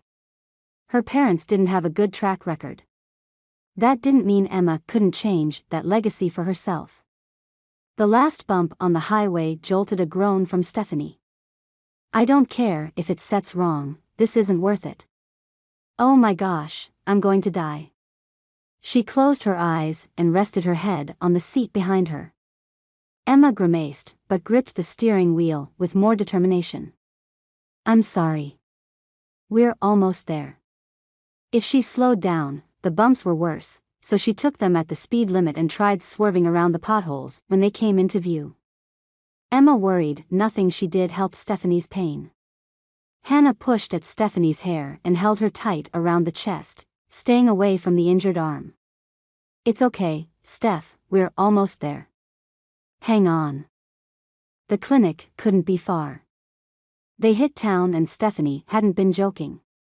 They passed the first building and already the last store could be seen less than 2 blocks away. Stephanie lifted her uninjured arm and pointed at the building on the end with a red cross in a white square hanging from the door plat. There. That's the clinic and there's no line. Park in front. She clenched her bared teeth at another jolt. Emma did as instructed. She needed to get Stephanie inside and get a cast. She'd been hard to deal with since Saturday with the pain making everything bad. They were all ready for her to get a cast and hopefully some pain meds. Maybe they could do that at the clinic. Stephanie needed them too. Emma and Hannah needed her to have them, too. Hannah helped Stephanie from the truck. She looked back at Emma as they slid from the seat. You drove this like my mom used to. And she smiled, tears glistening in her eyes. Her silence for most of the drive down made sense. Emma thought she'd been upset with her or something, but she'd been remembering. Nobody understood that more than Emma. Emma joined them at the clinic doors and opened the glass panel. A bell tingled above their heads. The waiting room didn't feel sterile and cold like the hospitals Emma pretty much grew up in.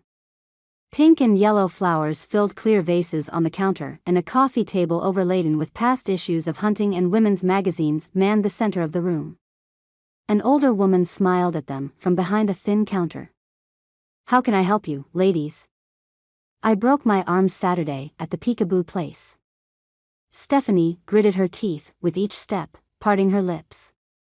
The strain from the last couple nights showed in the shadows under her eyes and the white pinched look around her lips. The woman shuffled around the counter and took Hannah's place, holding Stephanie's good arm and pointing toward the back. Well, let's get some medical history on you and see if Doc can check you out fast. You poor thing. She glanced over her shoulder at Emma and Hannah. I'm Nurse Shelley. I'll be back with you ladies in a moment. Emma nodded, moving to claim a seat on one of the long sofas set up around the coffee table. Hannah stared out the window. There's the general store, Emma. You could ask over there. She tried to smile, but worry for her sister pinched between her eyebrows. Reaching across the short distance between them, Emma patted her leg. It's okay. Stephanie is going to be fine. I pretty much grew up around all this stuff. They can fix a lot. Just not osteosarcoma and not a heart damaged by prolonged radiation and chemotherapy. She wouldn't be bitter. Medicine had kept her alive as long as it had. She'd hang on for more at this point. I don't want to go far.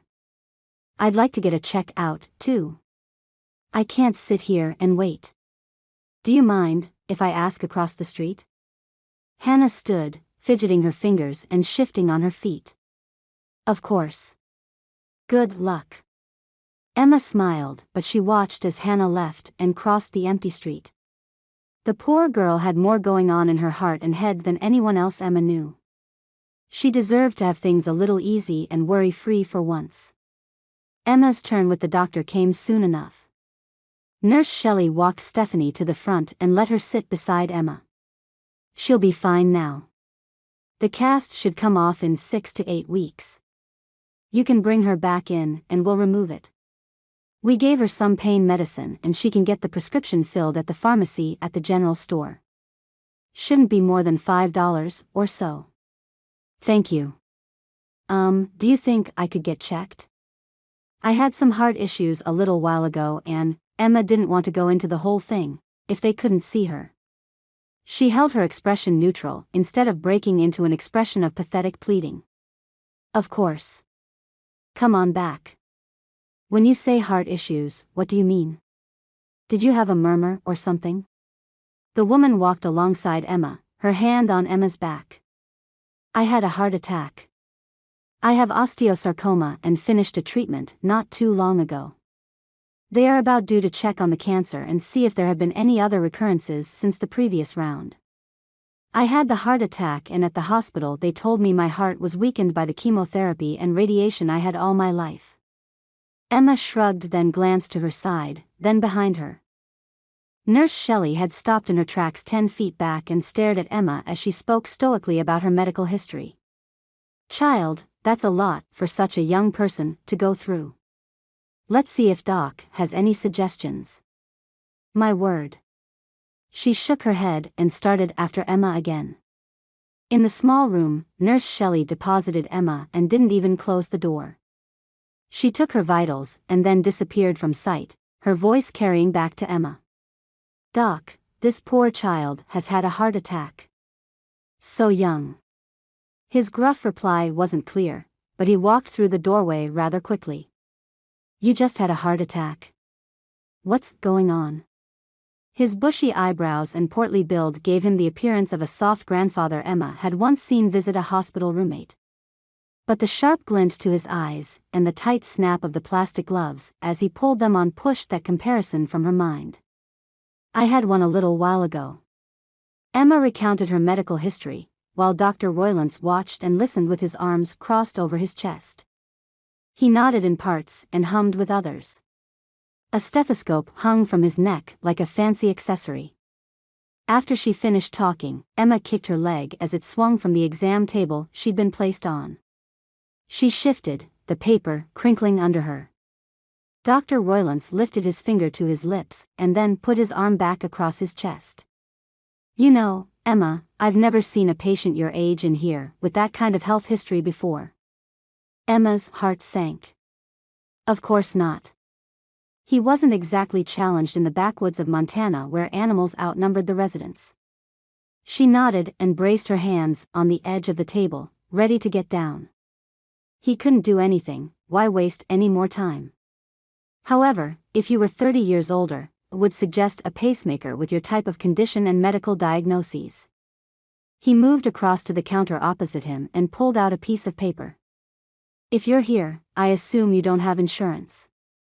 Pacemakers aren't cheap to put in. If you're interested, I know of a doctor in Missoula who does some surgeries pro bono. I could contact him and get a pricing list together for you. I believe you need to pay for the equipment, but that shouldn't be too much. Hope swelled in Emma's chest. He was offering a solution instead of a poor prognosis. A pacemaker?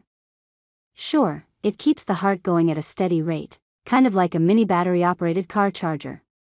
Just in case the heart decides it doesn't want to do a particular beat, the pacemaker keeps it going like it should. Are you on any iron supplements? He glanced over his shoulder and continued, and she shook her head. I recommend over-the-counter iron pills. Your blood pressure looks pretty low, and that doesn't help the heart when it's trying to pump. He handed her a slip of paper with scratchy writing and numbers on it. I would like to see you again in a few weeks. If you can't afford the pacemaker, at least let me help keep an eye on you. He smiled. You remind me of my wife when she was your age. Don't turn out like her. He wiggled his mustache. She spends all my money and wants more. He winked and cackled. All right, let's get you out of here. If Nurse Shelley has anything to say about it, you'll be living here one day, so she can take care of you. No one wants to live in a clinic, makes for a very lonely life. Escorting Emma to the front, Dr. Roylance hummed alongside her. Gathering the sisters up like a mother hen, Emma waved at Nurse Shelley and Dr. Roylance as they left. Let's go to the store and get your prescription, Stephanie. I need some iron, too. She rummaged through her small wallet in the truck and pulled out 4 crumpled dollar bills. Do either of you have any money? I don't have very much. Stephanie dug in her pockets and pulled out a handful of change. That's all I have, sorry. She dumped the coins in Emma's hand and climbed into the truck, leaning against the window and closing her eyes. Emma glanced at Hannah. Stephanie apparently expected Emma and Hannah to do everything. Emma sighed. "Do you have anything, Hannah?" "No, and the manager wasn't in the store when I checked." Hannah hung her head and kicked the dirt. "I wish my mom was here." Her voice very small, she suddenly looked a lot younger than her advanced 13 years would suggest. "I know. I do, too. Well, let's go see how much more we'll need for the medication." She pushed the iron to the back of her mind and grabbed up the small mason jar of syrup she'd brought along. Clenching the glass with her fingers, she rubbed her thumb over the raised words on the surface. "Please, help her get something to work." She needed an idea to pan out. "Anything." Inside the store, a woman greeted them from the register. Emma handed over the prescription the nurse had given Stephanie. "Do you know how much this will cost to fill? Is this a free clinic script?" The woman slid glasses into place on her nose and inspected the sheet of paper. "Yes, ma'am." Emma lifted her chin. She could only imagine how people reacted toward those looking for free healthcare. The woman looked up and smiled sweetly. "This is just for pain meds, sweetheart. Let's go for $3. We like to help out Doc and his patients. He's so good with all the people who need help." She nodded her head. "Thank you." Emma lifted the jar up to the counter and placed it carefully on the wooden surface. "Hannah came in a little bit ago, and the manager wasn't here. Would you happen to know when he or she will be back?" Nerves wiggled in Emma's stomach. She'd never spoken to anyone about anything like this. She wanted to be taken seriously, but how could she when she didn't know what she was after? "I'm the owner, better than a manager." The woman laughed, the sound loud and contagious. "What do you have there? Is that to sell here?" "I'm very particular. The last woman that tried getting me to buy her stuff, well, let's just say her jelly tasted like it came off my uncle's feet, and we'll leave it at that."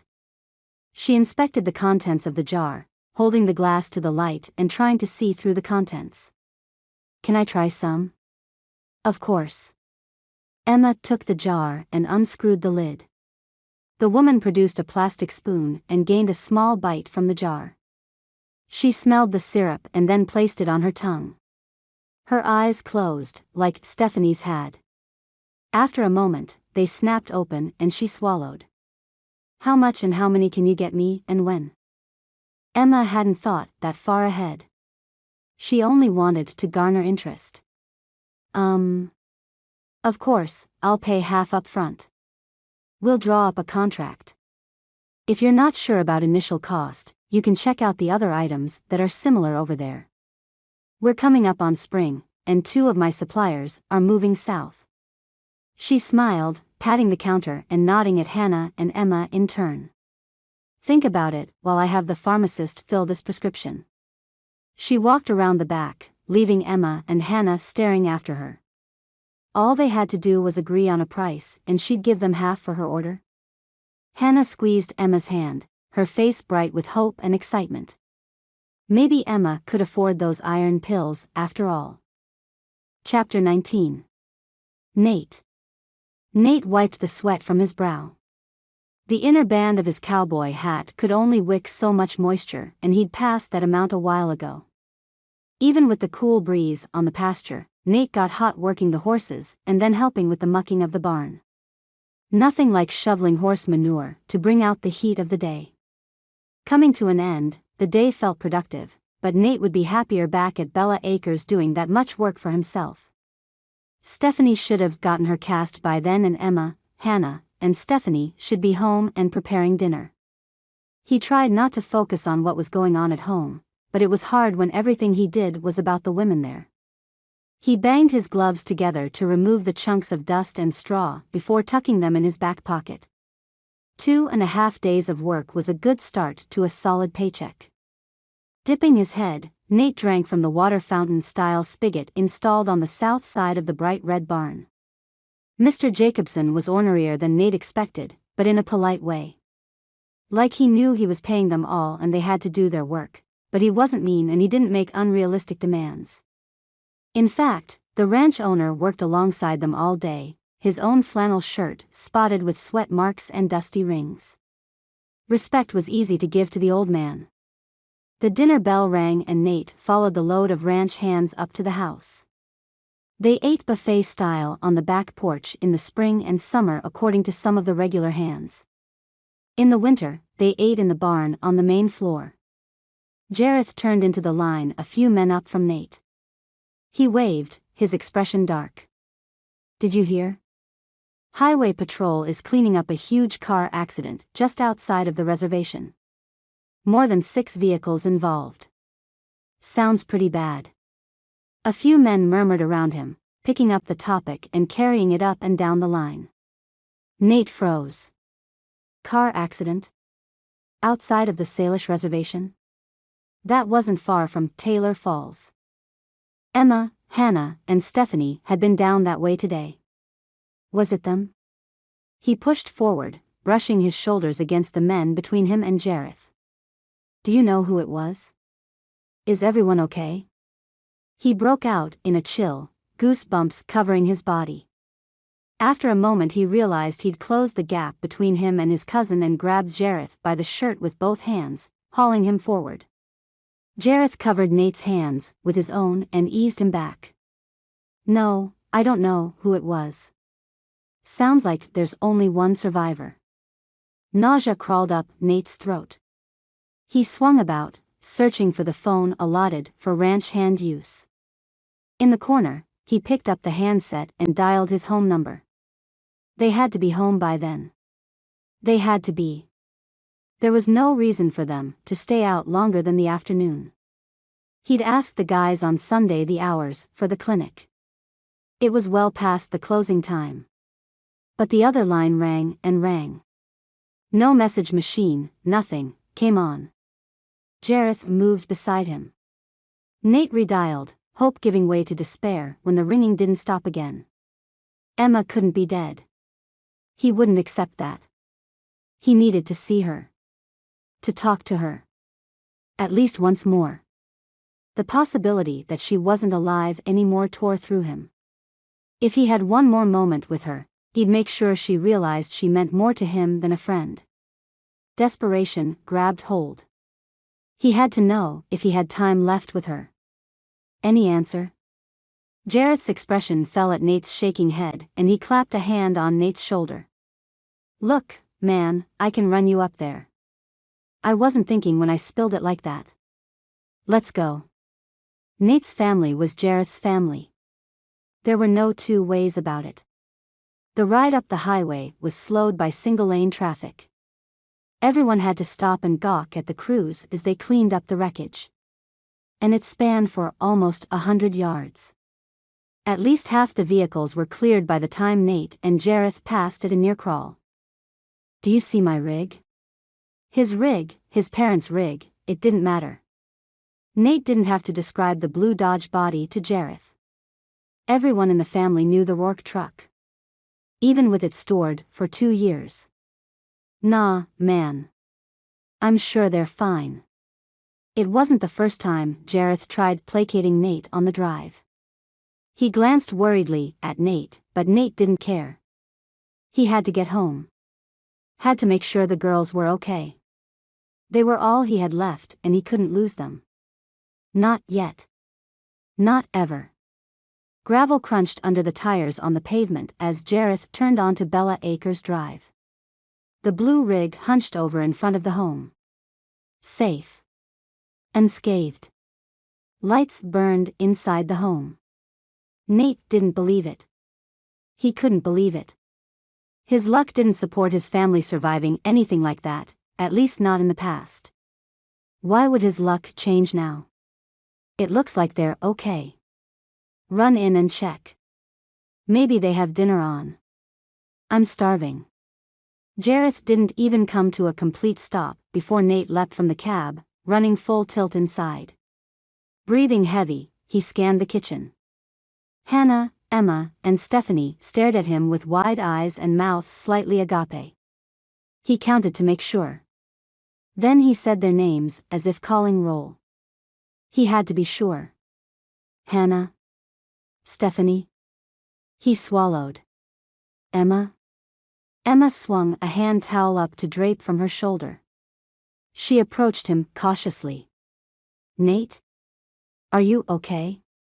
What's going on? Mild concern dimmed her joyful expression. How could they be fine when Nate had been worried sick? There was an accident outside of the reservation. He moved to sit down, suddenly weak with relief and the ebbing of adrenaline. Oh, no.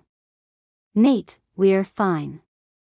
Stephanie's gruff exterior softened and she lifted a hand toward him as if to console his worry. Hannah and Stephanie would understand. They'd get it. The door opened and Jareth stomped through. Ladies. Glad to see you're all in one piece. He breathed in deep, pounding his chest and ignoring the sudden worried expressions on the women's faces.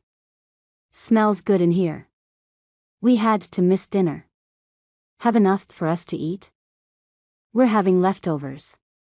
Emma watched Nate cautiously. He didn't want to scare her, but he needed to get something off his chest. He had to. What if she did get in a car accident or something happened and he didn't have another chance? Can I talk to you, Emma? For a second. Alone? She nodded, glancing at the other occupants of the room. Sure. Emma followed Nate down the hall and into his bedroom. He tried not staring at the bed she slept in, usually with him, but lately without him. He didn't like the way that sounded. His heart hadn't completely calmed and he inhaled slowly to gather more control. What's going on, Nate? What's wrong?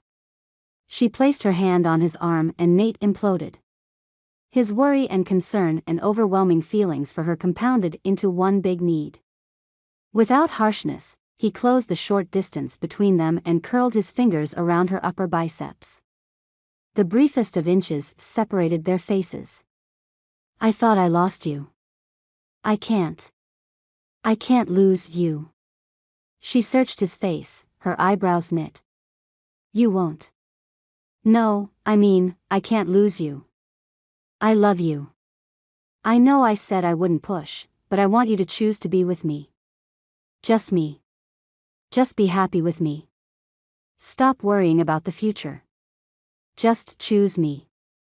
He ended on a near whisper, his ardor crushing his voice. He shook her, but only enough to rock her slightly forward, closer to him. Closer. Her lips spread into a small smile and she held his gaze with hers. She nodded. Okay. Nate paused, studying her face for a joke, or maybe a hint of misunderstanding. Okay? What do you mean? I'm serious here, Emma. I mean, okay. Let's be together. She bit her lower lip, her cheeks pinking as she waited for his reaction. Why? Why now? What happened? He knew her enough to know she wouldn't push away her worry over her health like that. Not when she was so adamant days before. She placed her hands on his chest and leaned closer, the distance warmed by their nearness. I went to the clinic today with Stephanie. The doctor there recommended a pacemaker. So simple. He said it will greatly increase my life expectancy and quality of life. She looked up into Nate's eyes, lifting her finger and touching the soft spot in the center of his chin. The brown of her eyes melted like warm chocolate as she stared at him. I can make plans, Nate. Plans? He repeated the word like he didn't understand it. He kind of didn't. She could make plans. All she needed was a pacemaker. He could do that. He could make that happen. Tell me what to do. How can I help you? When can you get it? I need to save up, but as soon as I do, I'll have it. He's working some details out, but, she leaned up on tiptoe, pushing her face closer. He liked closer. But? He stared at her lips, then up again into her eyes. She didn't say anything else as their lips came together, in joy, in finality, in acceptance. Nate wrapped his arm around her back, carefully cradling her head with his other hand. Their kiss deepened. Their lips touched, caressing, molding. He massaged her neck under her hair, reveling in the softness of the strands through his fingers.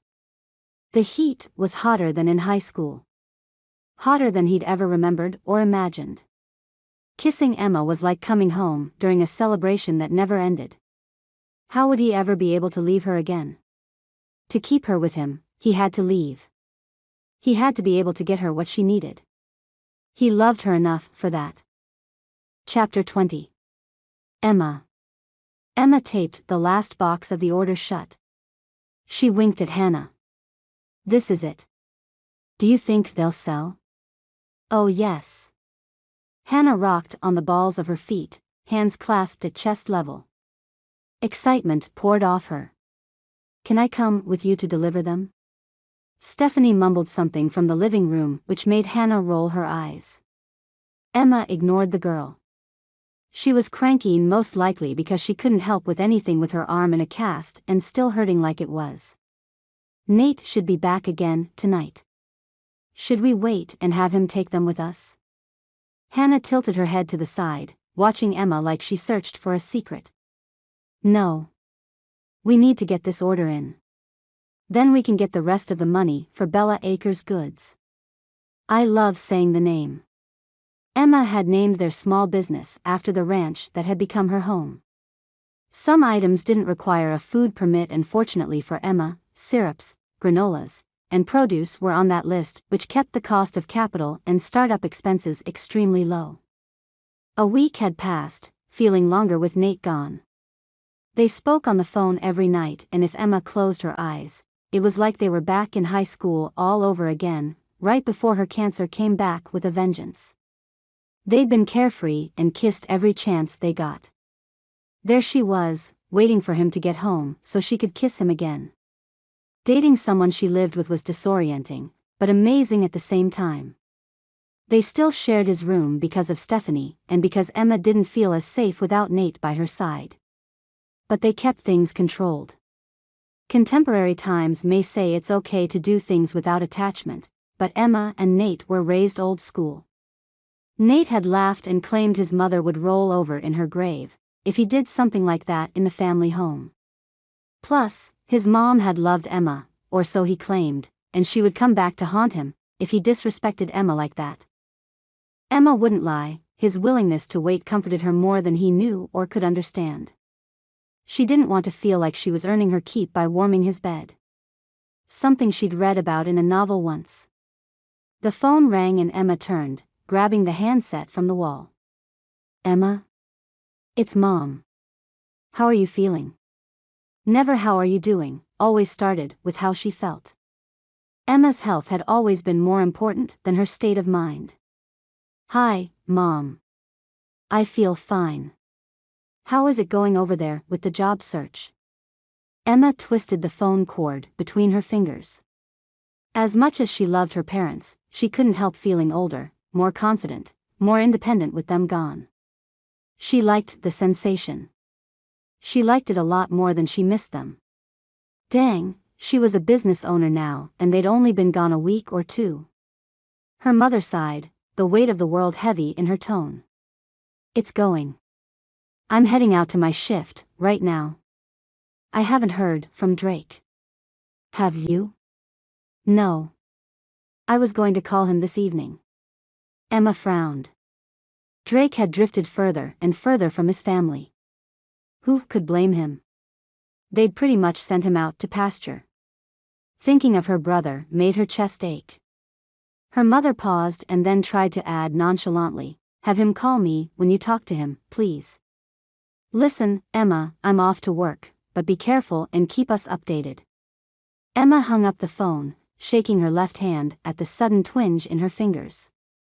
She rolled her shoulders. All morning her left arm had had little bursts of pain and spasms.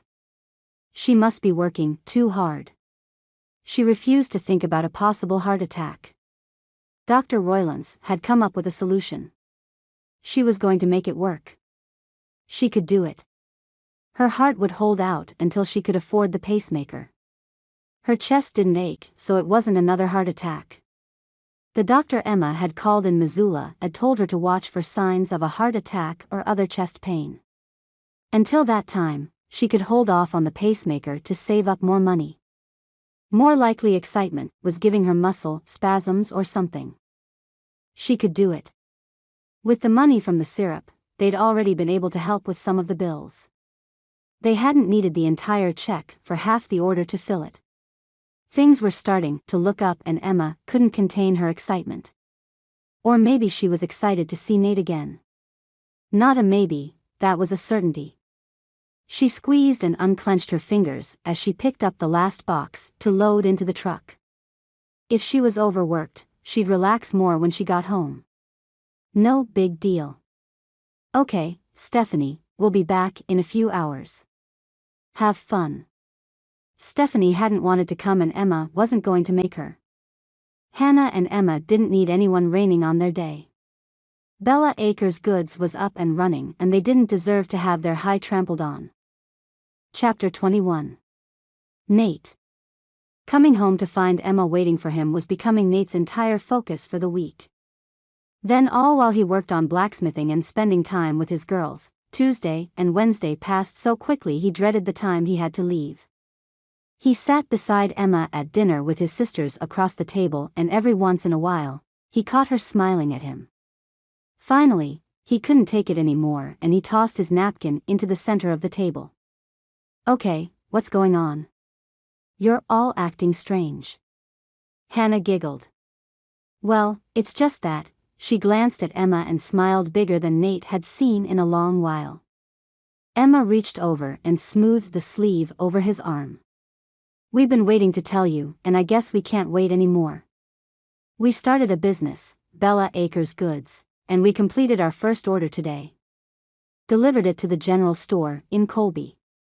Shocked, Nate stared at Emma and then transferred his gaze to Hannah. Are you serious? That's amazing. Pride swelled inside him. How did you? I mean, what? He didn't know what to say. He cleared his throat. What do you sell? As embarrassing as it was, he didn't care how he looked. Business owners. Wow. We sell syrup right now, but maybe we can do more stuff later. We wanted to try to contribute, too. Hannah's eyes shone with unshed tears at for once looked happy. Nate glanced at Emma who nodded. Even Stephanie's glower didn't seem so dark. Well, then I think we need to celebrate. It's not every day you start a business. Business owners. Nate shook his head and lifted his glass of water. To Bella Acres Goods. Everyone sipped and Nate reached down and claimed Emma's hand with his. With her there, everything seemed more complete, less like a gaping hole was in the family and more like they lived in a home again. He'd tell her that night how much he appreciated her. She had to know. He had to tell her. She was his bright spot. Slipping into the cool sheets beside Emma wasn't easy when he knew they couldn't touch or be intimate. He wouldn't do that to her when he hadn't solidified an engagement or anything. He'd like to think his parents raised him better than that, but he was also scared of how Emma would think of him. Would she doubt how much he loved her, if he didn't do things in the proper order? She lay on her side, facing him, her hands tucked beneath her cheek. I'm glad you're home. Her soft voice warmed him. He settled the blankets over them and tucked her tighter in. Me, too. He matched her position, but kept a hand out to drape over her arm. He had to touch her, even if it was safe and calm and comforting and not with a more intimate goal. The job at Peekaboo ends in October. Jareth and his brother are going to keep going, travel from ranch to keep the money coming in. I think we can store up enough money and foods from the garden this summer, should be able to stay home and help here more. See if I can get the blacksmithing to take off with more consistent demand. Although, usually business goes down in the winter, but maybe, he let his words trail off. Disbelief warred with his contentment. He was in bed with Emma Benson, and they talked about the future. Together. Emma took his hand in hers and tucked his fingers beside her cheek. The soft skin smooth to his touch, Nate watched her. She played with the fine hairs on his forearm. I'm excited about the pacemaker. I can make plans with you, Nate. I can, she swallowed. I can tell you I love you and not be worried that I'm going to die tomorrow, you know? Nate froze, his smile fading from his mouth. After a moment, he got out, you what? She hadn't said it before now. She'd never admitted her feelings. He thought he knew how she felt, but she'd never said it out loud. She had to repeat it. Nate couldn't miss out on that. Not that phrase. Her eyes large and focused, Emma spoke slowly.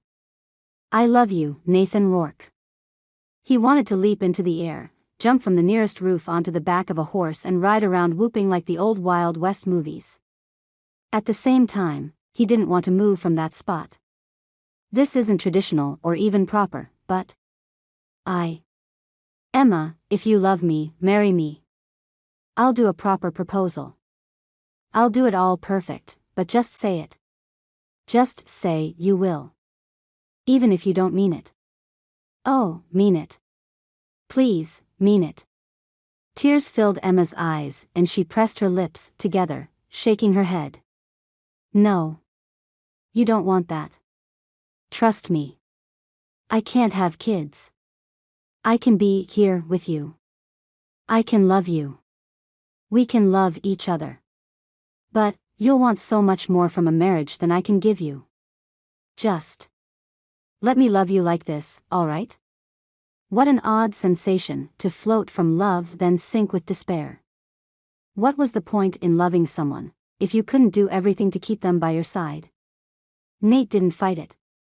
Hearing I love you from Emma was something he'd feared would never happen. He'd hold on. She'd marry him. She had to. Kids or no kids, he wanted Emma. That's all that mattered. Something wasn't right. Nate blinked into the dark room. He sat up. Still too early for even the sun to come up, Nate peered into the darkness. What was off? He listened, but nothing. Not even Emma softly breathing beside him. Had she left or gone out of the room? Maybe she went to the bathroom. Nate flopped back, stretching his hands and bumping something beside him. He rolled, coming up to all fours. Emma. She was lying beside him, but she'd grown cold and her breathing had shallowed so much she barely moved. Nate shook her shoulder. Emma? Emma, wake up. But she didn't move and her skin was cool to the touch. He didn't have a phone in the room. Could he leave her for a second to call 911? He had to. Tumbling from the bed, Nate sprinted to the kitchen, made the call and sprinted to the front door to unlock it. They'd be there in no time. Finally, for the first time, they were in the vicinity. Emma? Emma. Nate ran into the bedroom, pulled on his jeans and a t-shirt and then wrapped Emma into the large quilt rumpled at her feet. He carried her to the front porch, sitting on the porch swing and staring at the road leading to his place. Come on, hurry. Come on, hurry. Pain coursed through him. Not Emma. Not yet. Please. Not yet. As if conjured by his words, headlights shone down the dirt road, bumping with speed. Hold on, Emma. Hold on. Nate stood, carrying her down the steps, to wait on the drive. The ambulance drove up and two men poured from the cab. In seconds, they'd loaded her onto a stretcher in a blur of questions and machines, and suddenly they were gone. Somewhere in the chaos one of them had mentioned the hospital in Missoula. Nate stormed inside. Hannah. Stephanie. He'd meet Emma at the hospital. He couldn't leave her alone. He needed her. She couldn't die. Darn it, she'd only just said she loved him. The beeps and the dim lighting and the beeps and the beeps. At least the noise said she was still alive. Nate clung to Emma's hand and rested his head on the hospital mattress inches from her hip. His lips moved, but the words he continued chanting didn't have sound anymore. Don't die. Don't die. Don't die. The 3-hour ride to Missoula had been harrowing. He couldn't think. Might have clipped a deer with the truck, but he couldn't be sure. The miles passed in a blur. Her chest rose and fell. She'd had another heart attack and they'd stabilized her, but the doctor's recommendations in Colby had been given serious thought, and all Nate waited on was giving someone the go-ahead. He couldn't get a hold of her parents, and Jareth went up to Bella Acres to watch out for the girls until their next day on the job. Emma's eyelids fluttered and she moaned. Nate shot up, leaning forward, trying to get into her field of view so she didn't have to turn her head. "Haw." His voice cracked and he choked on the word. He tried again. "Hey." She licked her lips, closing her eyes again. Her words came breathy and slow. "We gotta stop meeting like this." She lifted her lips enough to be a smile, but not enough to be a grin. "Oh, ho. You have no idea." Nate's sad laugh carried through the room, bringing her focus to his face. He rubbed her hand, trying to ignore the pins and needles sensation running up and down his legs from sitting so long. He stood to tamp the numbness from his limbs. Leaning over Emma, he refused to let her see how upset he was. No point in adding to her worry. "What happened?" She blinked, but held his gaze. "You had another heart attack in your sleep. They want to put the pacemaker in, but they needed your approval first." He shrugged. "They wouldn't let me make any decisions, and we can't get a hold of your parents." He didn't mention that her lack of insurance had almost gotten them stabilized in the emergency room and then sent on their way. "I can't afford it, yet." She moved her head to the side and closed her eyes, but a tear slipped free from both eyes. "I know. But we can figure something out." He couldn't lose her. She meant too much. Just because she didn't have insurance. They could find a way. "I'll find a way to do it." "No. You're working too much. As it is." She looked back at him, her fingers reaching for his. "I won't burden you." Burden. There was that stupid word again. But he wasn't angry. He was relieved. "But you're not a burden. Not to me. You make me happy, and I need you." He'd said it. He claimed it. She was more to him than even her health could take away. "Please. I don't want to lose you. Not yet. Not ever. I don't want to lose you either." She sobbed, lifting her other hand to cover her mouth, nudging aside the oxygen tube affixed to her nose. Nate lifted her hand and rubbed it on the coarseness of his stubble.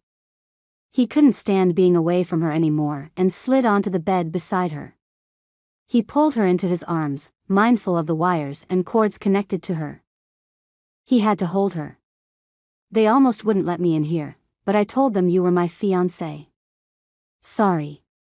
He offered a chuckle, but his nerves at what she thought of the lie were more consuming than he'd considered. Would she be mad at him? He didn't mean to take liberties, but it didn't matter. She smiled shyly at him. "Don't say sorry. I like the sound of that." She leaned her head on his shoulder and sighed. Her hair smelled of blueberries or huckleberries, he couldn't be sure, but the scent was comforting, refreshing. He could breathe her in all day. "I wish we could get married. Right now. You could be anywhere I am, no problems. I'd at least get to say I married the best man ever." She sighed again, her eyes heavy. "I'm so tired. Go to sleep. I'm here."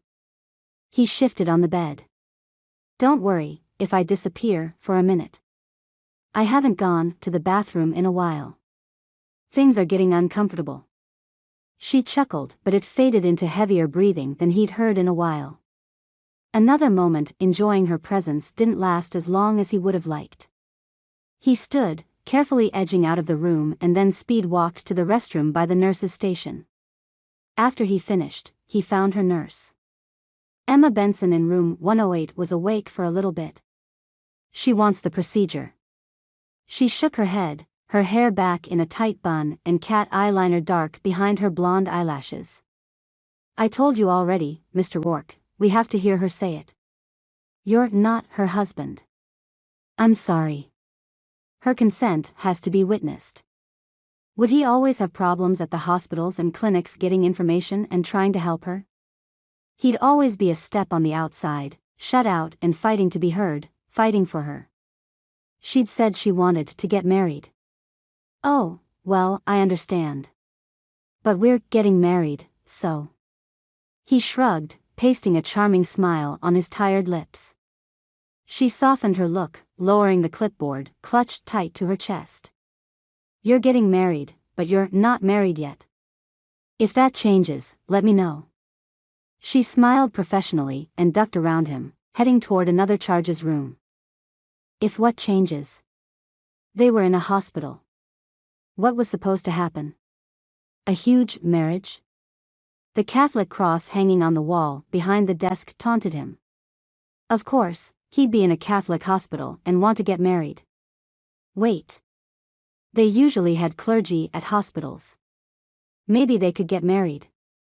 It was crazy, but maybe, just maybe, Emma would go for it. Getting married wasn't rushing things for him, he loved her. Maybe she'd feel less like a burden and more like a necessity, if he made her a permanent fixture in his life.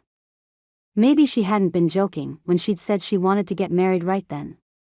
Maybe, dang, his life had way too many maybes at that exact moment. Later that afternoon, Nate connected with Jareth on the phone. Have her parents called back yet? No. But we did get a call from Withers up north. There's a job starting outside of White Falls mid-November. Mr. Jacobson referred us. The job is ours, if we can get up 2 more men. I'm pretty sure I can get the Johnson brothers to join us. Kyle is ready to settle into this ranch-handing thing with me. Just say the word. Jareth's excitement hummed on the line. Nate glanced toward Emma's room. He'd had to use the pay phone in the waiting area on the floor. If Emma got the pacemaker and all the care she'd need recovering while staying in the hospital, Nate's need for money wouldn't be staved off with the business of a boutique supplier and canned food. Ranch hand work was honest work, and if they were careful, they could do it right and continue sending the money home. All he needed was to see Emma once in a while. All he had to believe was that there was an end in sight. With a pacemaker, he had the chance to make plans with her. He could plan. That's all he really needed. He nodded, and then spoke. Yeah, Jareth, count me in. Did you hear about the Caracas brothers calling themselves the Caracas Gang? We could come up with some kind of a name and get ourselves out there more, you know? There has to be a lot of need for a group to work ranches instead of 1 or 2 guys wandering around. Hold on. Jareth repeated Nate's words to Kyle in the background and came back on the line. Kyle thinks the Montana Trials is the name we should give ourselves. The Montana Trials? Why? We aren't troublemakers. What's he thinking? No, I'll come up with something else. Nate shook his head. The impetuous Darby brother needed to drop a peg or 2. His ego was showing. Sign me up. Get the Johnsons, and I'll be at work Thursday. They'll probably keep Emma a few more days after the surgery, I'm not sure. I'll see if Hannah and Stephanie can sit with her. He didn't want to share that he was getting married just yet. He had to tell the bride first. Chapter 22. Emma. Emma wiggled her left hand, it felt heavier than her right. Was it the 4?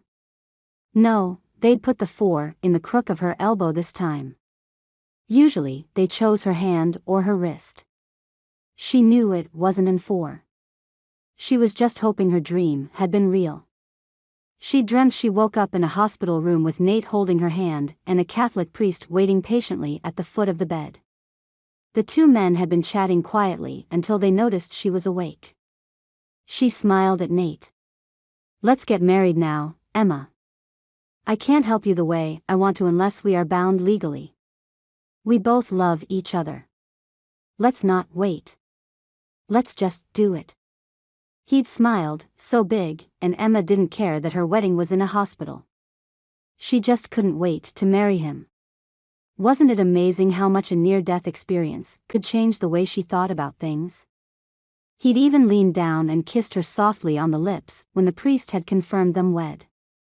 Their witnesses had been a doctor and a nurse who'd asked her about consenting to a procedure. The whole thing had been a whirlwind of fantasy and romance, as much romance that could be packed into the sterile walls of the hospital. How fitting when she'd lived much of her life in those same walls. She sighed. Then rubbed her face with her right hand. Of course, it wasn't real. She'd been in the hospital her whole life. Now she was even fantasizing about getting married there. What was next? Raising a family in the cafeteria? The sweet romance of the dream left her in a state of melancholy. She wouldn't be able to raise a family. Even if she did get the pacemaker and even if she really did marry Nate, her osteosarcoma had stolen her chances at children a long time ago. Moving to adjust her neck, Emma scratched at something pulling at her skin. A pad had been placed over her heart. She didn't feel so tired either. And she could breathe easier. She pressed on her chest softly, feeling around for the edges of the bandage. A lump protruded from her chest half an inch below her collarbone, and it wasn't a big lump. More like a soft rise and fall. Lifting her left hand, she squeezed her fingers and turned her fist over. The lump didn't affect her movement.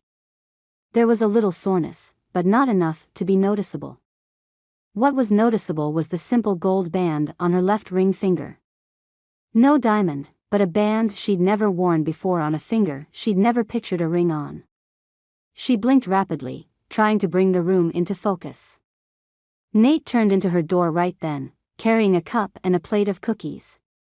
He paused at her raised hand and open eyes, his smile spreading slowly. "Morning, Mrs. Rourke." Emma's mouth dropped open. A tsunami wave of emotions lassoed her chest, making it hard to speak. She licked her lips. "It really happened? Are you serious?" She looked around the room, searching for that weird lighting so common in dreams. The only change was a light on in the hallway flickered. Night had fallen outside her window, but the lights were bright enough she could see everything. She wasn't dreaming. But, how, why? When she'd told him she wanted to get married right away, she thought he'd laugh at her.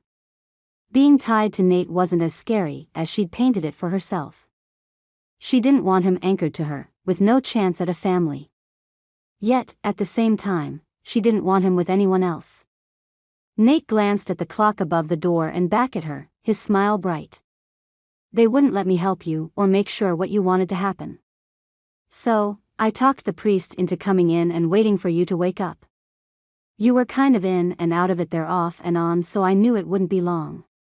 He slid onto the bed and rested the cookies and cup on her side table and took her left hand in his.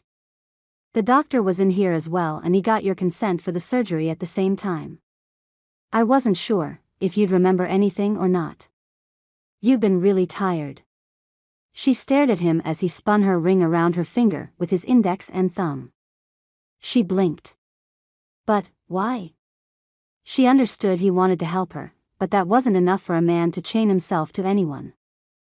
He loved her. She knew that. He'd said as much. But was love enough to push aside all the baggage that came with her?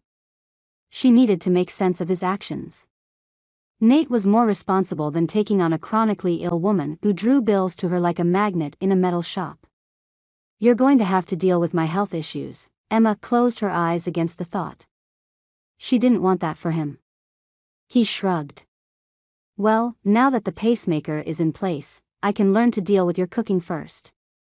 He watched her, as if waiting. Emma froze. She reached up again to her chest and felt further.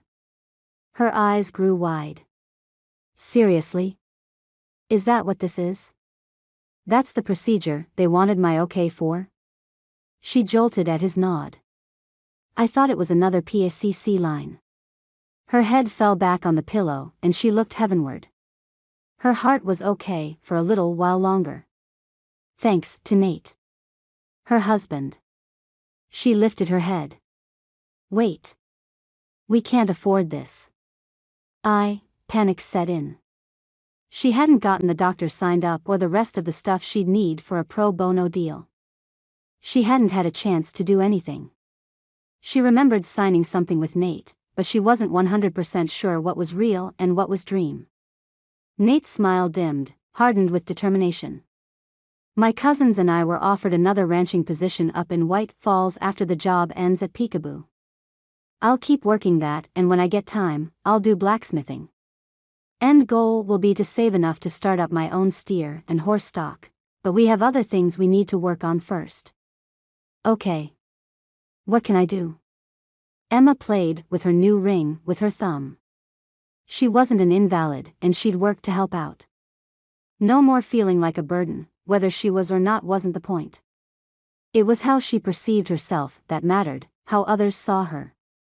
Actually, if you can stay at Bella Acres and help Hannah get through school, that'd be the best thing.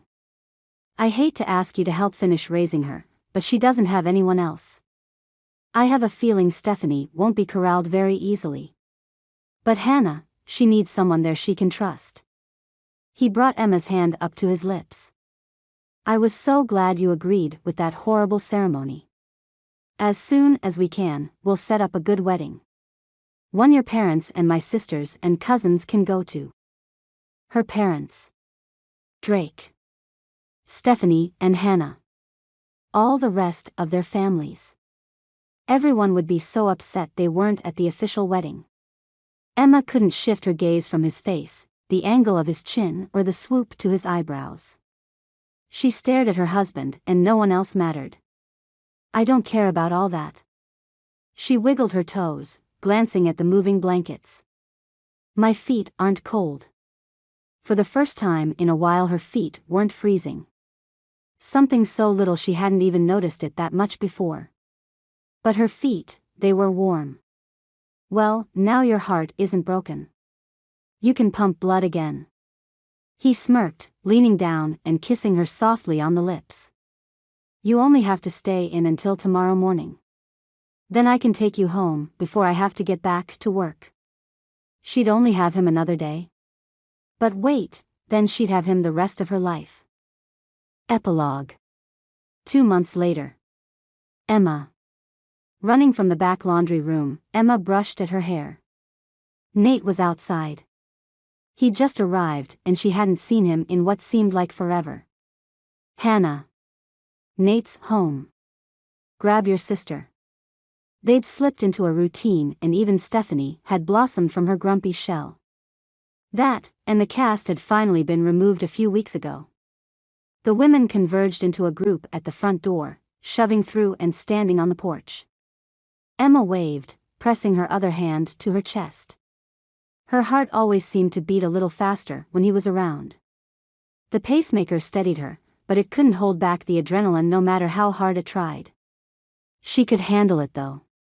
She wasn't as delicate as she used to be. Nate climbed from Jareth's truck, slamming the door shut and striding up the steps. He focused on Emma, sweeping his hat from his head and tossing it to the side as he pulled her into his arms. Dipping her down, he kissed her, his touch sure and confident. His lips, perfect. After thoroughly kissing her hello, he stood her upright again, tucking her against his side. How's my girl? He didn't look away from her. Good. She answered shyly. She had so much to tell him, but didn't know where to begin. She's more than good, Nate. Emma, tell him. Hannah reached out and prodded Emma's shoulder. Before Hannah could urge Emma more, Jareth rounded the front of the truck, groaning. Do you two ever stop kissing? Or touching each other? It's sick. Like you're married or something. He winked, climbing the steps. He reached over and punched Stephanie softly on the shoulder and ruffled Hannah's hair. "How are my favorite girls?" Stephanie rolled her eyes and rubbed her upper arm. "You mean you don't have a current filly, Jareth? What's the matter? Did you ram through them all?" Jareth leaned forward, tugging on a shock of her hair. "Oh, Stephanie, if only I could find one with your charm and grace, I'd never be single again." "That's assuming she'd want anything to do with you." Stephanie growled back. Hannah leaned up and hugged her cousin. "Ignore Stephanie, Jareth. I think you're perfect." She gazed at him with adoration. Nate rolled his eyes. "Okay, that's good. Jareth, park your behemoth in the back.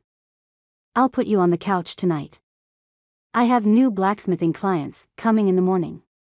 He leaned down again and brushed his lips against Emma's. "I missed my lady here." Emma tingled. When he said he missed her, she knew he was telling the truth. "What's Hannah all jittery about?" Nate stared at Emma's lips, his eyes dark. She recognized that look and it sent a zing of excitement through her core. She shrugged. "My doctor called and the cancer isn't showing up on any tests. In another 6 months, they'll know if it's in remission or not. I told you it was good news." Hannah bounced up and down, her excitement contagious. Nate's eyes widened and he gripped Emma's arms. "Is this for real? You're good?" "I'm good for now." She didn't say she'd been through the ups and downs of remission before. She didn't say that anything could change at the drop of a hat. "My parents want to come see us again. Mom is still upset about missing the wedding." Even that didn't bother her. Her mom would get over it. She always did. Plus, her parents were finally living their life. And what they worried about wasn't at the top of Emma's priority list. Because nothing could bring her down. For once, just once, she was in a perfect spot where she was needed and wasn't a burden. She was loved and wasn't scared of where her next meal was coming from. They weren't rich with money, but she was rich with blessings. "I'll take now." Nate lowered his lips again and they kissed briefly, but with promise. She could take now, too. Wasn't that the sweetest? I don't want to say ending, because this isn't the end of the trail for Nate and Emma. Read more of their story and see what trouble Jareth gets into when he meets a woman who is every bit as stubborn as he is. Read Forbidden Trails, book number 2 of the Montana Trails series, and follow the family. Keep reading for a sneak peek. A woman with a cause falls for a man who hunts the very thing she wants to save. Working as a traveling ranch hand to keep food on the table, Jareth Darby's wanderlust is satisfied and his fear of settling down at bay. But even Jareth can't fight the draw of a damsel in distress. Cyan Burns can afford to have principles and expectations of the world with parents on the top 50 list of the richest people in America. Her current cause has been the longest running, the gray wolves of North America. Saved by Jareth from freezing winter weather, Cyan can't ignore her attraction to the rugged Montana cowboy. But his new employer is out for wolf pelts, and Jareth doesn't see the problem with hunting the endangered species. Can Cyan convince him the wolves, and she, are worth fighting for? Wrangle some time to read this story about struggle and survival of love against almost insurmountable odds.